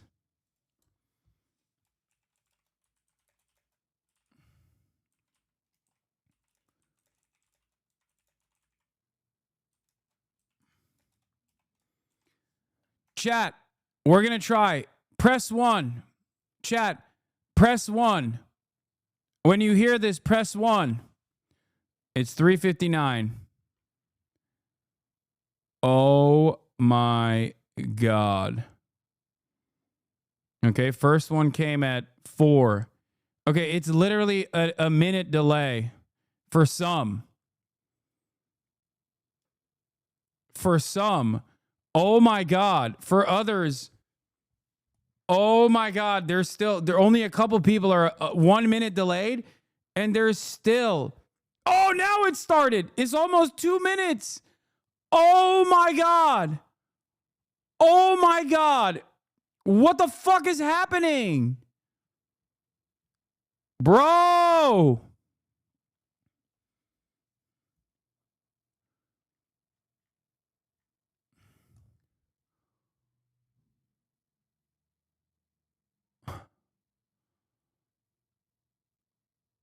Oh shit.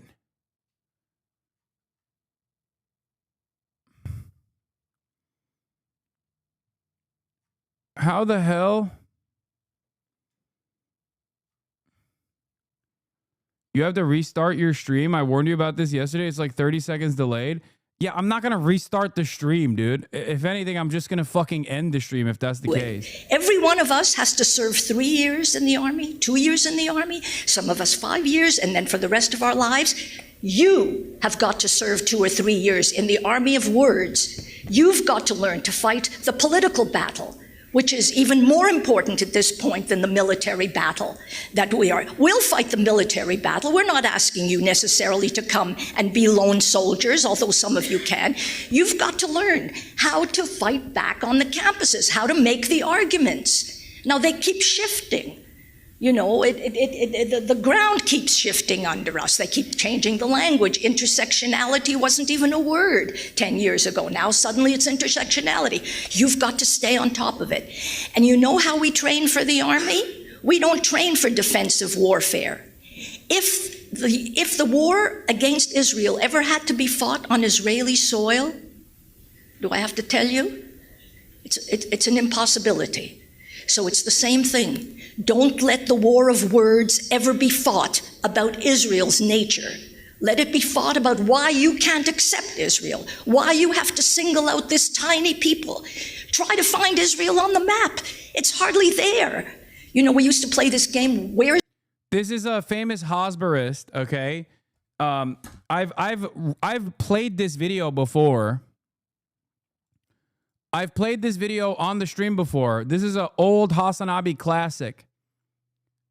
She is the OG, like, she is the OG author of propaganda, and she's basically describing it too. She's describing exactly the terms of propaganda here.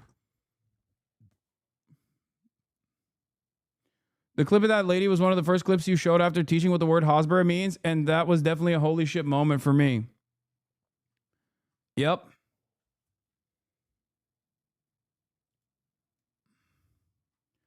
I wrote about Canadian Zionist Ruth Wise last year when she gave this talk on March 13, 2024. It was one of the most racist and vitriolic Jewish supremacist rants I've ever heard. Here's a clip from her rabid diabolical diatribe. Where's Waldo? Where is Waldo on the map? Are you going to really tell me that this is the country you want to blame? Teach them how to defend by attacking. Teach them really what one says as in fencing. You've got to do that. You've got to make demands on them. They've got to serve for 3 years in the army of words. Well, I cannot even start with this to compete with this passion and compassion. And of course, here is Samira Mohyeddin. If you are an Israeli anywhere, and if you are a Jew anywhere, Mr. Netanyahu is the head of the Israeli government, and you stand up and salute, and you ask everyone else in the whole world, don't you dare minimize our prime minister. Don't you dare call him a chicken shit. Don't you dare. Psycho. Anyway, these are people who don't care about anything. They just want to defend Israel. That's it. And they will say insane shit in the process of defense of Israel.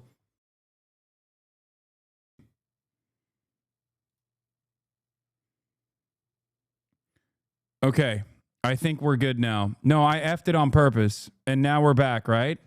Yeah. We're back now, right? I had to save it. I had to save the stream. Yeah. Yeah, we're good. Okay, it's back. Okay, the ingest, on my ingest side, on my cloud server side, it was there was an issue, and we seemingly have fixed said issue. Okay. All right, we're gonna watch TAFS, the Adam Friedland show, the #1 place for Hasbara. Just kidding. Okay, hold on. This chick is making hit that dual loyalty button like a Republican. No, I mean this is the type of shit that like ultra Zionists say all the time. It's like Jonathan Pollard being like, all Jews have dual loyalty. Of course all Jews have dual loyalty. They should have dual loyalty. That's what he says. It's insane. You have a cloud server? Look at this little nerd. Yeah, but it runs into issues as you have seen over and over again. All right. We're doing Adam Friedland show. The Adam Friedland show. It's here. Hasan Piker, Politics Online, Fashion, Mr. Beast.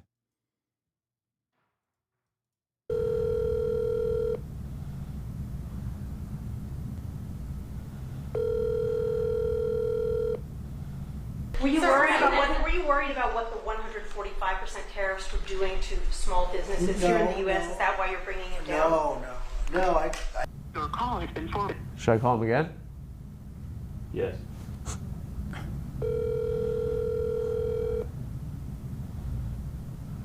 But China's not doing any business. They were doing. Adam Friedland keeps calling me. Yo, what's up? I'm live. Salam alaikum. Hasan, how are you, Habibi? I'm good. What's up? What's going on? Okay, it's Friday. It's Friday, finally. It's happening. Okay. What's happening? Your episode is coming out. Oh, wow. Okay, it's finally it's finally happening. It's here, Hasan. I'm overjoyed. Thank you. And I just want to thank you for your friendship. And the solidarity that you've shown me throughout this entire crazy period of my life. Okay. The answer is yes. I will hide you.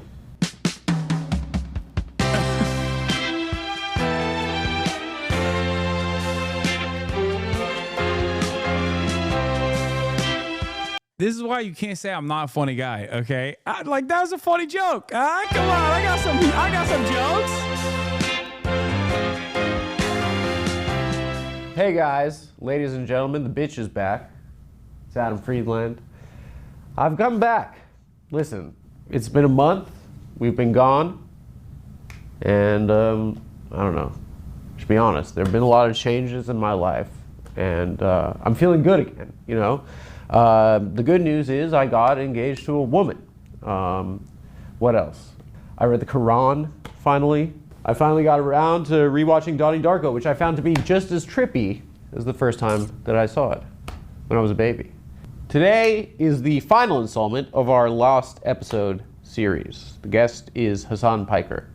Many people have noted that he was perhaps a protege of mine. I think we finally passed the torch during this episode. I think the teacher has become the master. What is it? The master has become the student. The master has become the student. The hunter has become the hunted. Next month, the new season of the Adam Friedland Show will be launching. This is a massive roll of the dice on my part. Throwing my life savings behind the project right now. My partner has moved on. I just can't stand what's happening right now in this country. I can't sit back and watch democracy be assaulted over and over again. I know how to fix this. And you have to trust me, America. So next month, it begins. Get ready, folks. I guess I'll end this by saying what no one has the fucking guts to say. President Donald John Trump, you're fired.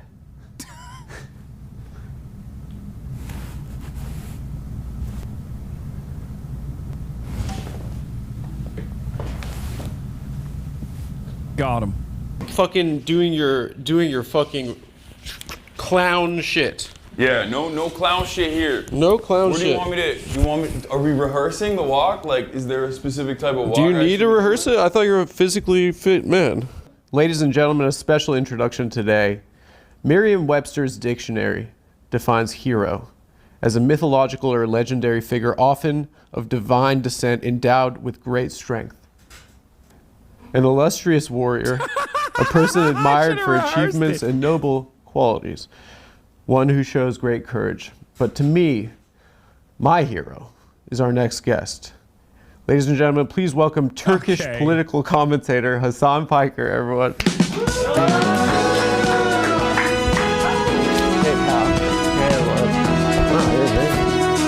That's nice muscles, dude. Thank you. Okay, you got a great bod though. Thank you. Great arms, great chest. How long have you been getting muscles for? Yeah, I used to be really super fat, and then I moved to LA, and I was living with a bunch of personal trainers. So sick. Bengals, thank you for the 50 no, it's because I was broke.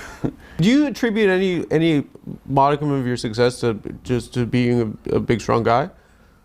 Being attractive? Yeah, if you were like a Quasimodo, would people be listening to you about like... No. I mean, people would probably still be listening, but like not to the same degree. They wouldn't be looking though. Yeah. Yeah. I think like, this is actually kind of serious. I'm gassing myself up a little bit, which is weird. Get serious. But I do think that like there's a lot of these like Andrew Tate types out there, right? Uh-huh. Which is really funny because he's like, I mean, he dresses super European, like super gay, like unimaginably gay. He wears like those little slipper loafers and like super tight pants. There's this entire like new wing of, I guess, right-wing adjacent content creators that are all like former life insurance salesmen and shit. And they all present themselves as like super masculine alpha dogs. And I feel like the way I look kind of counters that a little bit because, like, you know, you look like the archetypical, stereotypical leftist guy. What is that supposed to mean? Just handsome. You're coming on my damn show and fucking sunning my ass immediately? You dress gay like Andrew Tate says. No, I just dress gay because I'm gay. No. But I'm saying you got stylists and stuff? No. How much Rick Owens have you bought? This is the Doc Martens one, and these are the only. Those are literally the collabo Rick Owens? Yeah. They're sick though. They're super comfy and also relatively affordable. They're like $300. Wait, so let's back up. You grew up in Turkey? Yeah. What's like the vibe there? Chill. You think? I think. Yeah. I was in an econ class in college, freshman year, like 8 a.m. class, and there was like a crew of internationals, and they all relatively affordable, $300 out of touch. I hate this conversation because for a boot that you can wear forever, $300 is perfectly permissible as a price point. Stop fucking doing this bullshit. Stop doing this fucking bullshit in the chat where you're like, dude, I'm not actually signing off from my mommy's Connecticut McMansion. I'm actually literally living in a fucking pile of trash right now. How dare you say that? How dare you demonstrate bourgeois decadence? Okay? Shut the fuck up. You know exactly what I meant there. You can cry about it all day, every day. They're literally Rick Owens boots. Rick Owens boots are normally $2,000 a pop. This is a $300 boot. Aren't boots literally the example of that one fallacy thing?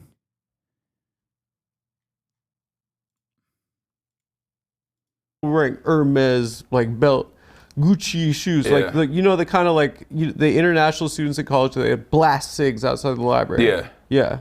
But I was like, they were all talking some type of language. I'm like, what the fuck kind of language is that? Yeah. And it was my language, my people's language. What's it called? Turkish. Yeah. It was that language. They were all. It's very like. Is it like that? Yeah, it's very like milk throat. I don't know if that's Turkish, bro. No, what is it? I feel like Turkish is more like a snobby Arabic. Like we're a little bit European. That definitely is the vibe. You're 100% right. Turks will get very mad if you ever call them Arab. Like they're not Arab anyway, but like still, there's like Arabic background. Yeah, everyone thinks that's some type of Arab over here. Yeah, Turkey also rebranded under Erdogan. It's called Turkiye now. They changed it. They're like everyone has to say the Turkish way of saying. That's kind of Turkey. that I like that actually. Yeah. I don't think people are doing it though. No? People don't. I mean, that's kind of disrespect if someone's just making up a different name for your country. I don't care. Let's back up, because my audience is like pretty mature intellectual style. So many of them I've seen the subreddit. Many of them might not know. I don't know what you're talking about. Many of them might not know, like, streaming or games or whatever, Minecrafts or whatever. So could you just explain for our audience what it is? Like, how would you explain what it is that you do? The way I explain it to mainstream media people is I'm basically like a Rush Limbaugh without crippling opiate addiction or brain cancer. But you're I'm in New York City doing podcasts, including the one I shouldn't do. Oh my God. I filmed this almost exactly a year ago, dude. A year and some change. And it finally came out. You're just as hateful and yeah. Against white people though. It's like a reverse Rush Limbaugh. You hate white people? No, I love white people. I'm white. You do that because I have a Turkish friend that tries to play it like he's tries to play it. Yeah. Tries to play like he's not from the Euro side of Istanbul. But you have to just know everything. You have to have an opinion, right? I mean, I do. Yeah, but you have to have an opinion on something, right? Not really. No, but you're plenty of doing things it. I don't have an opinion on. You're doing it in real time, right? Yeah. So you're streaming 8 hours a day. A news article drops, and then you just drop knowledge on it, right? Yeah. But that's really fast. Yeah. But what if you're wrong? Sometimes I do get stuff wrong. I'll have the whole Israel thing. Wait, can I try it? Can you just let's say give me a breaking news? Okay. And you want to give a take? I'm gonna give an opinion. Okay, breaking news. Because I have an opinion on. I don't believe in anything anymore. Okay. So now I'm gonna try to do your thing. Breaking news. The United Nations have come out with a new report that halves the number of child and women fatalities since October 7 in the latest siege that Israel conducted in Gaza. I don't understand what any of those words mean. Can you make an easier one? Like what Kamala Harris like got shot in the head or something? That's like easier? Okay. That Vice President halves the October 7th. Okay. What are you even going I gave there you for? a real USA Today headline from yesterday. Just tell me one, just make one up. You say it just happened. And I gotta be on HasanAbi stream. Okay. And I gotta like go like this and Yeah, like you tell. have to be, I have to tell the kids. Okay, so give me one. Okay. After a visit with Chinese leader Xi Jinping, Joe Biden shit in his diapers. After a visit with Chinese leader. You asked for an easy one. Well, give it to me. Let's run it again. Okay. After a visit with Chinese leader Xi Jinping, Joe Biden was reported to shit in his diapers.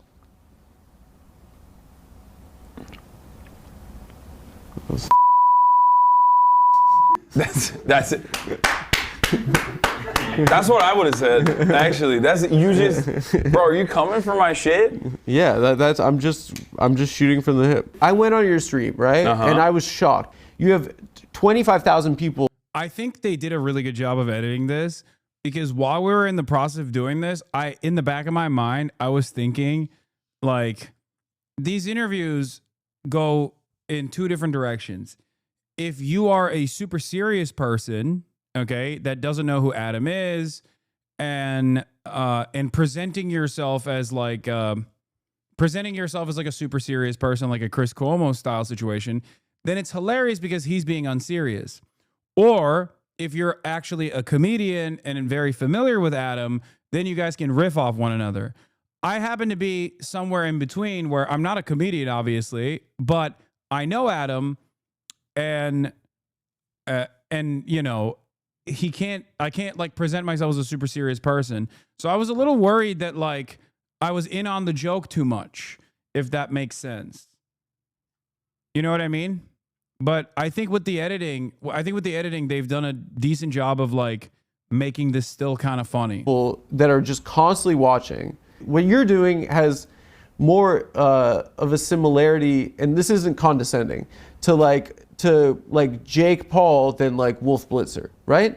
Because you are to some extent a content creator online that interfaces with an audience, right? When I started writing and like doing video essays and stuff on the Young Turks, like the space online for leftist political commentary was super marginal. Like it was non-existent. And there were some like old school radio talk show guys like, you know, Sam Cedar. I would say Jank was a little bit on that like left adjacent content creator side on the internet, but everything was dominated by right-wing politics. And all these fucking neck-bearded nerds were just like really annoying. They weren't cool. They were not charismatic. They were not entertaining. And they were basically... And it was video games too. A lot of... but I like video games too. I play video games as well. And I knew like, I knew that there was enough people that had similar opinions to myself that would appreciate a perspective that they rarely get to hear from a dude who isn't like a super Tumblr guy. Because there was definitely at this time... What's a Tumblr guy? Like a dude who, like people that grew up on Tumblr. Like there were a lot of people on the left. You used to be able to beat off from Tumblr, but they got rid of it. I never really went on Tumblr, so I can't. They used to show stuff you could beat off to, and then like they got rid of it. I think furry porn, is that what you're talking about? Furry porn? Furry porn, yeah. And that's what they had on Tumblr. You have a real specific way that you come? A real specific way? Sometimes you need like if I come so hard, I literally cramp on my abs. That's not what I'm asking. No, what are you asking? You need like a scenario that's like that. This is the one thing that makes me feel like God or something. Because for me, it's just kissing girl, you know, I love you, kind of missionary, kind of over doggy at this point. Deep staring into the eyes. Do you think doggy is queer? Do I think doggy is queer? No, yeah, even if it's with a girl, it's a little bit like. It's a little gay. It's not. It's like a little bit. I get what you're saying. It's a little. I mean, and that's chill. I'm not saying that. Yeah. It's a little queer. We're pro-queer in this space. No, I'm anti-doggy though. At this point. Yeah. I like. Okay, so you're anti-queer. For my sex, yeah. Okay. I like kissing. I love you. And then bus. I'm sorry. And then how was that for you? And then like and then I like kiss and then say what are we even doing? Do you say that? No. You've never done that? No, I've never done that. You gotta go with a sweetie and kiss and be like, I feel like I'm taking crazy pills. You've never done that? No. Why? Because you're on fucking stream talking to these psychos. That's what I'm doing. I'm too busy. But here's the question, okay? Like, there are comedians I know that are on the road 52 weeks a year, right? And they're doing observational comedy, right? Mm-hmm. But at a certain point, like, if they're observing society but they're not participating in society, then like, how, like, it doesn't, like, in my mind, I'm like, that's just bizarre, right? Yeah, but that's like, what happens with like Kevin Hart. If you're in a chair, like if you're in a fucking, you got ergonomic, probably, do you have a racing seat kind of thing? You were in my house. You saw my chair. You sat on one of my chairs. You don't remember? No, I have bro. a Logitech. I don't remember. I have a Herman Miller Logitech edition. They sent it to me. I remember I went into your house and then you had a rag, you put it on my face. And then I woke up and then I had AOC written on my forehead. Yeah. No, I mean like. That's what I do to people. But I'm saying it's like, if you, because of the grind that you're on, it does preclude you from kind of, like, how you gonna be socialist if you ain't in society? If you're like a, you know what I mean? You know what I mean? Like, and I'm not like criticizing. I'm saying like, you know, like interfacing. It sounds a lot like you're criticizing. No, it sounds like you're being defensive, bro. I'm being a little defensive. I know, but it feels like. I feel like I'm under attack. I'm saying like, you know, and it's, I don't want to go touch grass. Touch grass means like you have to not get off the computer, right? Yeah, go outside. Touch grass. Be one with nature. But it's weird to touch it. Yeah. You walk on it. Yeah. What do you mean take shoes off? Touch grass. Touch grass is what someone says that doesn't go outside, right? Ironically, you mentioned that, but like, yes, if someone says touch grass, like no one who's already in the process of being outside is like touch grass. You're observing through the internet, right? And kind of it precludes you a lot of the time, I would imagine, from like interfacing with real humans, your community, your society. Yeah. You know? I that's why I try to, like every moment that I'm not on stream, I try to, you know, do that sort of thing. I go outside. You touch grass? I touch grass, yeah. What do you do? Like after you get off stream, 8 p.m., you take the dog out? Yeah. And then Sunset Strip? I go to... Oh, yeah! My mind has been enabled. Like, what do you do for fun? What do you spend the money on? Not really anything. That's the whole point. So what's the point of money? Like, what do you... But that's why I'm saying it's like you can't go and like, quote unquote, purchase me to change my attitude on anything. Because like, a while ago, I actually said this on camera and like it got misconstrued and people were like yelling at me where I said something along the lines of like, I have enough money for the essentials, which I've elevated for sure. Like it's still for luxurious. The brand essentials. Like for that one? No, not the brand essentials. No, like I have enough money that I can take care of my family, right? I give back a lot to charities and stuff like that and do fundraisers. And beyond that, like I'm super comfortable. It's not like my lifestyle has. Yeah, but I'm saying like my lifestyle hasn't changed. Like I was broke and I was fucking 8 hours a day streaming, and now I'm rich and I'm 8 hours a day streaming. Like none of that changed. The only thing that changed is like I now have money to like fly to New York if I want to, and also have the same exact setup in New York that I can carry with me and then stream in New York. That's the only difference. You're like, you could bring your computer to New York? Yeah. That's your flex? That's my. Okay, why don't you get a Porsche 911? I bought a Porsche. If I was you, I'd be bludgeoning peasants. Yeah, I bought a Taycan. People got mad at me for that too. You got a Taycan? Yeah, it's the EV. It's the EV Porsche. Oh, electric. Yeah. Nice, dude. Nice. Democrat, dude. Yeah, I don't give a shit about that. Okay, so let's go to the people that are in the chat that are consuming it. Like, you've been doing Twitch since what, 2018? Yeah. So has the chat full time since 2020? So the chat as an entity, right? Has the chat changed? It just grew. Like when I first started, I had like 30 people watching. Yeah. And then, all of them were beating off, right? And then it grew to like 300 to 1,000, you know what I mean? And then 2020 is when I went full time. But it also had to have changed because they're in middle school now, right? Yeah.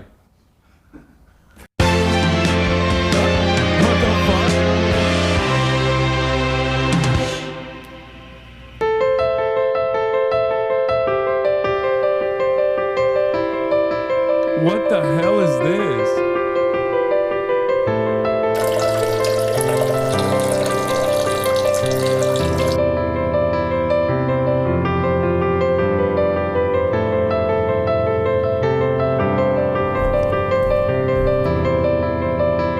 What the fuck?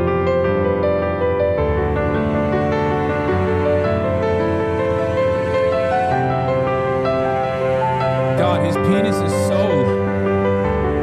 penis is so large. It's crazy.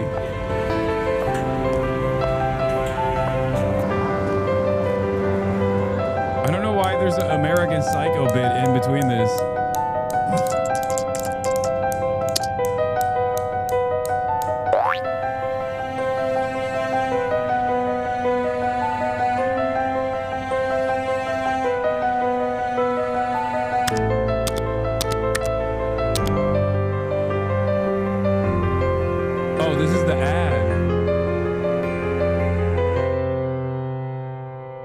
That was so tasteful. I let that ride. A lot of people did grow. That was so fucking tasteful. Oh my God. These guys are doing high art on a fucking gambling sponsorship. Grow up alongside like my content for sure. Like there are a lot of people that have been watching since 2020, and in 2020 they were like, 16, 17, 18, and now 4 years later they're in their 20s all the way to like late 20s. Yeah. So it is that part definitely does change as well, for sure. Like my audience ages with me. I would imagine they're alone. I mean, a lot of these guys are too, you know? And sometimes I do think I think some people just like throw it on as background noise. Some people just have it on as a way to keep themselves informed. You ever meet Obama? No, but I have linked up with the Pod Save America people before. I've been on their I pod. thought you were going to say you linked up with Obama. I have not linked up with Obama. Yeah. That'd be cool though. You got probably in your phone, you got some phone numbers in there. You got some phone numbers in there? Nah, no one. Bro, what do you mean? I don't know anyone. This show has had Can you call so many fucking celebrities on it. Can you call Jake Paul right now? I can't. I don't have his number. Can you call Logan Paul right now? I don't have his number either. Can you call Mr. Beast right now? I do have his number. Hit him up, bro. I don't want to call him. Come on, That's please. Weird. We're it's not. my dream. Mr. Beast never responded to me and has since then never responded to me. He still sends me chocolates, but he has never responded to me since I sent him a photo of Adam holding up a gun and said, "Hey, this guy wants you on his show." We're not. It's my dream. We're it's not my dream. fucking. We're Do not this tight for like me. that. Do We're this not for tight me. like that. Okay, what? He's gonna be like, "The fuck are you doing?" Just please. I'll be cool. I'm not gonna embarrass you. I swear to God. I swear to God. No, I'm not doing Please, dude. I'm not doing that. I have so much respect for Mr. Beast and Mr. Beast content. I'm not doing that. He bought a house for $1 and then he bought a house for $500. That was brilliant. That said a lot, actually. He was actually talking also, about what the he's housing done for market. chocolate with the Feastables brand? Yeah. The new Feastables actually, I hate The to admit peanut it, butter? is- The peanut butter, what he... I'm telling you, okay? Hey, are you being for real right now? I swear to fucking God. Okay, because I actually do like the peanut butter Feastables. Someone put me on the Mr. Beast, like, I get chocolates now. They put me on the Mr. Beast wants to send you chocolate Yeah. list. And what he's done for chocolate and peanut butter, this is not a paid endorsement, is monumental. Can you please call him? Can you please call him? No, I'm not. Please, bro. I'm not. I'm not gonna troll. I'm not gonna embarrass you. He's probably in like fucking Zimbabwe right now, building wells or some shit, and he's always doing some shit. He's gonna be like, "What the fuck are you calling me?" I'm just not famous enough, dude. You're not gonna hit on Mr. Beast. I'll do it after. I'm sorry. I'm sorry, Adam. All right, because you did that, we're gonna do a new segment.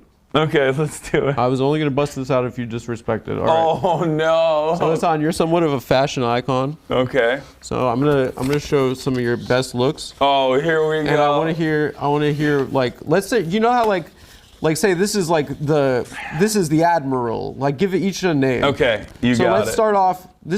Bro, look at your face. This is sexy. Okay, so we're going off like this is a classic like Pharrell hat kind of style. Yeah. What are you doing with the sunglasses here? I'm just taking them off. Like this is like sexy, to give like a sexy face. I'm drinking your coffee. Go ahead. So here's the famous one. Here's the famous one. Oh no! Here's the famous one. Bro, you're goated. You are goated. Okay. Here. Okay, so here we go. This is the famous one. You know the jeans don't get enough love in this. No, people shit on the jeans all the time. What do you mean? I'm a tall boy. The shirt is kind of like you're doing like a American Idiot Green Day kind of situation. Yeah. So that was I gotta stop wearing my friend's merchandise. That was a dude who was doing graphics design at the Young Turks at the time. Bro. He's an anarchist, and he gave me the shirt to be like, "Hey, can you post this?" And I was like, "Sure." And I thought it was sick. He's an anarchist? Yeah. He's like the Joker? Why don't we get a crib in the fucking hills? Let's do it. Entourage style. Would you be my E? Is that how that works? Like, what would you be in that group? Like, if I'm the analog I'd be Vince, dude. You're fucking Lloyd, bro. I don't even know what Lloyd is. Which one was Lloyd? Lloyd's the gay Chinese assistant. Oh! Yeah, no, that was a great character. I'll take it. Ari said a lot of things to Lloyd in that show. Yeah, he really did. All right, so that was probably the most real part about that show. This one, you got killed on this one. Okay, let's see. This one you got killed on. Was Noah Colwyn there? Yes. Oh, yeah. That's another. Yeah. So it looks almost like you're being like a little bit. So that is another fucking like merch thing that they sent me. And I was wearing it. And that lady was like, "Can I have that? Like, can I have that sweater?" I hope and you gave it to her. I did. No, I didn't. I was like, I need to take more photos. "I'm calling the police." Wait, there's more. Give me the. No. It's too many. That one? This is my favorite look of yours. Which one? Okay. Let's see it right here. What the fuck is that? That's you at the. Who is that guy? That's you, no? No. You agree? Yeah. Okay. Yes. Put me into it, man. Restart. Guys, this episode is sponsored by Prize Picks. What is Prize Picks? It's the best place to tell them. Thank you. TAFS. And tell them Adam sent you. Thank you. All right. And now back to the show. Yes, just. So what do you think, Hasan, let's go back to politics. What do you think, who are you going for in Ukraine? What side are you on that? I'm on nobody's side. I mean, I think Vladimir Putin's bad, and what he did was wrong. You think Ukraine guys are like pissed at Gaza? I would be. They're like, damn, they're clout sharped. They're in a weird predicament because like Zelensky is like super pro-Israel. He's Jon Stewart. He's the Jon Stewart of Ukraine. That's true. He was. He used to be. Yeah. But he's like has to be super pro-Israel because like he's pro-NATO. He's pro like American State Department, right? And that's what the American State Department is signaling, that they're like super pro-Israel. Meanwhile, in the early stages, when Russia was invading Ukraine, Zelensky was like, "Hey, can we get the Iron Dome? Like that would be nice. They're fucking shelling us like nonstop." And Benjamin Netanyahu was like, "Fuck no." He stopped it. You know all this stuff? Yeah, it's our tech as Americans. Like it's our tech to give to Ukraine. And Benjamin Netanyahu was like, "Nope." You know how I feel about Ukraine versus Russia? How? Sounds about white, dude. Not my problem. That is not my problem. So you ever done like celebrity fighting? I think it's silly. Why? You could just hit like I don't know. Can you admit at this point that when Sam Hyde did that video that it was very funny? No. I'm friends with you. That was very funny. I always I had no idea who the fuck this dude was at all. I'm gonna kill you! He was doing at the time, I didn't know who this guy was, right? And I'm like, why is this fucking ugly freak yelling about me all the time? I just didn't even know. You should have hit me up and I would have crafted your response. You gotta do your own character. Do like an Iron Sheik or something. The reason why I didn't do that. Fuck to you, Sam Hyde. The reason Sam Hyde, the fuck to you. Yeah. The reason why I didn't do that. That's a dub, bro. Is because I don't fuck with those guys. I'm not saying you have to go to the celebrity boxing event with KSI and what. I mean, that's what he was doing. Saying, he was on. I think he was literally on the KSI boxing event. So I'm not saying you have to do that, but I'm saying if you're if you're responding in earnest, that's a L just for the internet. But I didn't respond at Either all. You don't say anything, or you do the Iron Sheik style character. Yeah, that's why I did where that. You're like, Bernie Sanders will fuck your ass, and my assistant AOC, the beautiful AOC. You could have we could have written this out. It could have been great. Well, the reason why I did not respond is literally because I was I don't want to fucking be associated with this dude at all. Let's go back. To Israel, Palestine. No, I don't want to talk about that. I want to talk about you have to comment on the world all the time, and it's kind of just the news. I mean, it's. They cut out a part here. I was calling him a pedophile Nazi, for the record. I was like, what I said there was I didn't know anything about this guy, and then I looked into it, and then I found out he's a Nazi. And then I looked into it a little bit further, and I found out he was a pedophile. Pick a fucking struggle. I was like, I don't want to even be remotely associated with this dude. I'm just never gonna fucking talk about this guy ever. It's kind of at a certain point. It's it stinks. Yeah, the news stinks. The way I see it, people say he should have fought him, but I don't want to be around this guy. You know what I mean? It is if I'm gonna be serious. The way I see it is if I get I don't know. Can you please just humiliate the pedo-Nazi via combat like a man, please? This is what I mean. People go afraid much. Yeah, no, dude. I don't want to be around this person or any of his fucking freak-like fans, including yourself.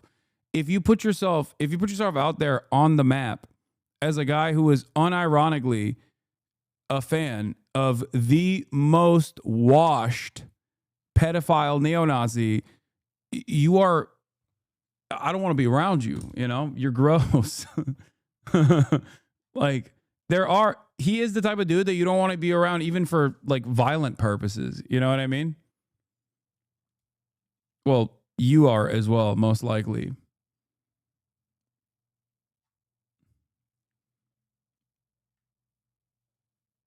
Yeah. Why the fuck would I interact with him for content? I don't know, 100 people to join a Hamas. union or Hamas, which is kind of like a union. If I get 100 people to join a union, if I get 100 people to join a union, if I get 100 people to engage in local organizing, or to even run for local office, or we saw this with the student protests at all the campuses. I went to the UCLA encampment, and everybody, so many people. All right, why don't you just glorify 9/11 again? Sure. Okay. I will. People came up and were like, dude. Brilliant argument. Brilliant counter, man. I can't believe you're here. You played a big role. Remember, I always think about, I think it was Will Menaker who said this, where it's conservatives can't make a joke because they get too angry in the process and just start saying whatever comes to their mind. And this is literally an example of this. This guy wants to be funny, okay? He wants to, I guess, defend he wants to defend his status as a loyal soldier, okay? But because he got too angry in the process, he couldn't make a funny joke, and instead just went, "Oh, why don't you glorify 9/11 again, douchebag? Oh, fuck you. came after my Sam Hyde. Why don't you glorify 9/11? Okay, man. Yeah, all right. Organizers that were basically putting the entire encampment together, they were saying, like, you got me started on this journey. Like, I joined SJP because of you. And to me, that's Students for Justice in Palestine. Yeah. So for me, that's like, that's Sarah why I Jessica do it. Parker, I thought. Yeah, Sarah Jessica Parker. That's what he was saying. I joined Sarah Jessica. Yeah. Yeah, okay, keep going, sorry. But like, you were saying something but that is the overall reason. Like, there's a lot of ups You're saying and if downs. I could change. I hate you both, but Sam is objectively funnier. Yeah, of course you do, dude. Like, of course you think he is, because you like that he's a Nazi and a pedophile. We know that. You don't have to repeat it. Like, we know, man. Also, admitting that in 2025 is somehow even sadder than admitting that when he at least had like a fucking Adult Swim show that he lost because he couldn't stop himself from saying the N-word over and over again, or I don't know, giving money to a neo-Nazis like legal defense fund. It's just, this is the saddest moment to say that out loud, you know? Like, genuinely. One life. I mean, if I can get more people to pay attention to this sort of stuff and to make a big fuss about it, hopefully, I think there will be a snowball effect, and it will get others motivated, and it'll give courage to others to also go out and speak out on these injustices. Can I pee? Am I allowed? What? In your mouth. How long have we done? I'm gonna keep going. I just need to pee real quick. I've been holding it and I've been fidgeting a lot. All right, go. Keep the mic on though. I will keep the mic on. I want to hear. Where's the bathroom? Good question. Where is it? Left and left. You can just Hasan. It's pussy to take the key. Just shoulder into Okay, the door. I'll shoulder it. I mean it, dude. I'll keep the key and shoulder into it. the door. Where is it? All the way to the left? Left and left. End of the hall. You need an anti-Semite? Did my dad's gonna get mad? I have to pee too, actually.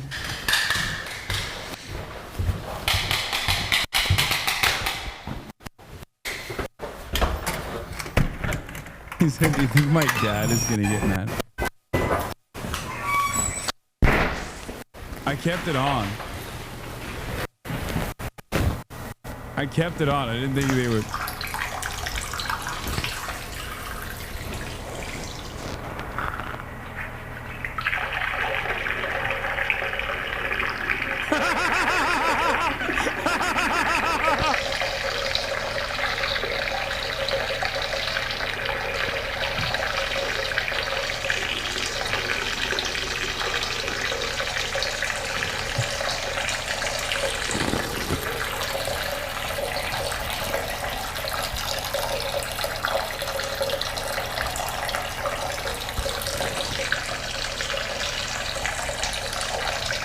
Okay, they extended this. I didn't piss for this long. Okay, this is fake. This is not real. This is not real. No! No!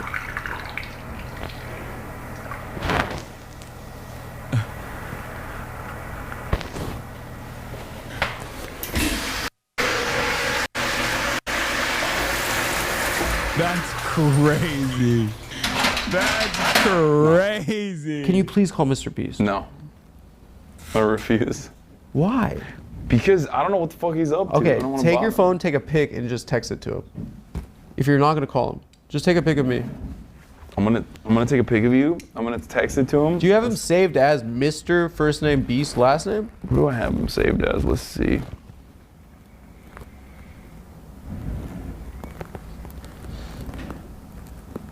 I have him as Jimmy Mr. Beast Donaldson. He's gonna be the president.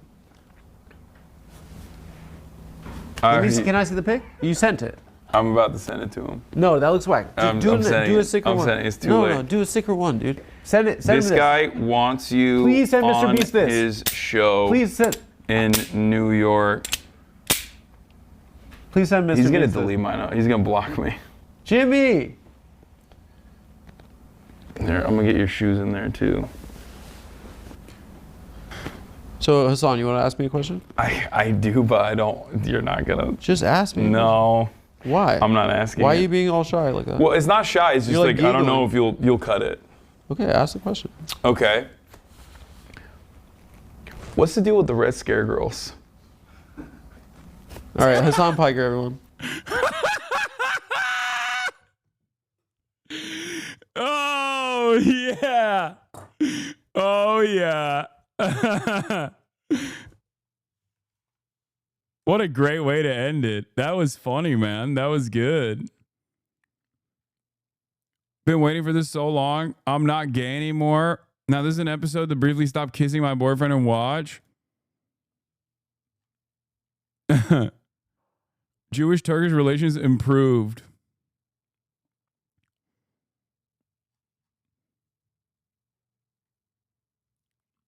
Did he answer that? We want the cut details? No, he didn't. Also, why would I tell you even if he did? You know what I'm saying? Let's refresh. Let's see. Let's see what the people are saying. This was my GTA 6. It's nice to have a Republican voice on the show for a change. The gayest episode yet. The I Will Hide You is crazy, Lamau. The gayest episode yet, finally. How you gonna be socialist if you ain't in society? Is this the gay left? Says he dislikes Israel, then proceeds to take my $20 and leaves for 3 months.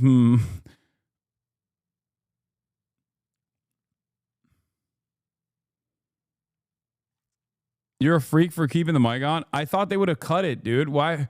How could I have foreseen them keeping it in? I also feel like we talked for a lot longer, so I guess that was the most workable parts. But like I said, it's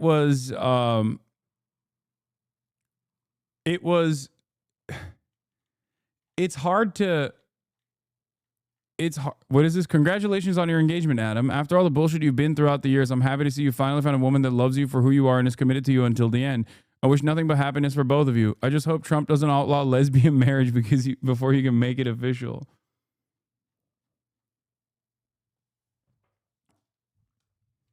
Hasan is my favorite Jewish streamer. That's what someone said.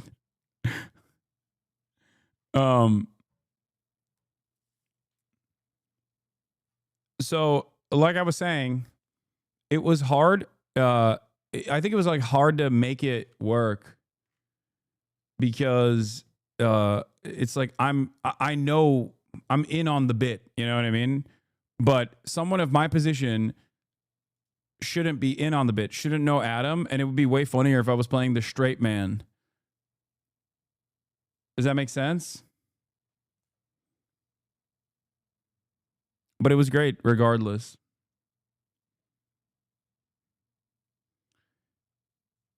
You did Pissgate 1.0. Why would they not do Pissgate 2.0? It's free. True. You should see the comments on that sports podcast you did with Dan. They're really so sweet for a change. Yeah. Dan is a great interviewer. When did you do that interview? A year ago. On May 13th, 2024 is when I did that. That is when I did the interview. All right, let's see. Let's get back to the news now. Donald Trump lying about having conversations with China. Anytime Epstein and the cult doesn't find your videos, the comments are always nice. Yeah.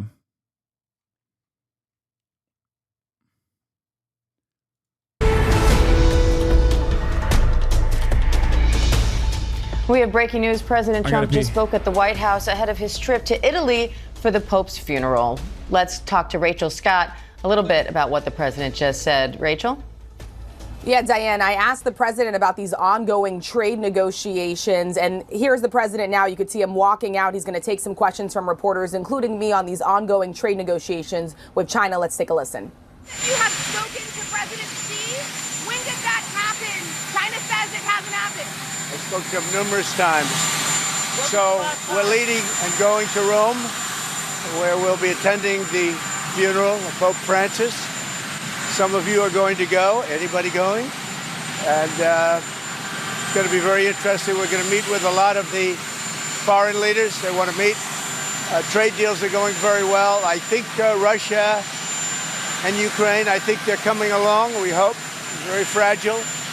And Iran, I think, is going very well. We'll see what happens. We're working on plenty of things that shouldn't be worked on because none of this stuff should have happened.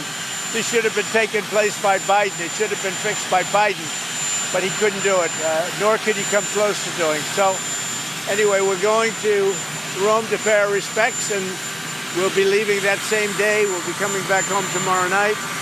And I'll see some of you over there. Otherwise, I'll see you on television. How was the Witkoff meeting this morning? You said you spoke with President Xi. Have you spoken to him since the tariffs? When was the last? I don't want to comment on that, but I've spoken to him many times. Yeah.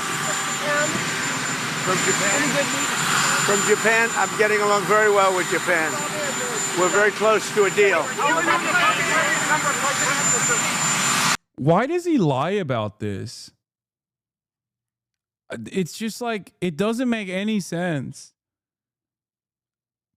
It's such a weird thing to lie about. To be like, oh, dude, I'm talking to him all day, every day. Like, she's actually calling me. Even though I keep saying he needs to call. He needs to call me. Like, I guess the art of the deal is just fucking lying now. To be like, no, we've had a conversation. He said he's going to remove the counter tariffs and he's very afraid of American prowess. You know what I mean? Bloomberg cooked them. Trump misjudged Beijing by calculating that it would cave into economic pressure, leaving the U.S. unprepared to handle the current tariff standoff, according to an advisor to China's foreign ministry.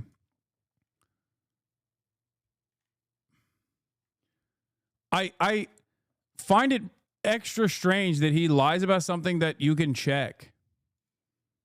You know what I mean? Oh, did you guys see this? I didn't know that this existed as well, by the way. You know, people talking about swastikas. There's always a fucking tweet. There's always a tweet for anything out there. Shouts out. Shouts out to my ops.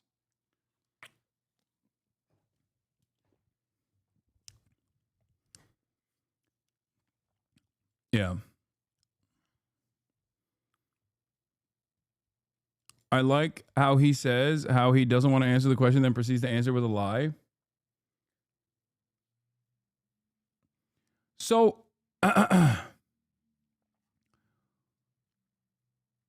what I find weird is that, like, this is one of those things that you can't really fucking lie about, because the outcome, like, if you say you've been talking to Xi and you haven't been talking to him, and there is no amends being made in terms of restoring trade with China, then eventually people are going to find out.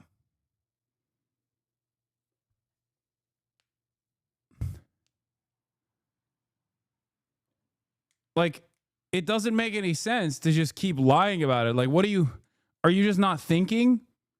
Are you thinking that, like, we'll figure it out? Like, I'll just keep this going for a little bit. In the short term, it'll give people some confidence, but in the long term, people will realize that I've been lying. Is that what it is?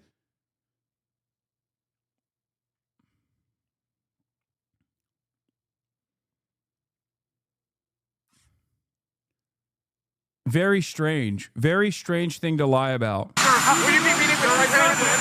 I'll be meeting with the Italian. Yes. Your Prime Minister? No, the President Zelensky. Oh. It's like, same with Japan. Japan's like, yeah, we actually didn't come to any sort of reasonable conclusion in our tariffs negotiations. And we also outwardly have expressed our lack of interest in decoupling from China with trade. China is a very valuable trade partner to us. And the Trump administration is message here is like, yep, Dr. Japan, very productive. People lie.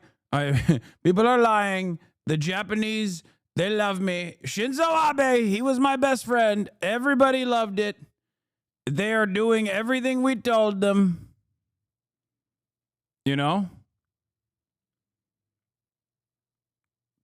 It's possible. How would you the First Lady remember Pope Francis, sir? How would you the First Very well. Good man.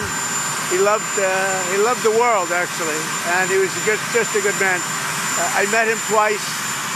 I thought he was a fantastic kind of a guy. Time magazine that President Xi called you. When did that happen, and what did you discuss? I'll let you know at the appropriate time. Let's see if we can make a deal. The Witkoff-Putin meeting. Any updates on the Witkoff-Putin meeting, sir? The meeting right now. What do you hope to see transpire? They're meeting with Putin right now as we speak, and we have a lot of things going on. And I think in the end we're going to end up with a lot of good deals, including tariff deals and trade deals. We're going to make our country rich, but we're going to try and get out of war so that we can save 5,000 people a week. And that's what my aim is. I want to save 5,000 young men. They happen to be mostly Ukrainian, Russian. 5,000 young Ukrainian and Russian men, and that's a big honor if I can do it. I think we're pretty close. At least 12 states. No deadline. I just want to do it as fast as possible. What? 12 states have sued over your tariff plan. What do you say to those who voted for you? I think the tariff plan is doing very well. We're resetting the table. We're going to make our country very rich. Very, very rich. His spirits seem quite low. Is this your first day covering Trump? Motherfuckers say he won the 2020 election. He even held a riot over it. He'll lie about anything, no matter how checkable. Yeah, but there's some things that you can try to like weasel your way out of. But I don't think this is one of them. Because it directly impacts people's pockets, dude. That's what this is. It's an issue. This is an issue where like you are talking about people making money. You're talking about trade. It's like the one thing that this seat is supposed to defend is people's bottom line. I guess he has to lie in this process because he fucked up big time and he's trying desperately to. He fucked up big time and he's trying desperately to like make the markets scream less, I guess.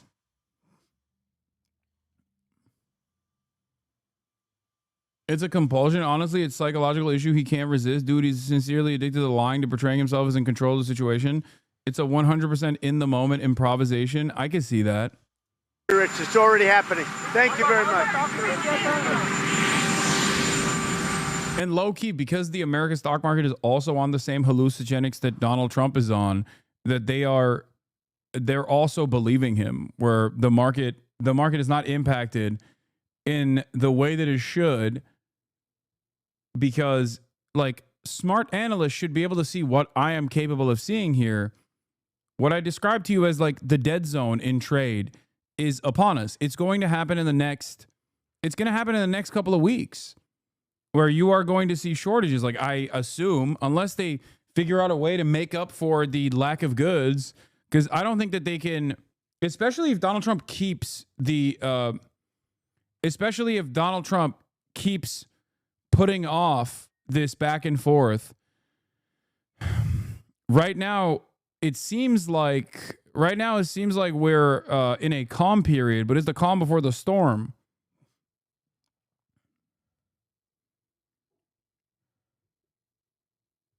They do. One analyst said there will be a 37% drop to the S&P due to what you're saying. Yeah, but like people that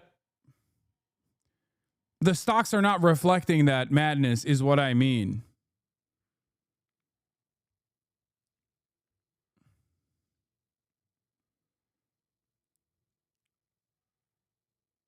Control F April 9 on the timepieces seem coping about the bond market.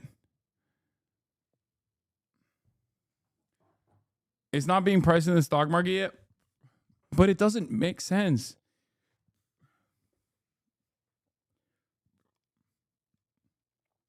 I work in B2B and we aren't doing anything differently supply chain wise that I'm aware of. I think everyone thinks the tariffs are going away at any minute. I mean,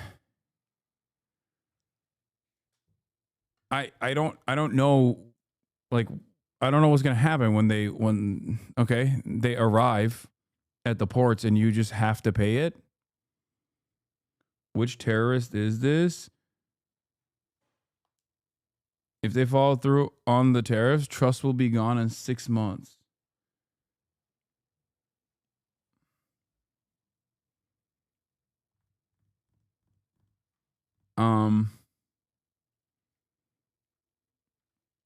Did Trump ever declare mashallah? No, he didn't.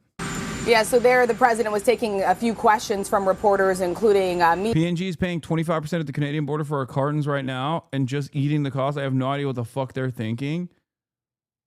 Do they have... Dude, if companies are capable of eating away at the tariffs without increasing the prices too much, I'm going to be so pissed. Because that means that they could just as easily have done so by improving wages by that percentage and chose not to because of their profit margins. And I don't even think that they will do that for an extended period of time regardless. If anything, they would do that. So they would reroute trade to Canada or Mexico, specifically to Canada, and then get a lower tariff entry fee. But I feel like a lot of these goods have a origin tariff associated with it, not necessarily where you're getting the good from. But if that means that there is profit margins up to like 25%, that you can eat away at 25% of the cost, that means you could have done that to max out on wages by that same percentage, which is so fucked up that they just simply didn't do that. Because that's the best case scenario. Best case scenario, let's say there's no like nation of origin or country of origin tariff rate, which I think there is. But let's say there's a way to like, I don't know, change that. Let's say there's a way to lie about that or something. But I feel like that would be illegal. So you're rerouting trade to Canada to still eat a 25% cost rather than 145% cost.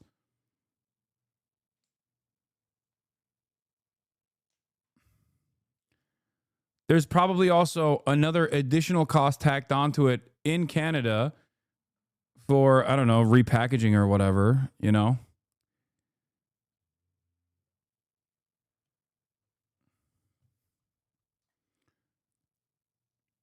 You have a good video by Gamers Next talking about that, and no, you can't do what you are saying. I'm just thinking of ways in which, like, at worst, you know what you can do? You can send the goods to Canada and just wait it out with the hopes that the tariffs go away, and then immediately, and hope that, here's what you can do. You reroute it to Canada, and you wait at the Canadian border with the hopes that the tariff stuff goes away, and then as soon as the tariffs go away and, you know, cooler heads prevail or whatever, you bring in all of the goods over the border, and now you don't have to pay 125% tariff. Better to just keep it in China? No, it is not better to keep it in China. You're wrong. It takes 55 days for commercial shipping to come from China to Los Angeles ports or to New York ports. By the way, what is it? Like 50, it's like 45 days to make it to, at minimum, it takes 45 days to make it to, I think, like LA ports. And then it takes even longer to distribute it to New York.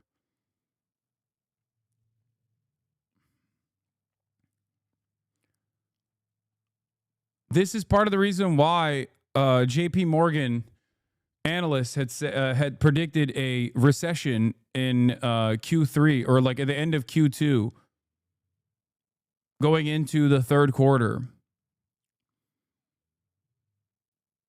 Lead time to Asia from East Coast for us is 119 days.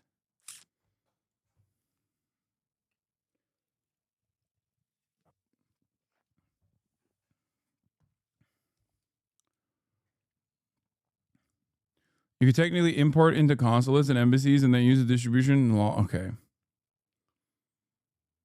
You can ship parts directly into a bonded warehouse in the U.S., which is registered with CBP, and then you can report when you remove stuff and only pay tariffs when inventory is removed. I guess there's that too.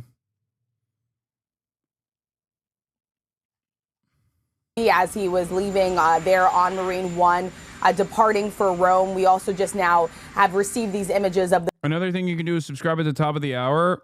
to the HasanAbi broadcast for $6 for free, or for free with a Twitch Prime. The best thing you can buy unaffected by tariffs. That's true. At the top of the hour, there is a 3-minute ad break, or there used to be. There isn't one anymore, but you can still subscribe and support the show. It is not impacted by tariffs as of now. The subscription fee is still $6 or free if you have a Twitch Prime by connecting your Amazon Prime, which you're probably not using to purchase cheap, affordable goods from China at this point. So you might as well use your Amazon Prime to connect to your Twitch Prime account by getting a free Twitch Prime subscription. You're basically wasting it if you're not fucking using it. On me.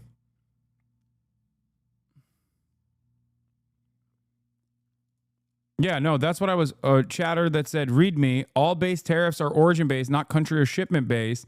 If you substantially transform a good, assemble electronics into a product, for example, you can get rid of the China origin and replace it with another country's. Issue is same manufacturing in America. You can't just appear entire factories out of nowhere overnight. No, that's what I was saying. Like, maybe they tweak it enough in Canada to, like, say that it's assembled in Canada or something. But even then, that's so expensive.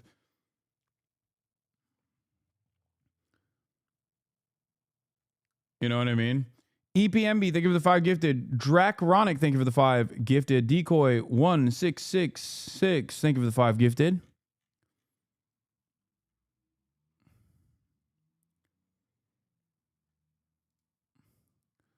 Ironically enough, all the assembly and shipping, you have to still assemble in Canada for that process. Because if you were to actually import all the parts into the United States and assemble in the United States, you would still be impacted by the fucking tariffs, because the parts that are coming into the United States would be impacted by the fucking tariffs.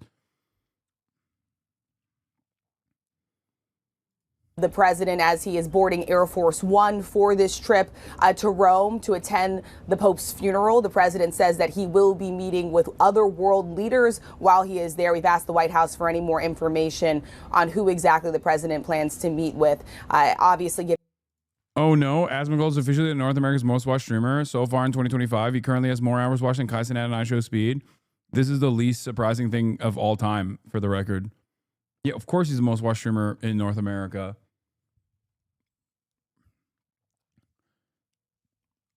I mean, him and I, wow, I stream a lot more than he does, actually. I stream 100 hours more than he does. That's crazy.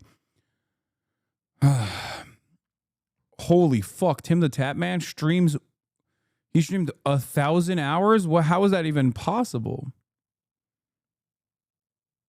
Or is that...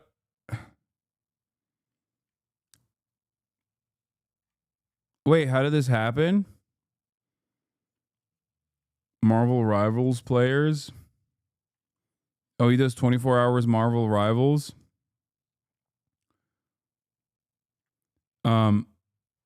When you go to Ireland, can you try to interview Marion Price? Sure. Yeah, this happened because fucking grifting to the right is incredibly profitable, unfortunately. That's what it is. That's how it happened. Giving his condolences to those who are mourning the loss of Pope Francis, Diane.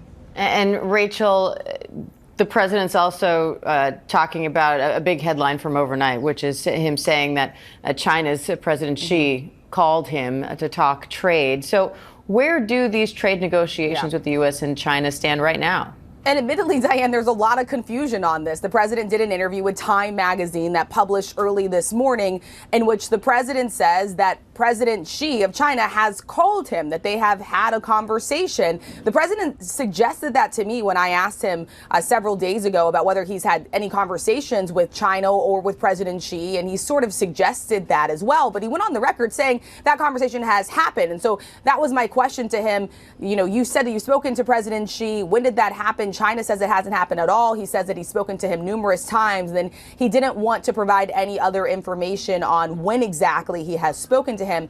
China has put out statements on the record denying that there are any talks, that there are any negotiations, and in fact, even taking it one step further, saying the United States should not confuse the public. So the bottom line here is that we know that these staggering 145% tariffs on Chinese imports is still in place right now, there is no sign that these two sides are reaching a deal, though the president seems very optimistic. And again, the president and the White House not providing any clarity on when exactly the president has talked to President Xi. It's unclear in that answer if he's referencing a past conversation, a conversation since these tariffs went into effect. And when he was asked to clarify, he did not take the opportunity to do so, Diane. Rachel, what about all these other deals? She call me, or else I'll send the death dealer J.D. Vance to your doorstep. Call me She. The president says he's making. What do we know about those? She, please yes, and call this is me. striking too, because in this interview with Time Magazine, the president says that he has made 200 deals so far, but... What? No, he hasn't. What is going... Bro, there's got to be a point where people go, okay, dude, we can't, in good conscience, as a fucking outlet that is supposed to deliver the truth to the public, report on this without calling into question the numbers that are fucking being presented. Like, what do you mean? He's just going to come out tomorrow and be like, I've done 1 million deals. Like, he said there is $7 trillion worth of investment that he's brought back into the country multiple times. He said undocumented migrants kill hundreds of thousands of Americans every year when he was running for office.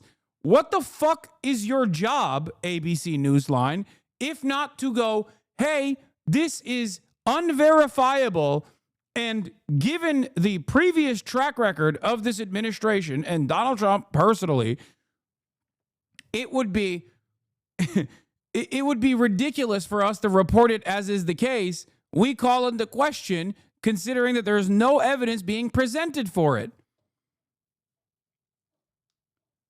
It's fucking insane. He keeps saying that he's doing hundreds of deals. Xi is calling him. He's brought in trillions of dollars worth of industry back into the country. No one goes, what do you mean? There's like not 200 countries. Like, who are you cutting deals with? What do you mean you cut 200 deals so far? Like, what's happening? When pressed and asked when he would be announcing who he's making these deals with, the president saying that will come sort of in due time. Yeah, Trump did 200 deals because he created 5 new countries by balkanizing Ukraine and Greenland, I guess. He just made up new countries. Whole cloth. And so, again, no clarity around when the president plans to make those announcements, who he has actually made deals with. You heard him when asked by a reporter about his conversations with Japan. He says that he's very confident that, a deal would be reached on that. So we know that the conversations are ongoing. Administration officials have been meeting with several countries, including South Korea. This is what I mean. Look at this. While the haters hate, President Trump delivers $5.2 trillion in investments locked in. That's the Trump effect. Where are these investments? What are you fucking talking about? Like, I think at a certain point they realize, like, oh my God, these fucking dummies never actually, they never actually fact check this stuff. We can just get away with saying whatever we want. And even if they do, our audience doesn't listen to them.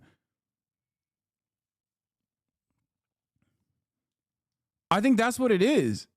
It's just lying as OP, please nerve, over and over again. They realized, oh, what are you going to fucking do about it? I could just lie about everything and you can't say anything about it. So I'm just going to keep lying over and over and over and over again.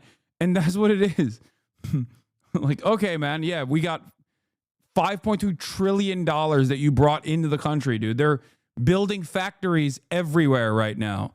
They're building factories all around. You don't understand. They're just invisible currently. So we haven't built them yet, or they're being built. Korea. We've heard from administration officials really touting the progress on that front. But the bottom line is no trade deals have been announced just yet, Diane. All right. Senior political correspondent Rachel Scott. Rachel, thank you.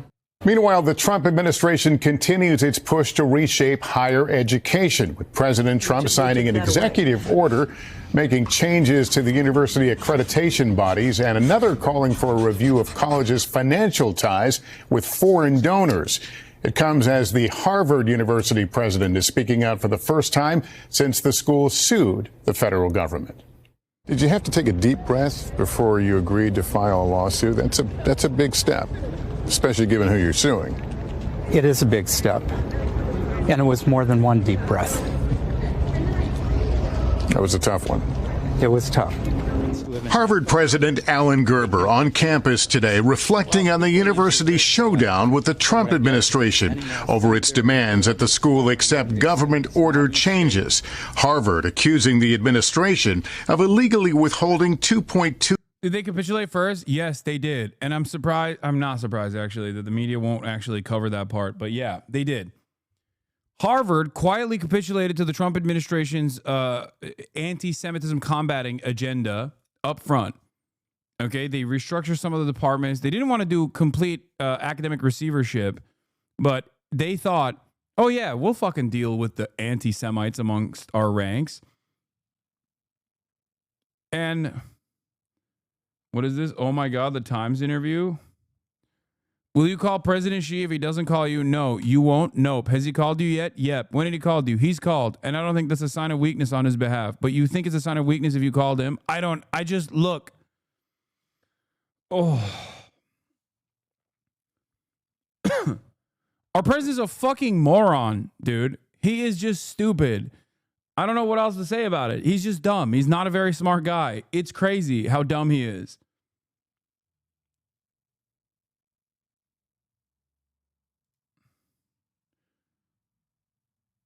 ICE deported a 2-year-old girl, U.S. citizen, to Honduras. A federal judge raised the alarm Friday that the Trump admin appeared to have deported a 2-year-old U.S. citizen to Honduras with no meaningful process, even after her father was fighting to keep her in the country. The girl was deported Friday along with her Honduran-born mother and sister, even as Judge Dowdy was trying to discern whether ICE's disputed claim that the mother wanted to bring the children to Honduras was true. She was gone before he could find out. I mean, they said they were going to do that.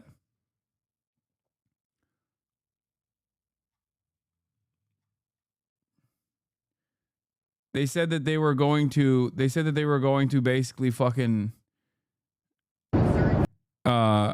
start deporting like American babies alongside their undocumented parents, or non-citizen parents rather.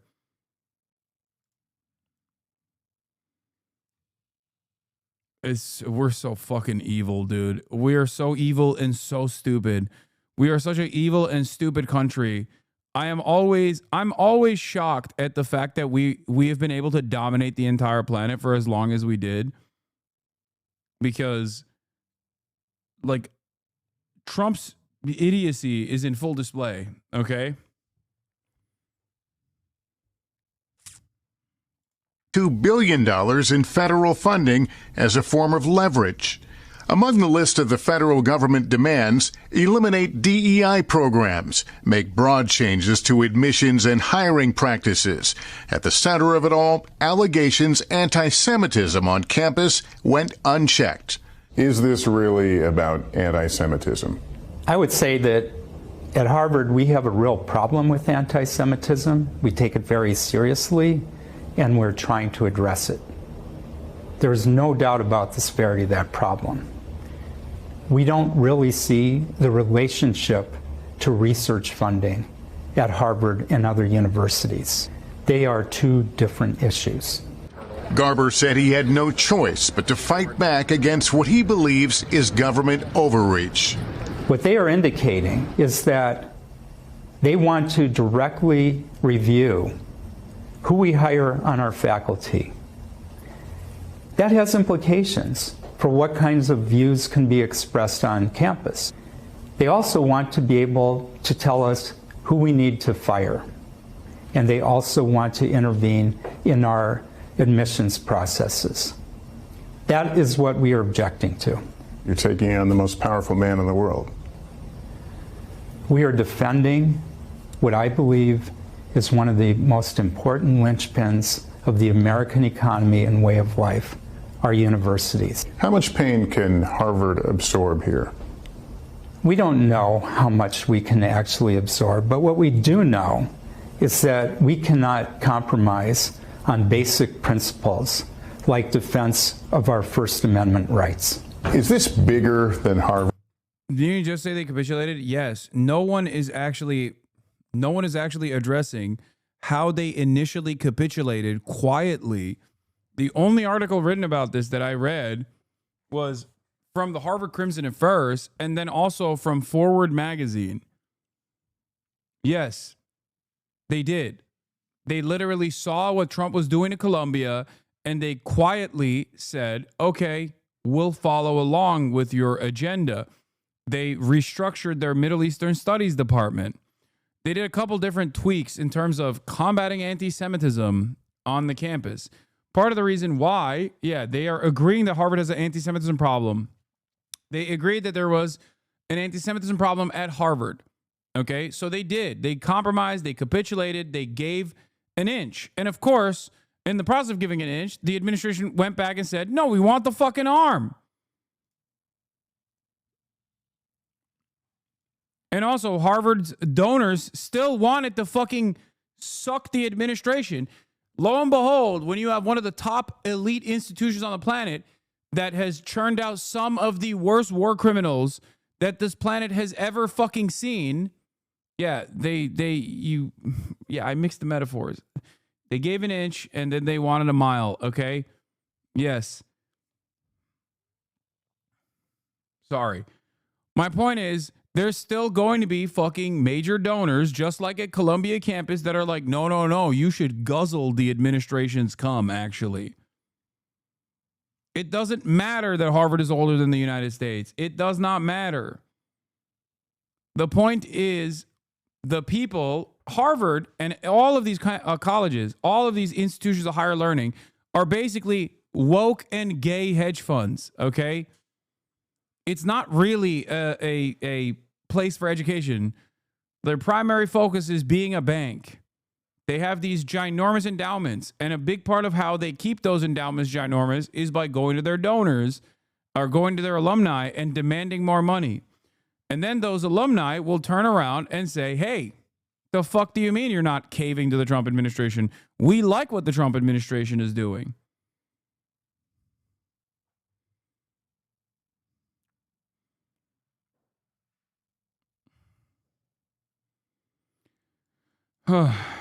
Everyone is acquiescing to the Trump agenda here. Legal institutions have done so in an effort to continue working, because if you have any clients at the federal level, the administration straight up was like, if you don't literally give us pro bono work and refuse to prosecute or refuse to go after us, then you can't step foot inside of a federal agency. And instead of these law firms trying to target the constitutionality of this executive order, they just caved. A bunch of them caved. It was insane. And the same thing happened to Columbia. And Harvard saw what happened to Columbia and was like, we can't do academic receivership, so we're just going to stop you now. We caved at first for the fake anti-Semitism allegations, but beyond that, you're asking for too much.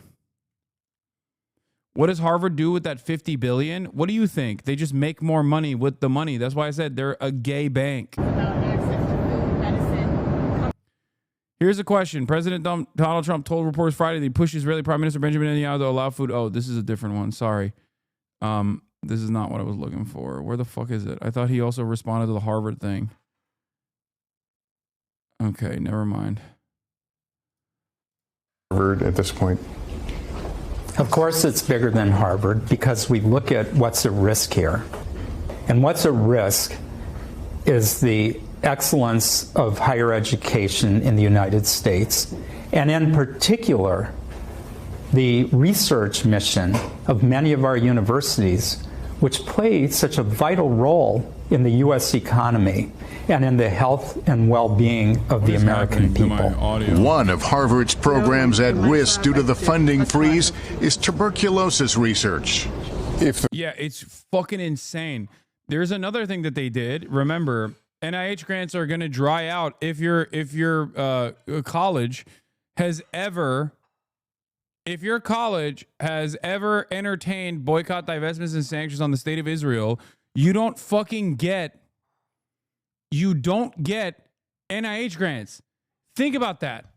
It's not even if you criticize America. If you criticize the state of Israel, this is not a lie. Like, this is not a joke. I'm not even fucking kidding. It sounds insane. Okay?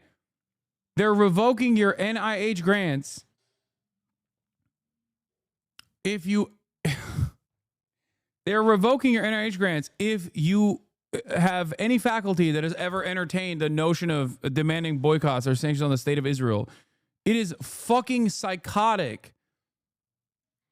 And every single dumb fuck in these administrations, in the university administrations, that caves to this demand does not realize how insane this is. They don't realize, like, you have to fight this. If you don't fight this, it's fucking over. And I know people will not heed my warning about it because they'll say, oh, Hasan, classic, obsessed with Gaza, obsessed with Israel. Come on, bro, give it a break. This is not, I'm not even talking about this from the perspective of fucking Israel, dude. Israel is simply the entry point to this conversation, okay? You're so dumb if you think this is just about Israel. This is not just about Israel. You should care about it from the perspective of Israel too. But if you can't care about it from the perspective of Israel, understand that this has far larger consequences. If they do this on Israel, they'll do it for something else tomorrow. And now they have established the president. If the funding were to be suddenly turned on, how quickly could you get back to your work? It's a hard question because today we could start relatively quickly. 10 days from now, you know, as the network unravels, the damage becomes irrevocable. Is this a fight you can win? I don't know the answer to this question, but the stakes are so high that we have no choice. In a statement, the White House criticized Garber's comments and said, quote, President Trump is standing up for every student denied an education or safe campus because left-wing universities fail to protect their civil rights. Thanks for watching. Stay updated about breaking news. Oh, damn. Anyway, ICE is restoring international student visa registrations after erroneously stopping it. Oh. Multiple international students at risk of being deported have had their visa status restored. News 2's Kenley Hargett joins us in studio to explain more. Kenley. Yes, Kendall. Earlier this month, we learned 6 MTSU students had their visas revoked and were at risk of being deported. That was on top of nearly a dozen students at UT Knoxville and the University of Memphis. But we learned today ICE has reversed its decision to revoke those visas. Judges across the country had already issued temporary restraining orders, restoring some students' records. But government lawyers said in court today, ICE was manually restoring student status for people whose records they terminated. MTSU did confirm 4 students have had their visas restored. The school has already started notifying them. No word yet on the other 2 students or the students at other Tennessee universities. Kendall. This is my first time in here. Well, you're only probably with the most controversial White House correspondents. And I'm actually really good at yelling because I used to be a ring announcer. We're all biased, right? We just wear our bias, which I think is a pejorative term to begin with, on our sleeves. I mean, there's no doubt about it. I'm pro-Trump. The questions I ask, in my opinion, are going to help highlight the good things that he's doing. Marjorie Taylor Greene's boyfriend, by the way. For America. These are White House correspondents like you've never seen before. They're part of the Trump administration's push to bring so-called new media into the White House. We have an individual in our new media seat today. Cara Castronova is White House correspondent for Lindell TV. Go to mypillow.com. Yes, that Lindell. Boys will be boys, and the new media outlets have full access to the White House briefing room where they ask questions. Fucking clown show, man. God damn. I mean, look, I can't even say nothing about it. You know, it's like mainstream has already abdicated its responsibility as doing serious journalism. This is just more access journalism, but now to even less trusted institutions at a time when the supposedly trustworthy institutions are fucking doing a horrible job anyway. I'm just waiting for the Nelk boys to show up, you know? Like this. Will you guys also consider releasing the president's fitness plan? He actually looks healthier than ever before.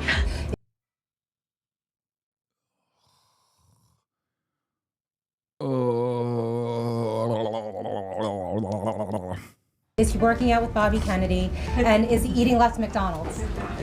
I can confirm the president is in very good shape. Why don't you wear a suit? Why don't you wear a suit? You're the highest level in this country's office.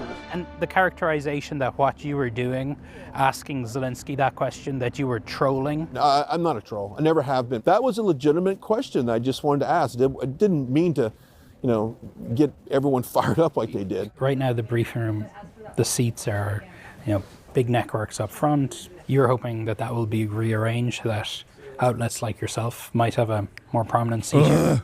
Definitely. If it were up to me, I'd kick a lot of these outlets out. I view my role here more as sort of reporting on not so much the White House, but really the media. Natalie Winters is White House correspondent for Steve Bannon's show War Room. Our bias is not to be sycophants for President Trump. Our bias is for our audience, which is the working class of America, the people who want to put this country first. If Trump messes up, will you guys call it out? Yeah, and we have.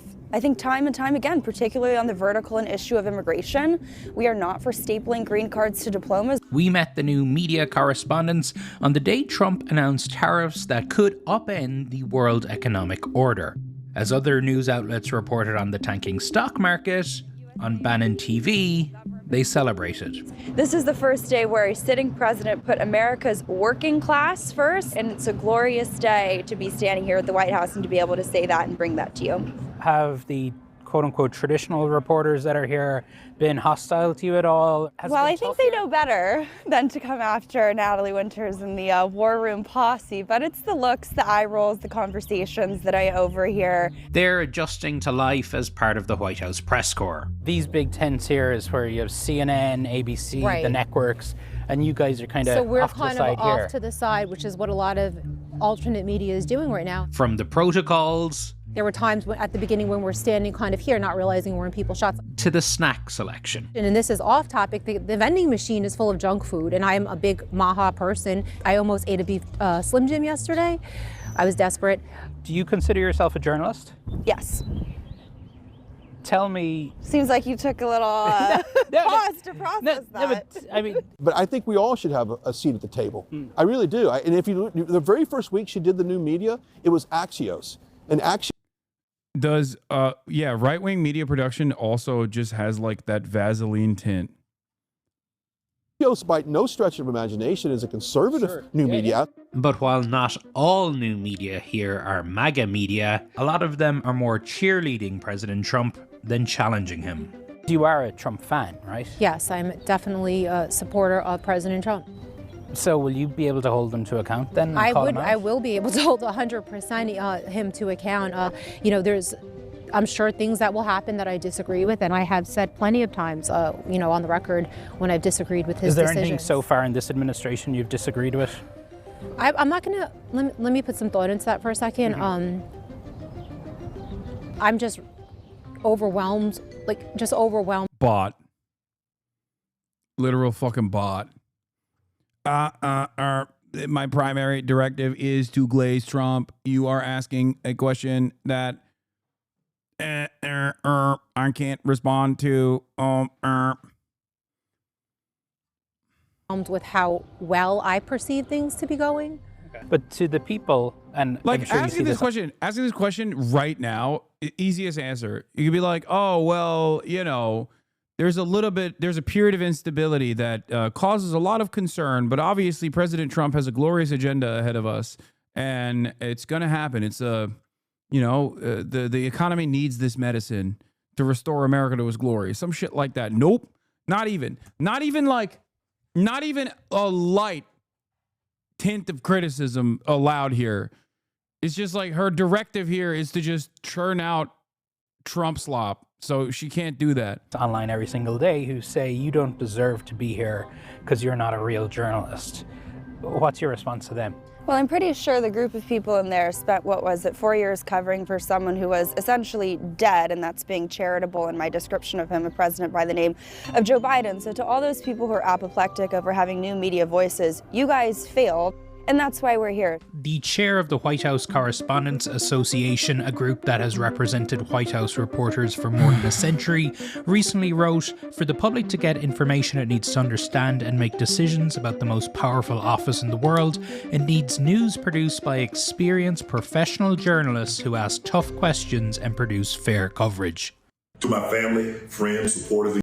Shannon Sharpe, 50 million rape lawsuit, he's up with X-rated text. Yeah, I don't know what the fuck happened. What happened with Shannon Sharpe? He was texting a lady or something. I'm not gonna lie, guys. Maybe it's fucked up for me to say this. Not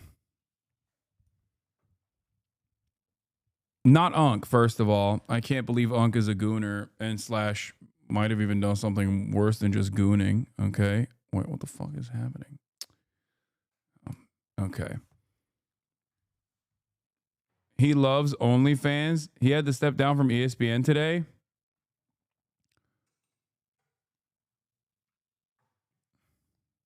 This all happened at your former gym and she was banned from the chain for berating the staff. Who? What? He's sexo a baddie. She was like 19 or something. Yeah, I saw a comment about this from one of my favorite TikTok comedians. I mean, he's a comedian, but he also has TikTok. He did rape, bro. Don't say anything. I'm not saying anything. I'm not defending him. I don't know the fucking details at all. But across the board, he's like almost 60, talking to a girl that's 19. This dude on TikTok was like, bro, that's like on the breathalyzer of pedophilia, you're blowing a 0.7. You know what I mean? Like on the breathalyzer of pedophilia, you're blowing a 0.7. Okay. Yeah, sure. It's not a 0.08. Like you're not over the legal limit, but like, what are you doing? What are you doing? Like you're almost 60. Like what the fuck are you doing?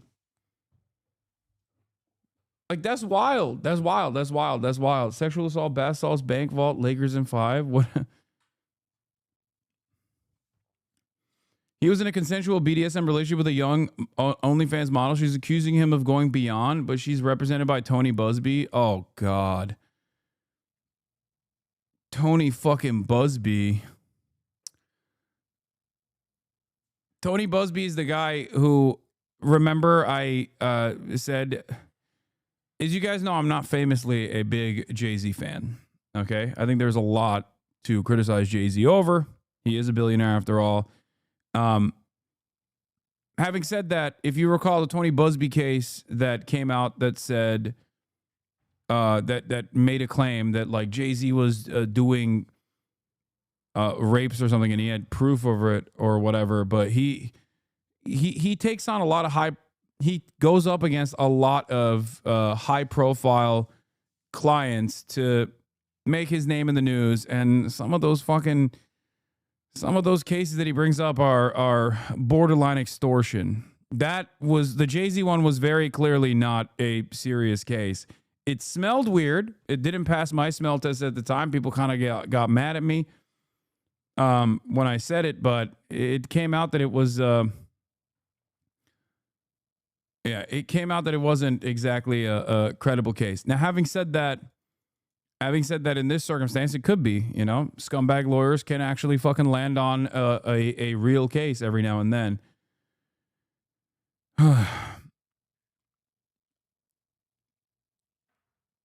I mean, we could take a look at what the fucking deal is with Shannon Sharpe. Colleagues, I want to speak to you. I always thought he was a very nice dude, though, which is this like definitely.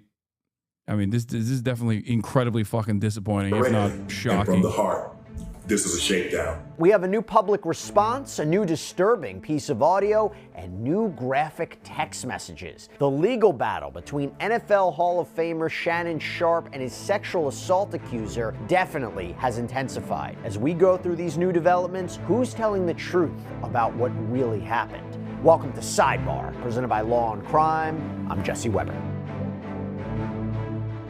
A new legal war has begun. Oh, the thing I wasn't going to say that, you know, I thought Unc might be gay. That's what I thought this whole time. So what was shocking, like I know I saw the the tapes, or I heard the tapes. Oh, my Shayla, I know, but I thought Unc was, you know, maybe down low. Or not my Shayla, sorry, Mama Shell. Mama Shell. And this time it's between NFL Hall of Famer, podcaster, commentator Shannon Sharpe and the woman who's accusing him of sexually assaulting and raping her as recently as January of this year. Now, we covered this earlier in the week, but now, not only has Shannon Sharpe fired back in a major way, releasing a public message, a response, apparently revealing the identity of this Jane Doe, but he's also published never-before-seen apparent text messages between the two. Quite a response, to say the least. And then what happens? You think the story ends there? No. She fires back by releasing an apparent audio tape between her and Shannon Sharpe. This is crossed to a whole different kind of level, and I want to get into what we're seeing right now. We're going to break it down, but first, let's take a step back. Let's learn a little bit more about the backstory, what's happening here. So, we have 56-year-old Shannon Sharpe, who has been sued by an unidentified woman. She's going by the pseudonym Jane Doe, and she is suing him for $50 million in Nevada court. She claims that after meeting... No matter how this turns out or what the truth is, Unc is a straight-up loser for being a 56-year-old dude messing with a woman 1/3 her age. That's just how I feel. No, that's... I know. That in and of itself, like, the best possible outcome out of this entire scenario for Shannon Sharpe is still really fucking bad. You know what I mean? Like, obviously there are boundaries, there are levels to how bad, but it's still, you know, not to mention the race play. No, I don't fucking care about that. Like, come on, whatever.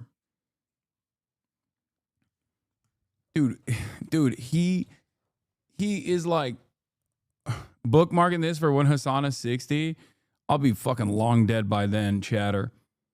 But that's crazy, man. You got a teen at the end of the age. If you're almost 60, that is a wild thing, dude. What the fuck? Like, you know what my rule is, okay? I'm not big. I'm a fucking faillennial, okay? And as a faillennial, I don't have the Zoomer attitude on age gap relationships or whatever, where I think like a 19-year-old with an 18-year-old is a unjustifiable age gap or whatever the fuck Zoomers freak out over, okay?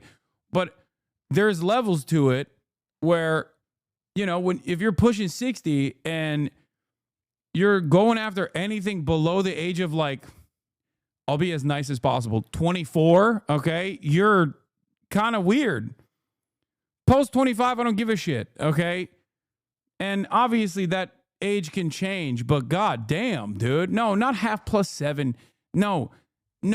And for people that are going to yell at me and say, oh, 24 is still out of pocket.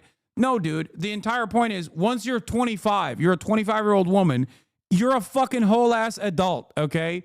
I'm not going to sit here and act like a woman who is over the age of 25 is an infant, okay? Calm down. You're a goddamn adult. It's ridiculous. Doesn't matter. At that point, like, what? You think a 25-year-old woman and an 87-year-old man are in a relationship, and the 25-year-old woman, barring all of the other underlying circumstances of like having some sort of power over that person, you think the 25-year-old is not consenting to this process? Like, you think the 25-year-old doesn't know what's up? Like, what are you talking about? This is why I said I'm not a fucking Zoomer. I'm sorry, okay? If anything, the 25-year-old is... the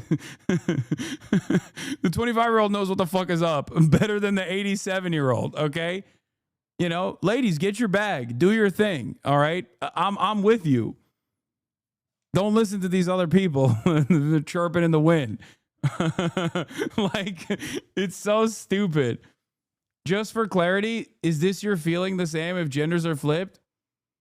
First of all, nobody gives a shit about men in this conversation. Let's be real, okay? Yes, it doesn't fucking matter. Yeah, it only doubles for when I'm talking about like a 25-year-old man and a 900-year-old woman, okay?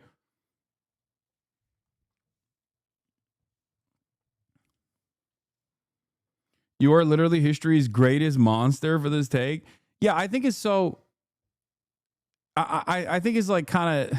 It's just like kind of odd that people have all of these rules, but like, yeah, I don't even think people give a shit if it's an 18-year-old man and a 70-year-old woman, for the record. Like, I don't think people would give a shit at all.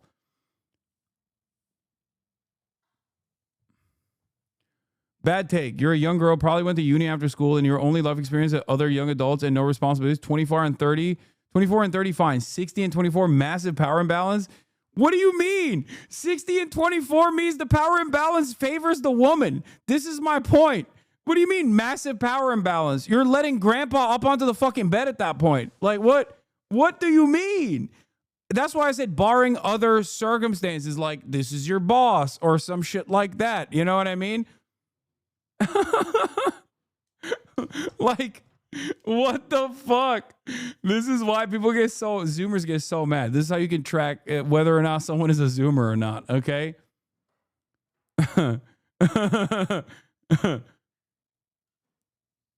They're asking for the 21-year-old man with a 48-year-old woman, to be honest, the age range where you do care.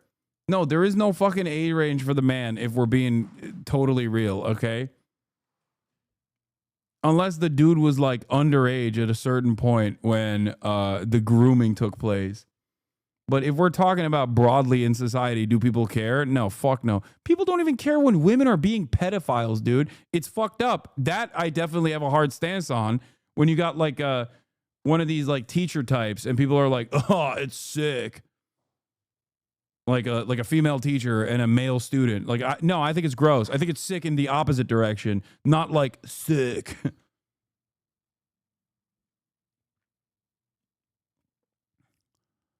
And like I said, it's entirely dependent on circumstances. It's entirely dependent on like mental acuity. But the reality of the matter is like, there is a certain point where you're just infantilizing a woman in that situation. And I feel like 25 is a good stance. You know, 25 is like a good, as close to a hard line as you can get in that situation. All other moments that you talk about, like famous ones, like Aaron Taylor Johnson or whatever, are weird and gross and possibly illegal due to when the contact was established by the older female party, where Aaron Taylor Johnson was like, what, 14 or 15 or something, like when this older director lady found him and started establishing a relationship with him. Like, that's the reason why it's fucking weird. Are you denying the overpowering aura of a geriatric man? Zoomers crying because they don't think that 25 is an adult. Yeah. You gotta be treated like a full-blown, adult at some point. And that's why I think like 25 is a decent line in the sand for people that are over a certain age is what I mean. Like 25 is when like ultimate age unlock. Okay.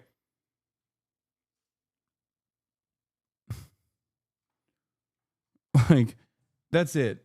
So that's why I don't even give a shit. And obviously different strokes for different folks. Everyone is different. I'm just trying to establish as hard line of a boundary as I possibly can. Zoomers can panic all day, every day about this issue if they want to. Having said that, this is beyond that. Like I said, this OnlyFans model was like 19 and this dude is 60. Like, come on, dude. Like, I saw the pics. Okay, I get it. But like, be a fucking, be an adult. Okay, Jesus Christ. Like, what the fuck are we doing?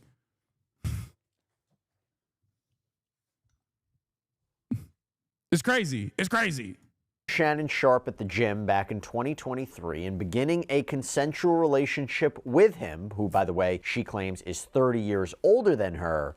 It escalated into him allegedly insisting they record their sexual activities. Imagine thinking people are grooming 25-year-olds. No, I'm not entertaining this. That's ridiculous. Times without her knowledge. Him sharing those videos with others. Him allegedly telling her that he would do things to her that, quote... Do I think the age of consent should be 25? No, I don't. I'm not saying that. I'm talking about like weird circumstances that are not illegal but still kind of weird, okay? Because this is not illegal. This is not illegal. Well, Shannon Sharpe, the rape accusation makes it illegal, but I'm saying like in the best case scenario for Shannon Sharpe, it's still very fucking strange to do because she's 19 and he's almost 60. Okay. If she was 25, I wouldn't, and in the best case scenario, I would not give a fuck. Okay. Hasan groomed a 40-year-old man into thinking he's a Democrat. Okay, shut up. Would make no other man want her, that he allegedly manipulated her, controlled her, threatened her, intimidated her, was able to gain access to her apartment complex without her permission. For example, this is from the lawsuit. It reads, the verbal abuse never stopped. Like, people were yelling at Dave Portnoy, who's like 48, and he's dating like a 26-year-old. And I saw that and I'm like, come on, dude. Like, yeah, he's gross. And any woman dating him is a weird situation. But like, you're out of your fucking mind. Like, she's 26 years old. You think she is a baby? You think she doesn't know you think she doesn't know what's going on? Like, the weirdest part about it is that Dave Portnoy is dating someone that the weirdest part about it is that Dave Portnoy is not dating a 19-year-old. Like, that's crazy. Like, you're talking about a woman that's able to fucking rent a car, that's not even on her parents' insurance at this point, that's been paying taxes. Like, get the fuck out of here. He's a creep for other reasons, but like, people were just like, dude, I can't believe how creepy that is. It's like, you're 46, she's 26. I'm like, dude, at what point does a woman become a human being and not like a baby child? Okay? He would berate and degrade plaintiff, just as he had from the beginning. One time specifically, he was yelling at her while there was a firearm visible in his room. Terrified for her safety, plaintiff tried sharing her location with friends from her iPhone just in case. But Sharpe saw her doing this. The moment he realized what she was doing, he grabbed her by the neck and told her, if you ever do that again. 25 still be groomed, taken advantage of? Yeah, I know. That's not what I'm saying. I'm saying, that's why I said, there are other factors, but if we're just looking at age, obviously age alone, 25 is ridiculous, like post 25.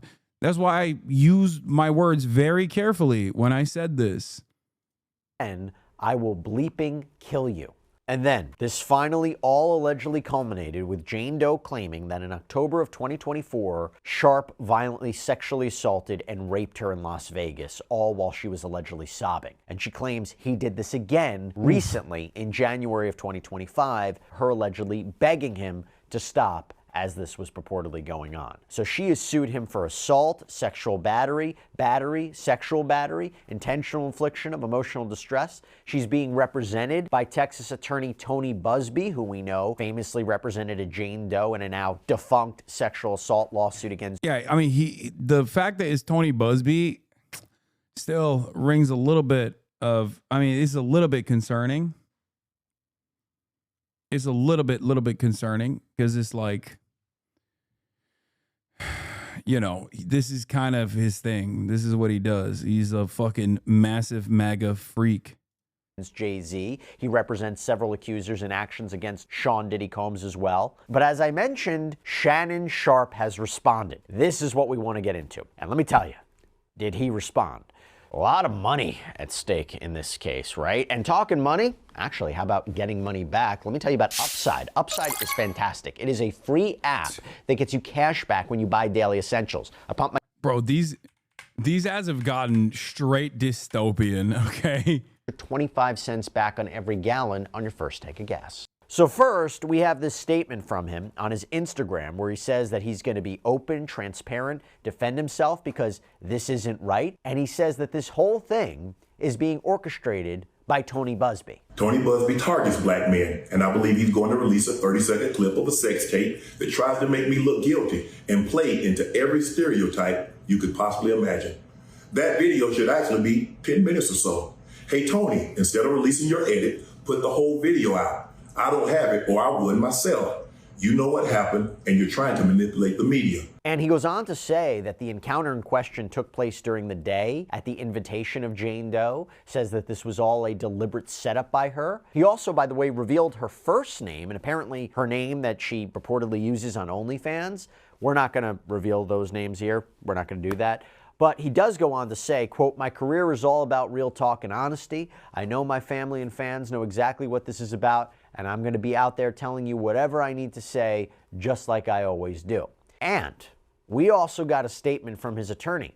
Lonnie J. Davis. And that reads, Mr. Sharpe categorically denies all allegations of coercion or misconduct, especially the gross lie of rape, and will not submit to what he sees as an egregious attempt at blackmail.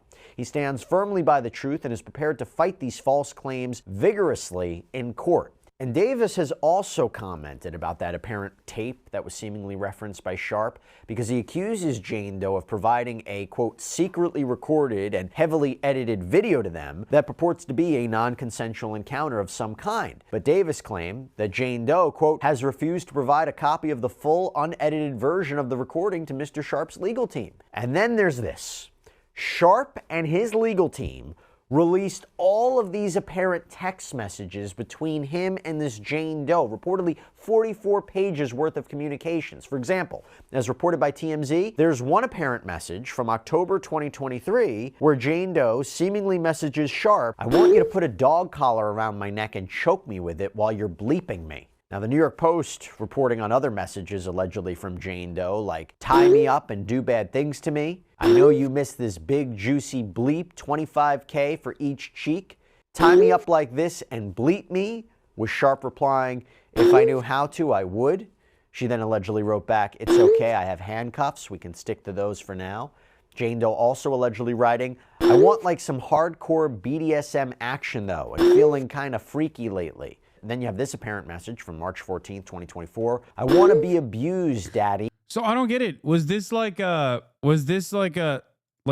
sex worker situation, like a BDSM sex worker situation, and he like got out of line? Is that what it is?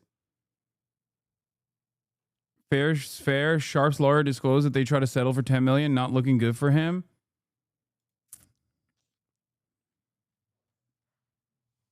Like it seems like it started off as like a consensual BDSM, consensual possible BDSM sexual relationship, and then he stepped out of line, which is really important in both sex work and also BDSM in general. I feel like I know what happened. She asked him to role play some crazy shit and set it up and filmed it. That ended the part of her asking. No, I don't think that's the case. You need to acknowledge that older men have more social power than younger women, by the way. Oh my God. I know. In this circumstance, especially so.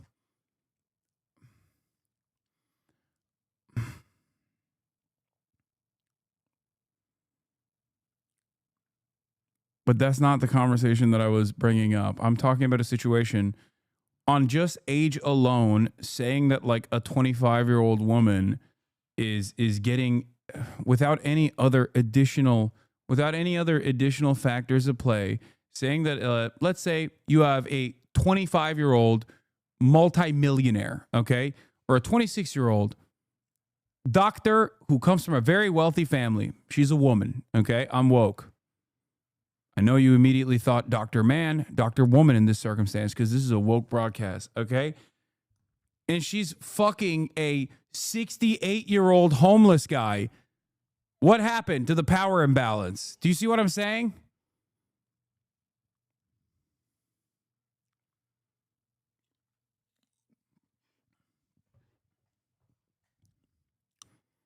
Like 25-year-old women have agency, guys. I'm sorry.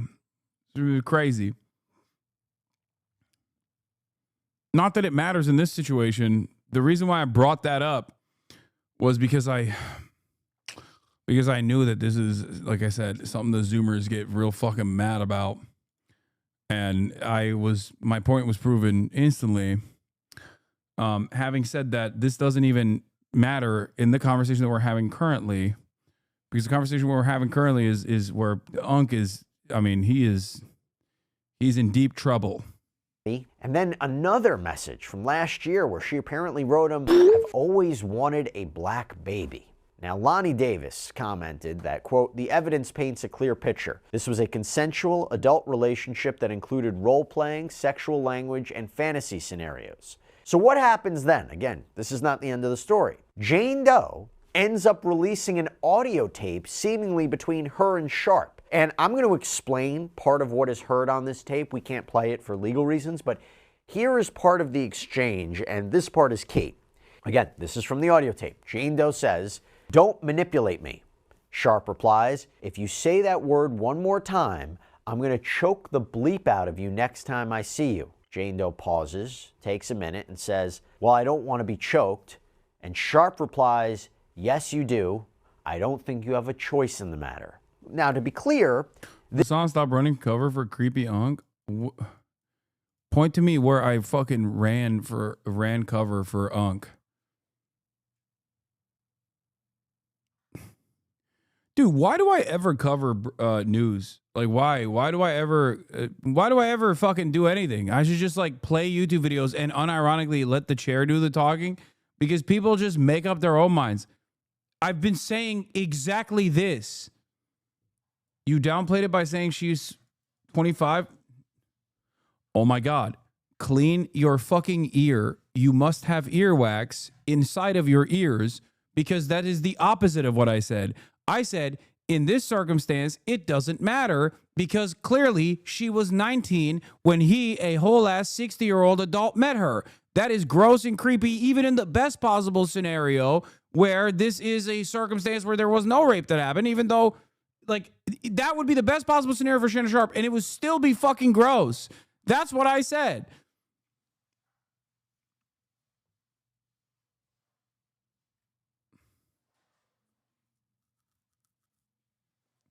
She was 19 when they first met. That is insane. Okay? That's my point.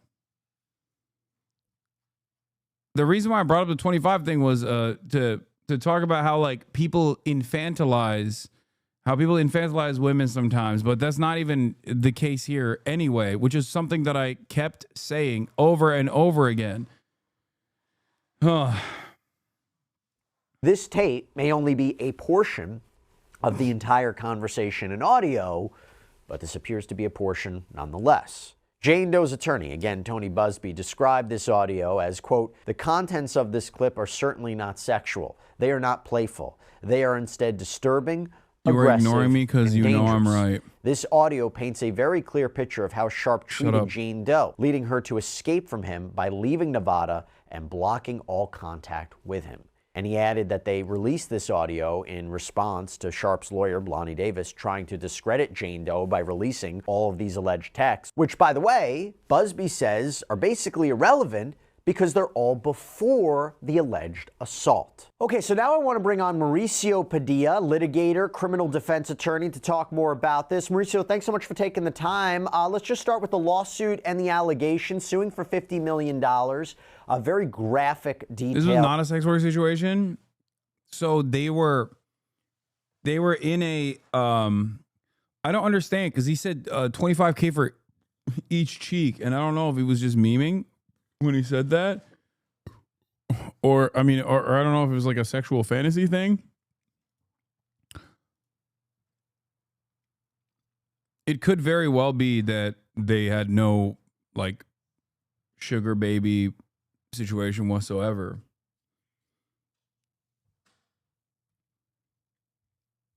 She said that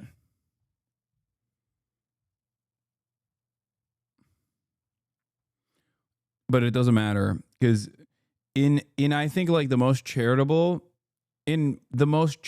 assessment of this situation in front of us, not only is it still incredible weirdo behavior, but it's also but it also is definitely a violation of consent, even if they had at some point a consensual BDSM relationship, right? Or they were doing race play or choking, things of that nature. It's clear that the boundaries of consent were violated in that process. And if you know anything about BDSM, and it's not really my cup of tea to begin with, but you know, from all of my advocacy for sex workers in general, and also advocacy around this sort of sex work specifically, consent is one of the most important factors here. And you have to be incredibly careful and incredibly thoughtful when you engage in any sort of BDSM relationship.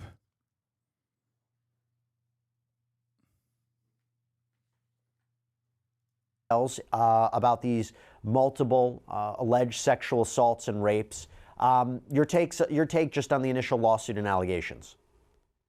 I mean, my take on the initial lawsuit and allegations and the publicity that's come right after it. I mean, there's rules of ethics to prohibit people from trying their case in the media, and I think from the upside, get an extra 25 cents back on your first gallon of gas using code SIDEBAR with a photo of Shannon Sharpe looking yacked out of his fucking mind as they're talking about rape allegations. What a crazy time to be alive, chat. Oh my God.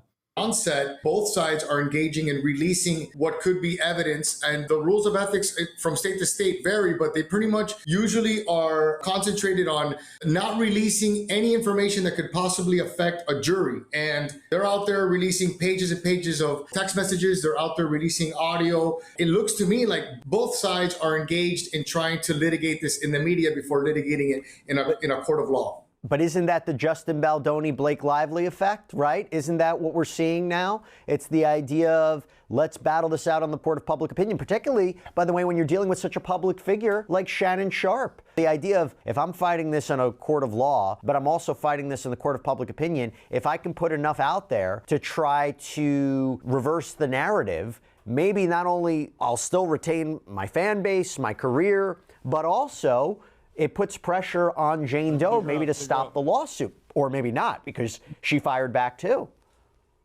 No, I'm not saying that they shouldn't do it, because unfortunately we live in a time where if you don't do that on behalf of your client, are you doing them a disservice? I'm just mentioning the fact that none of this is really allowed pursuant to the rules of ethics, but I understand why they're doing it, because nowadays pretty much the court of public opinion is dictating what happens in court in and of itself. Right. So it's just part of litigating cases nowadays. Are you concerned by the content, the value of those text message conversations? Does it complicate this case? Let me rephrase. Putting aside, assuming these really are the real conversations and the real messages of Jane Doe, you could say, I mean, she's talking about BDSM, tying up, dog collars, choking, and then she accuses him of sexual assault and being violent with her. Let me actually read you something from the lawsuit. Okay, so this is from the lawsuit. It says, a woman can say yes to consensual sexual relations with a man 99 times, but when she says no, even once, that no means no. I mean, this is true. Like, this is literally true. So,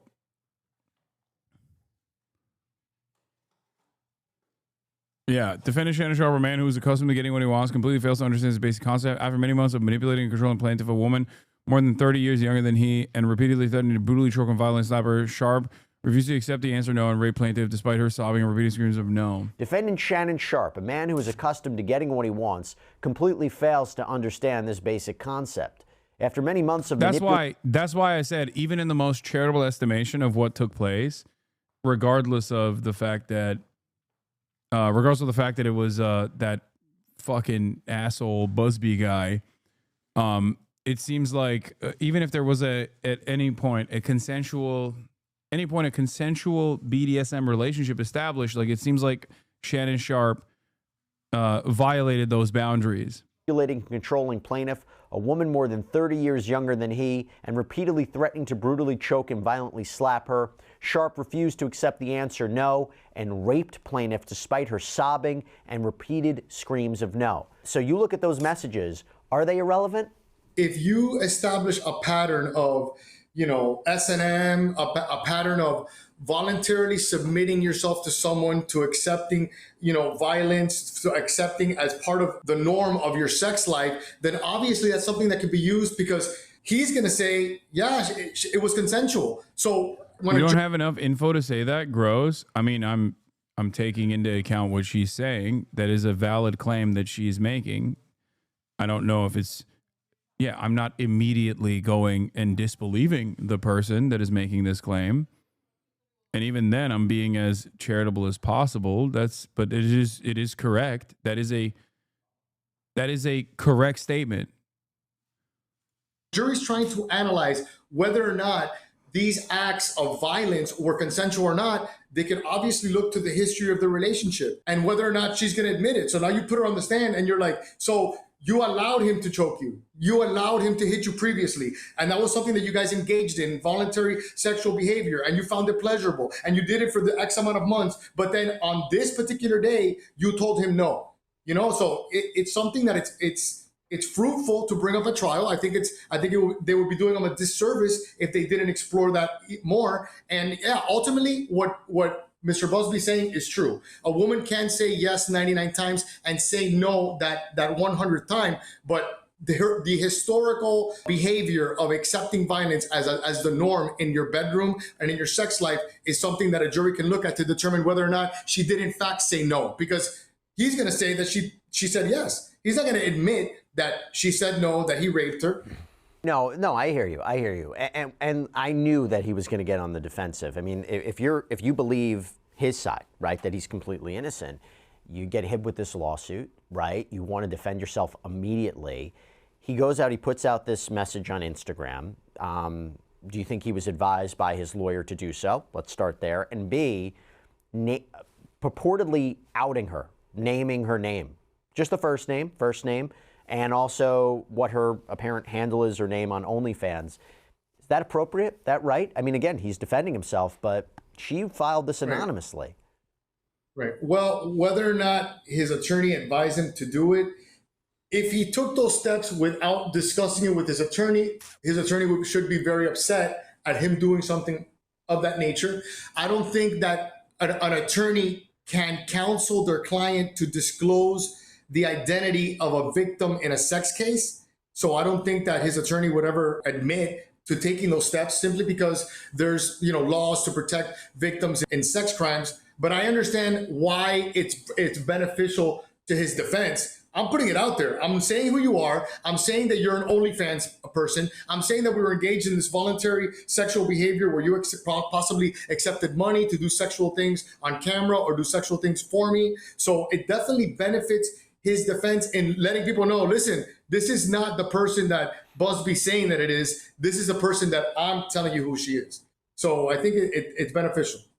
And to reverse it, I said this when I covered it earlier in the week, this lawsuit being filed by Tony Busby, he's got crosshairs on him right now. He filed a lawsuit against Jay-Z by a Jane Doe who claims that she was sexually assaulted by Jay-Z when she was 13 years old back in 2000. That lawsuit against him was dropped. The NBC did a report questioning the credibility of some of her claims. His attorneys came forward and said, no, we have proof that the people you say were there weren't there. And that lawsuit was dropped. He's now being sued. That Jane Doe's being sued. You would think, okay, if this happened, I'm going to maybe take a little step back here.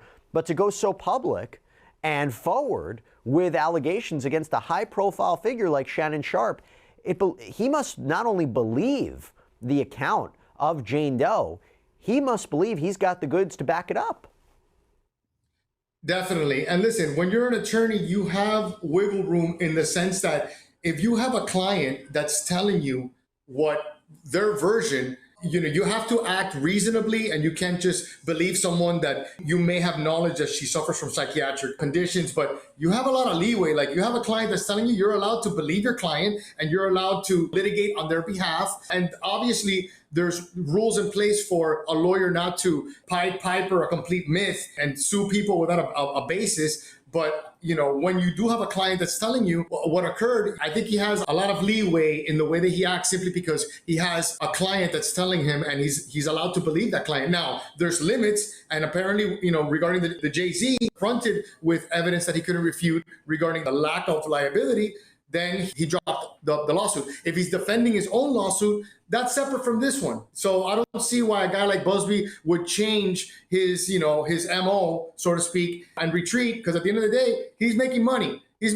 trying to make money, and he's got insurance to defend him of lawsuits. So I don't see why he would change. Now I want to move on to the audio tape. This audio tape that was apparently released by Jane Doe's side. Now, again, this might only be a portion of the conversation, but it is a portion of this conversation, and it's important. You'll have Tony Busby saying, this is nothing fun about this. There's nothing sexual about this. This is disturbing. This is him threatening to choke her and saying she's not going to have a choice. Whereas I imagine you're going to hear Shannon Sharpe say there's more to context to the conversation. Look at what our relationship was like. But this was another move in this chess game, releasing this audio tape. What's your take on it?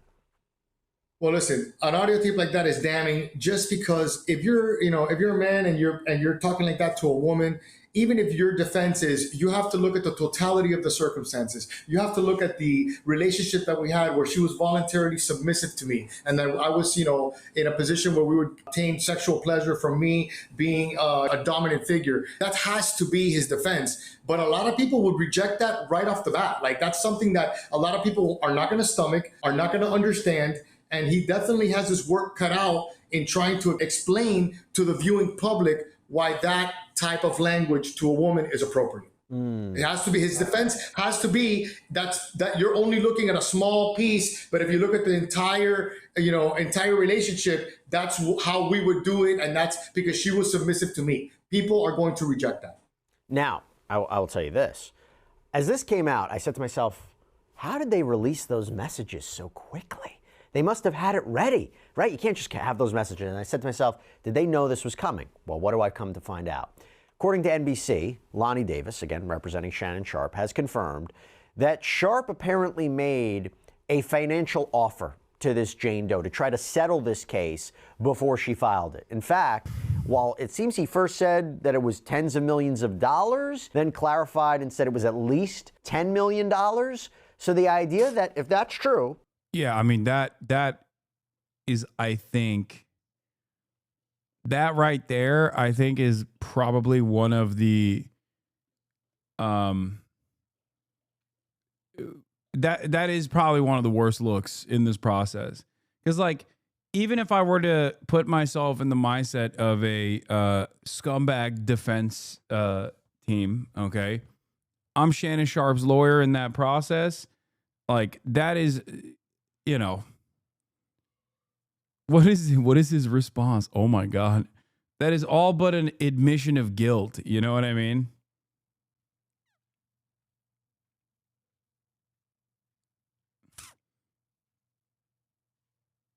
Ignoring the reports of the $100 million deal Shannon's network was closing on.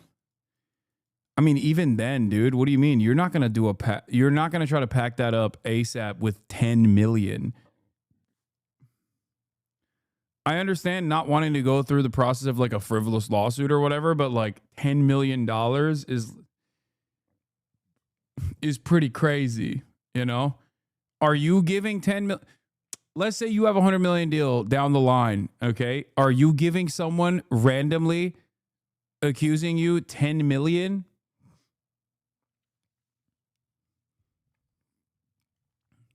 Like, you're just going to blow away 10 million on optics alone? That's crazy. That's crazy. That's,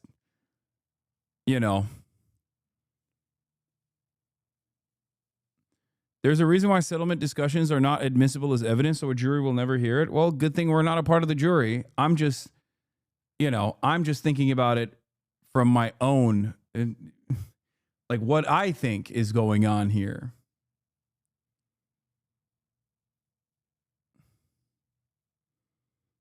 Tend to protect the 100, yes.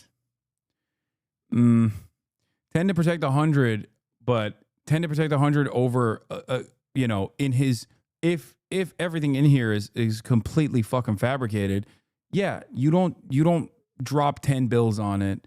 That's crazy.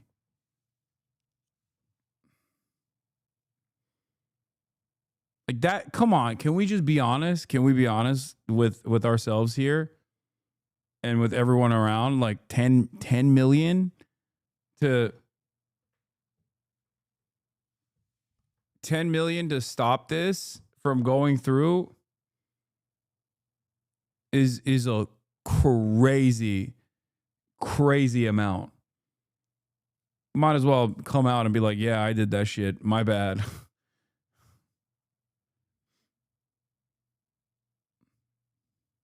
What if that story now removes the 100 mil completely?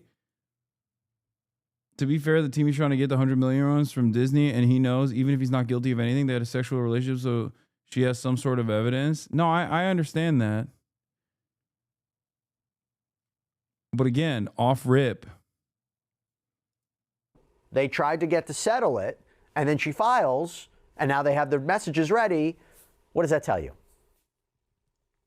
Listen, I think that that's part of what Busby has been doing historically. Like they approach you and they tell you, listen, we have this. Let me know if you want to resolve this previously. I think if anybody looks at like the P. Diddy didn't do it, right? And then they filed against him and he settled the case in a day. We see the value of resolving cases. So I think it's also the other side of this is if it's fake, if it's completely fucking fake and you don't have this dude dead to rights, you take the 10 mil. Who doesn't take the 10 mil? Like, can you imagine? Are you kidding me? It's the greatest payoff of all time. Like, what are you talking about? Let's say this is extortion, okay? Pure extortion. You know you got him dead to rights because you had a BDSM relationship. Let's say it's completely above board. BDSM relationship, consensual, but there's footage out there. If Disney catches wind of that, okay, then he's cooked, right? Disney catches wind of that, he's done. You farm him.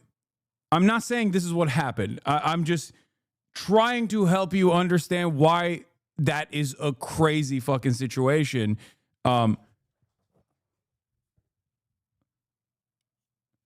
got, if this is a false claim, if it's a false claim across the board, okay, if it's a false claim across the board, you're dropping your chance of bringing in $10 million for potentially a long, drawn-out legal battle that is going to put you in the crosshairs of the public, and you might not make any money off of that at all. No shot anyone's fucking taking that deal. This is a stupid take, bro. This is all about leverage. She got him by the balls. He either gives 50 million or he fucked 10 million. How many subscribers do you think she gains now? She probably is more famous than Sophie Rain. What? No, dude. No shot. No shot. You take the 10 million. If you're making this up, you take the 10 million every time. You guys are crazy. Okay? If you're accusing someone and you're lying about it and that person offers you $10 million, you're taking that. It's fucking amazing. Like, what do you mean? Clout chasing by in this economy and in this fucking social media marketplace where women who have valid claims, and she very well most likely has a valid claim here as well, but I'm saying, like, in this economy, let's say you're gonna extort someone, a beloved figure. There's a racial element accompanying the story, but still a beloved figure, a beloved male figure nonetheless. Get the fuck out of here, dude. I'm surprised, even if it was real, and she, like, most likely is, but in that situation, most people would still take the 10 million.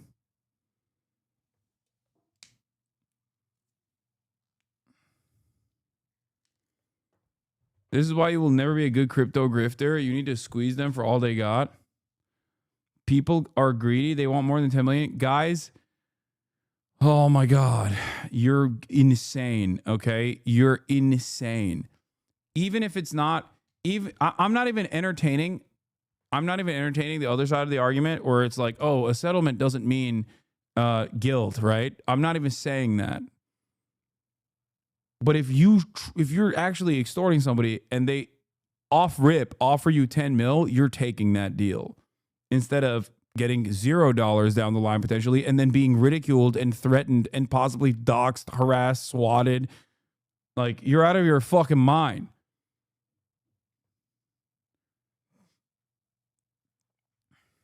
It's on par with how Busby has been litigating his prior cases to give them an opportunity. When you look at it, yeah, settlement negotiations are usually privileged. If someone hears that he offered $10 million, what is a normal person going to think? He's guilty of something. Because people don't just, even if you're rich, don't go out there throwing around 10 million or millions of dollars to resolve cases when they're innocent. People are gonna associate that offer of settlement, which they probably shouldn't, but they will. They're gonna associate that offer of settlement with guilt.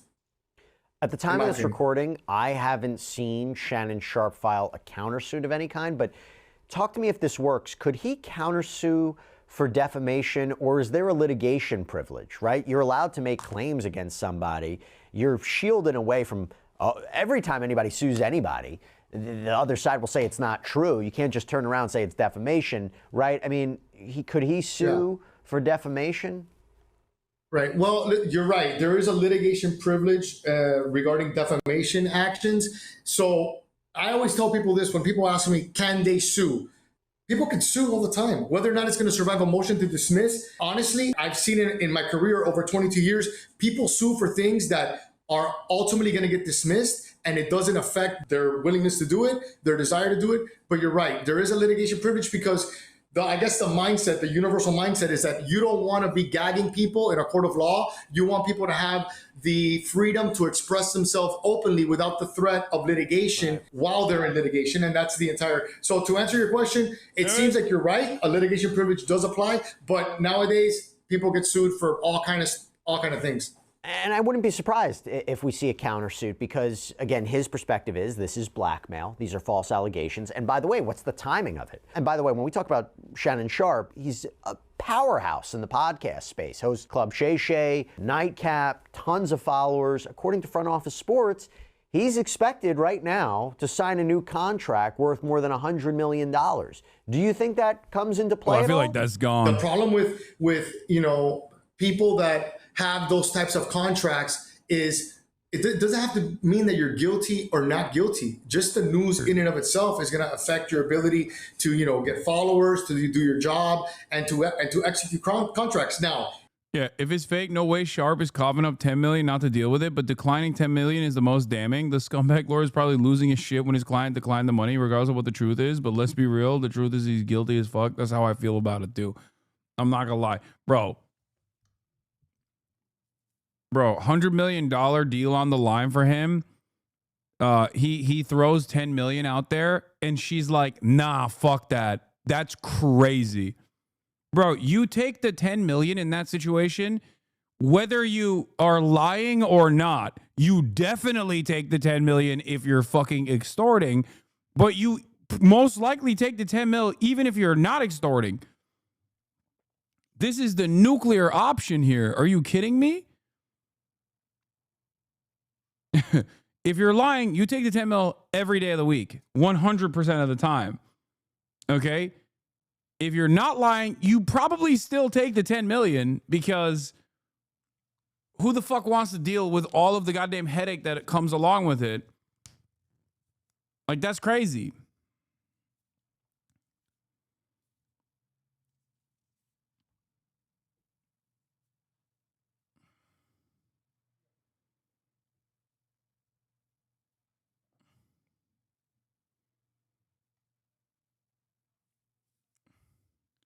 You don't have to have your shit aired out and you still get 10 million? Yeah, that's what I mean. It's crazy. Unc has his dating settings on the app for 18 to 20. Yeah. Now we know Hasan would settle for 10 mil. Yeah, first of all, I'm a dude, okay? And secondly, if I was in her situation and I really wanted to fucking make sure that I outed a scumbag, okay? I have a lot more income at my disposal. I have a lot more power at my disposal. I have a fucking platform that I can use. So my situation is, I think, a little bit different than hers. You know what I mean?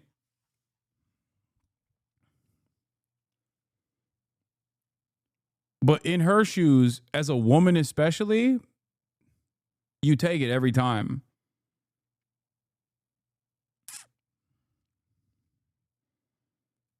So that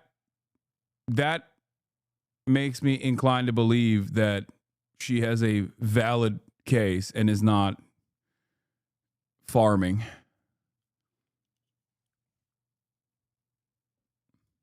If he loses yeah, dude, in this political climate, exactly. I think chatters are on fucking crack cocaine if they think that, like, you can have look at Megan Thee Stallion, okay? Look at Megan Thee Stallion. She didn't even bring up Tory Lanez. She actually tried to defend Tory Lanez. That was a criminal suit.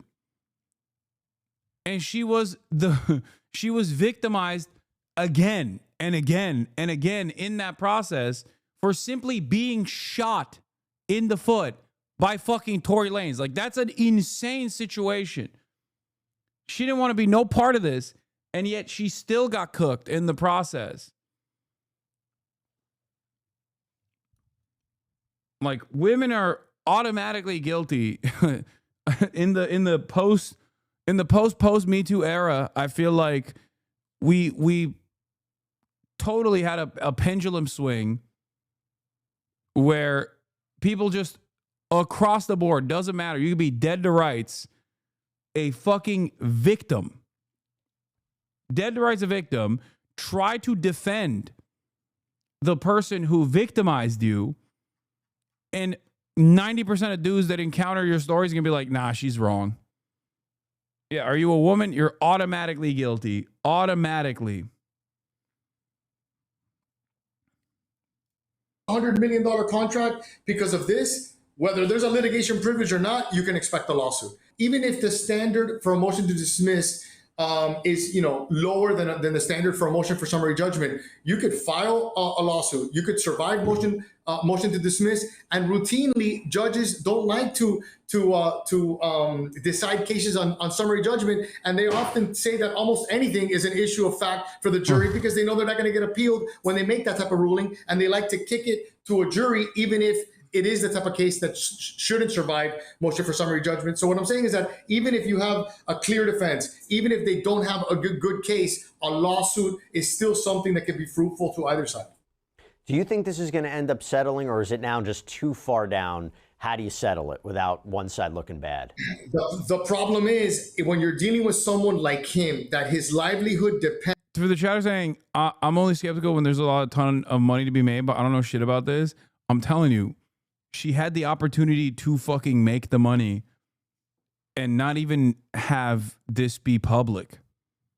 She refused, which is what definitely leads me to believe that there is more to the story. Depends on the way that people view him, on whether or not people reject him or not, whether or not people are going to tune in or not. Once we're at this point where me and you are discussing it publicly, and it's out in the media, then how do you really repair his reputation? We look at like Johnny Depp, how Johnny Depp had to spend millions of dollars to sue Amber Heard, and at the end of the day, the entire lawsuit was just for him to get back whatever reputation he had, so it wouldn't affect his ability to make money in the future. So in my opinion, I think that the genie's out of the bottle, and resolving it at this point isn't going to do anything for his reputation and his career. But you never know. Yeah, I'm sure. And look, there could be a lot more to this as this case ultimately progresses. Mauricio Padilla, thanks so much for taking the time. Good to see you. Thank you, sir. And that's all we have for you right now here on Sidebar, everybody. Thank you so much for joining us. And as always, please subscribe on YouTube, Apple Podcasts, Spotify. Oh, man. All right. Well, this is a wild situation. I'm gonna quickly go over the Kneecap story. Since our statements at Coachella exposing the ongoing genocide against the Palestinian people, we have faced a coordinated smear campaign for over a year. We have used our shows to call out the British and Irish government's complicity in war crimes. The recent attacks against us, largely emanating from the U.S., are based on deliberate distortions and falsehoods. We are taking action against several of these malicious efforts. Let us be absolutely clear. The reason Kneecap is being targeted is simple. We are telling the truth, and our audience is growing. Those attacking us want to silence criticism of mass slaughter. They weaponize false accusations of anti-Semitism to distract, confuse, and provide cover for genocide. We do not give a fuck what religion anyone practices. We know there are massive numbers of Jewish people outraged by this genocide, just as we are. What we care about is that governments of countries we perform in are enabling some of the most horrific crimes of our lifetimes, and we will not stay silent. No media spin will change this. Our only concern is the Palestinian people and the 20,000 murdered children and counting. The young people at our gigs see through the lies. They stand on the side of humanity and justice, and that gives us great hope. Kneecap. The real issue here is that somewhere between 50. This is Kneecap's manager speaking on RTE radio. He's fucking awesome. I love him. 100,000 people have been murdered. 20,000 of them are children. And, if somebody is offended by what were factual images and You know, Did I meet him? Yeah, I did. I hung out with him the whole time. He is so sick. He has an incredible story. He was at the UN for a decade plus. somebody's hurt by the truth. That's something for them to be hurt by, but it's really important to speak truths, and thankfully the lads there are not afraid to do that. Euromed have said yesterday Israeli forces have deliberately targeted 37 aid distribution centres and 28 food banks as part of a systematic and deliberate policy to starve civilians. Now, how we're not leading with that as the topic of discussion rather than the opinions of individuals who felt hurt by factual information is just something that I can't understand. Okay, and you will know, Daniel, that Israel will deny that they're Yeah, this is Dan. He's the manager. Deliberately starving individuals. We consistently bring this back to the opinion of the Israeli government. Time and time again, the statements of the Israeli government have been proven to be lies. Most recently, the execution of 15 medical workers and the burying of them and their ambulances in a shallow grave. It was all lies. And once the information and the video came out, they changed the story. The murder of Shireen, the journalist, the Washington Post, a comprehensive investigation showed she was deliberately targeted by the IDF. At what point here do we stop amplifying messages that are consistently proven to be incomplete and inaccurate? When do we do that? The real issue here is that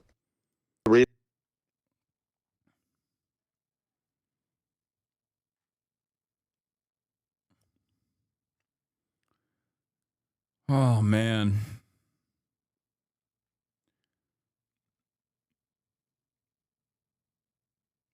Yeah, they British police are investigating statements that British police are investigating statements that they made. Looks like Coachella has a... Oh yeah, I already covered this. I already showed this on stream. British police are investigating a terror charge because a bunch of Jewish advocacy groups fucking got together and demanded that Kneecap be investigated for links to terrorism.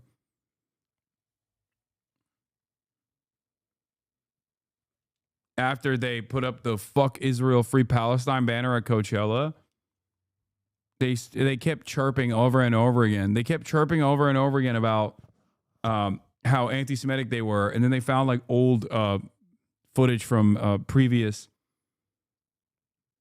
concert where they were like, I don't know, they were saying that they were saying "Up Hamas, up Hezbollah," and they were like, "This is terrorism. It's illegal."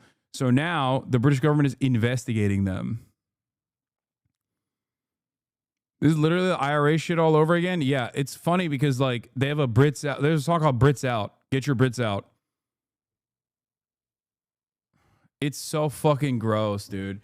It is insane. At a certain point, no. It's not from the Coachella.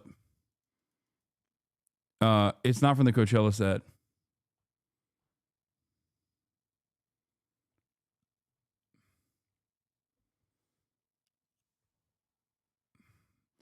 It is so fucking nutty that statement in and of itself is like, yep, you're getting investigated. You can have a song called Brits Out, Get Your Brits Out, and the British government, you can sue the British government to and successfully sue them for denying you a grant. But God forbid, dude.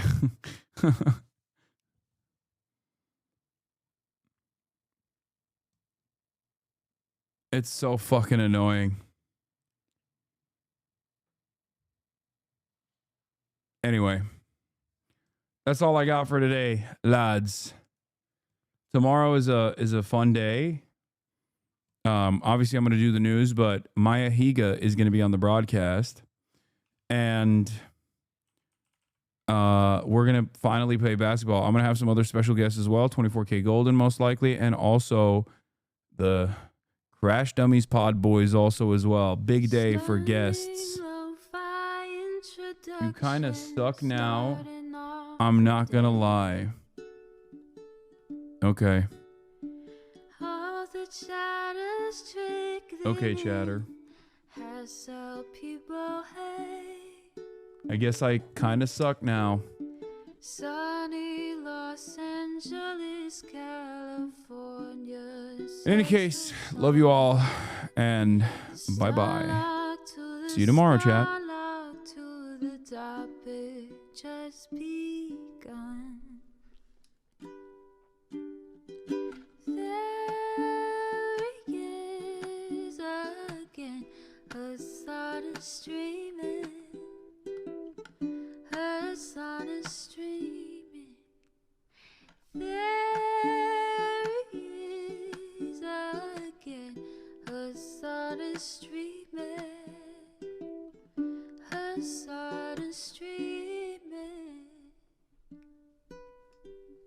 Reviewing the P.O. box, Uncle Uger's face. Sudden discord agitprop, great names take embrace. Tiny Bernie Sanders, LGBTQ Air Force. The whole left at your fingertips, Ane at your door.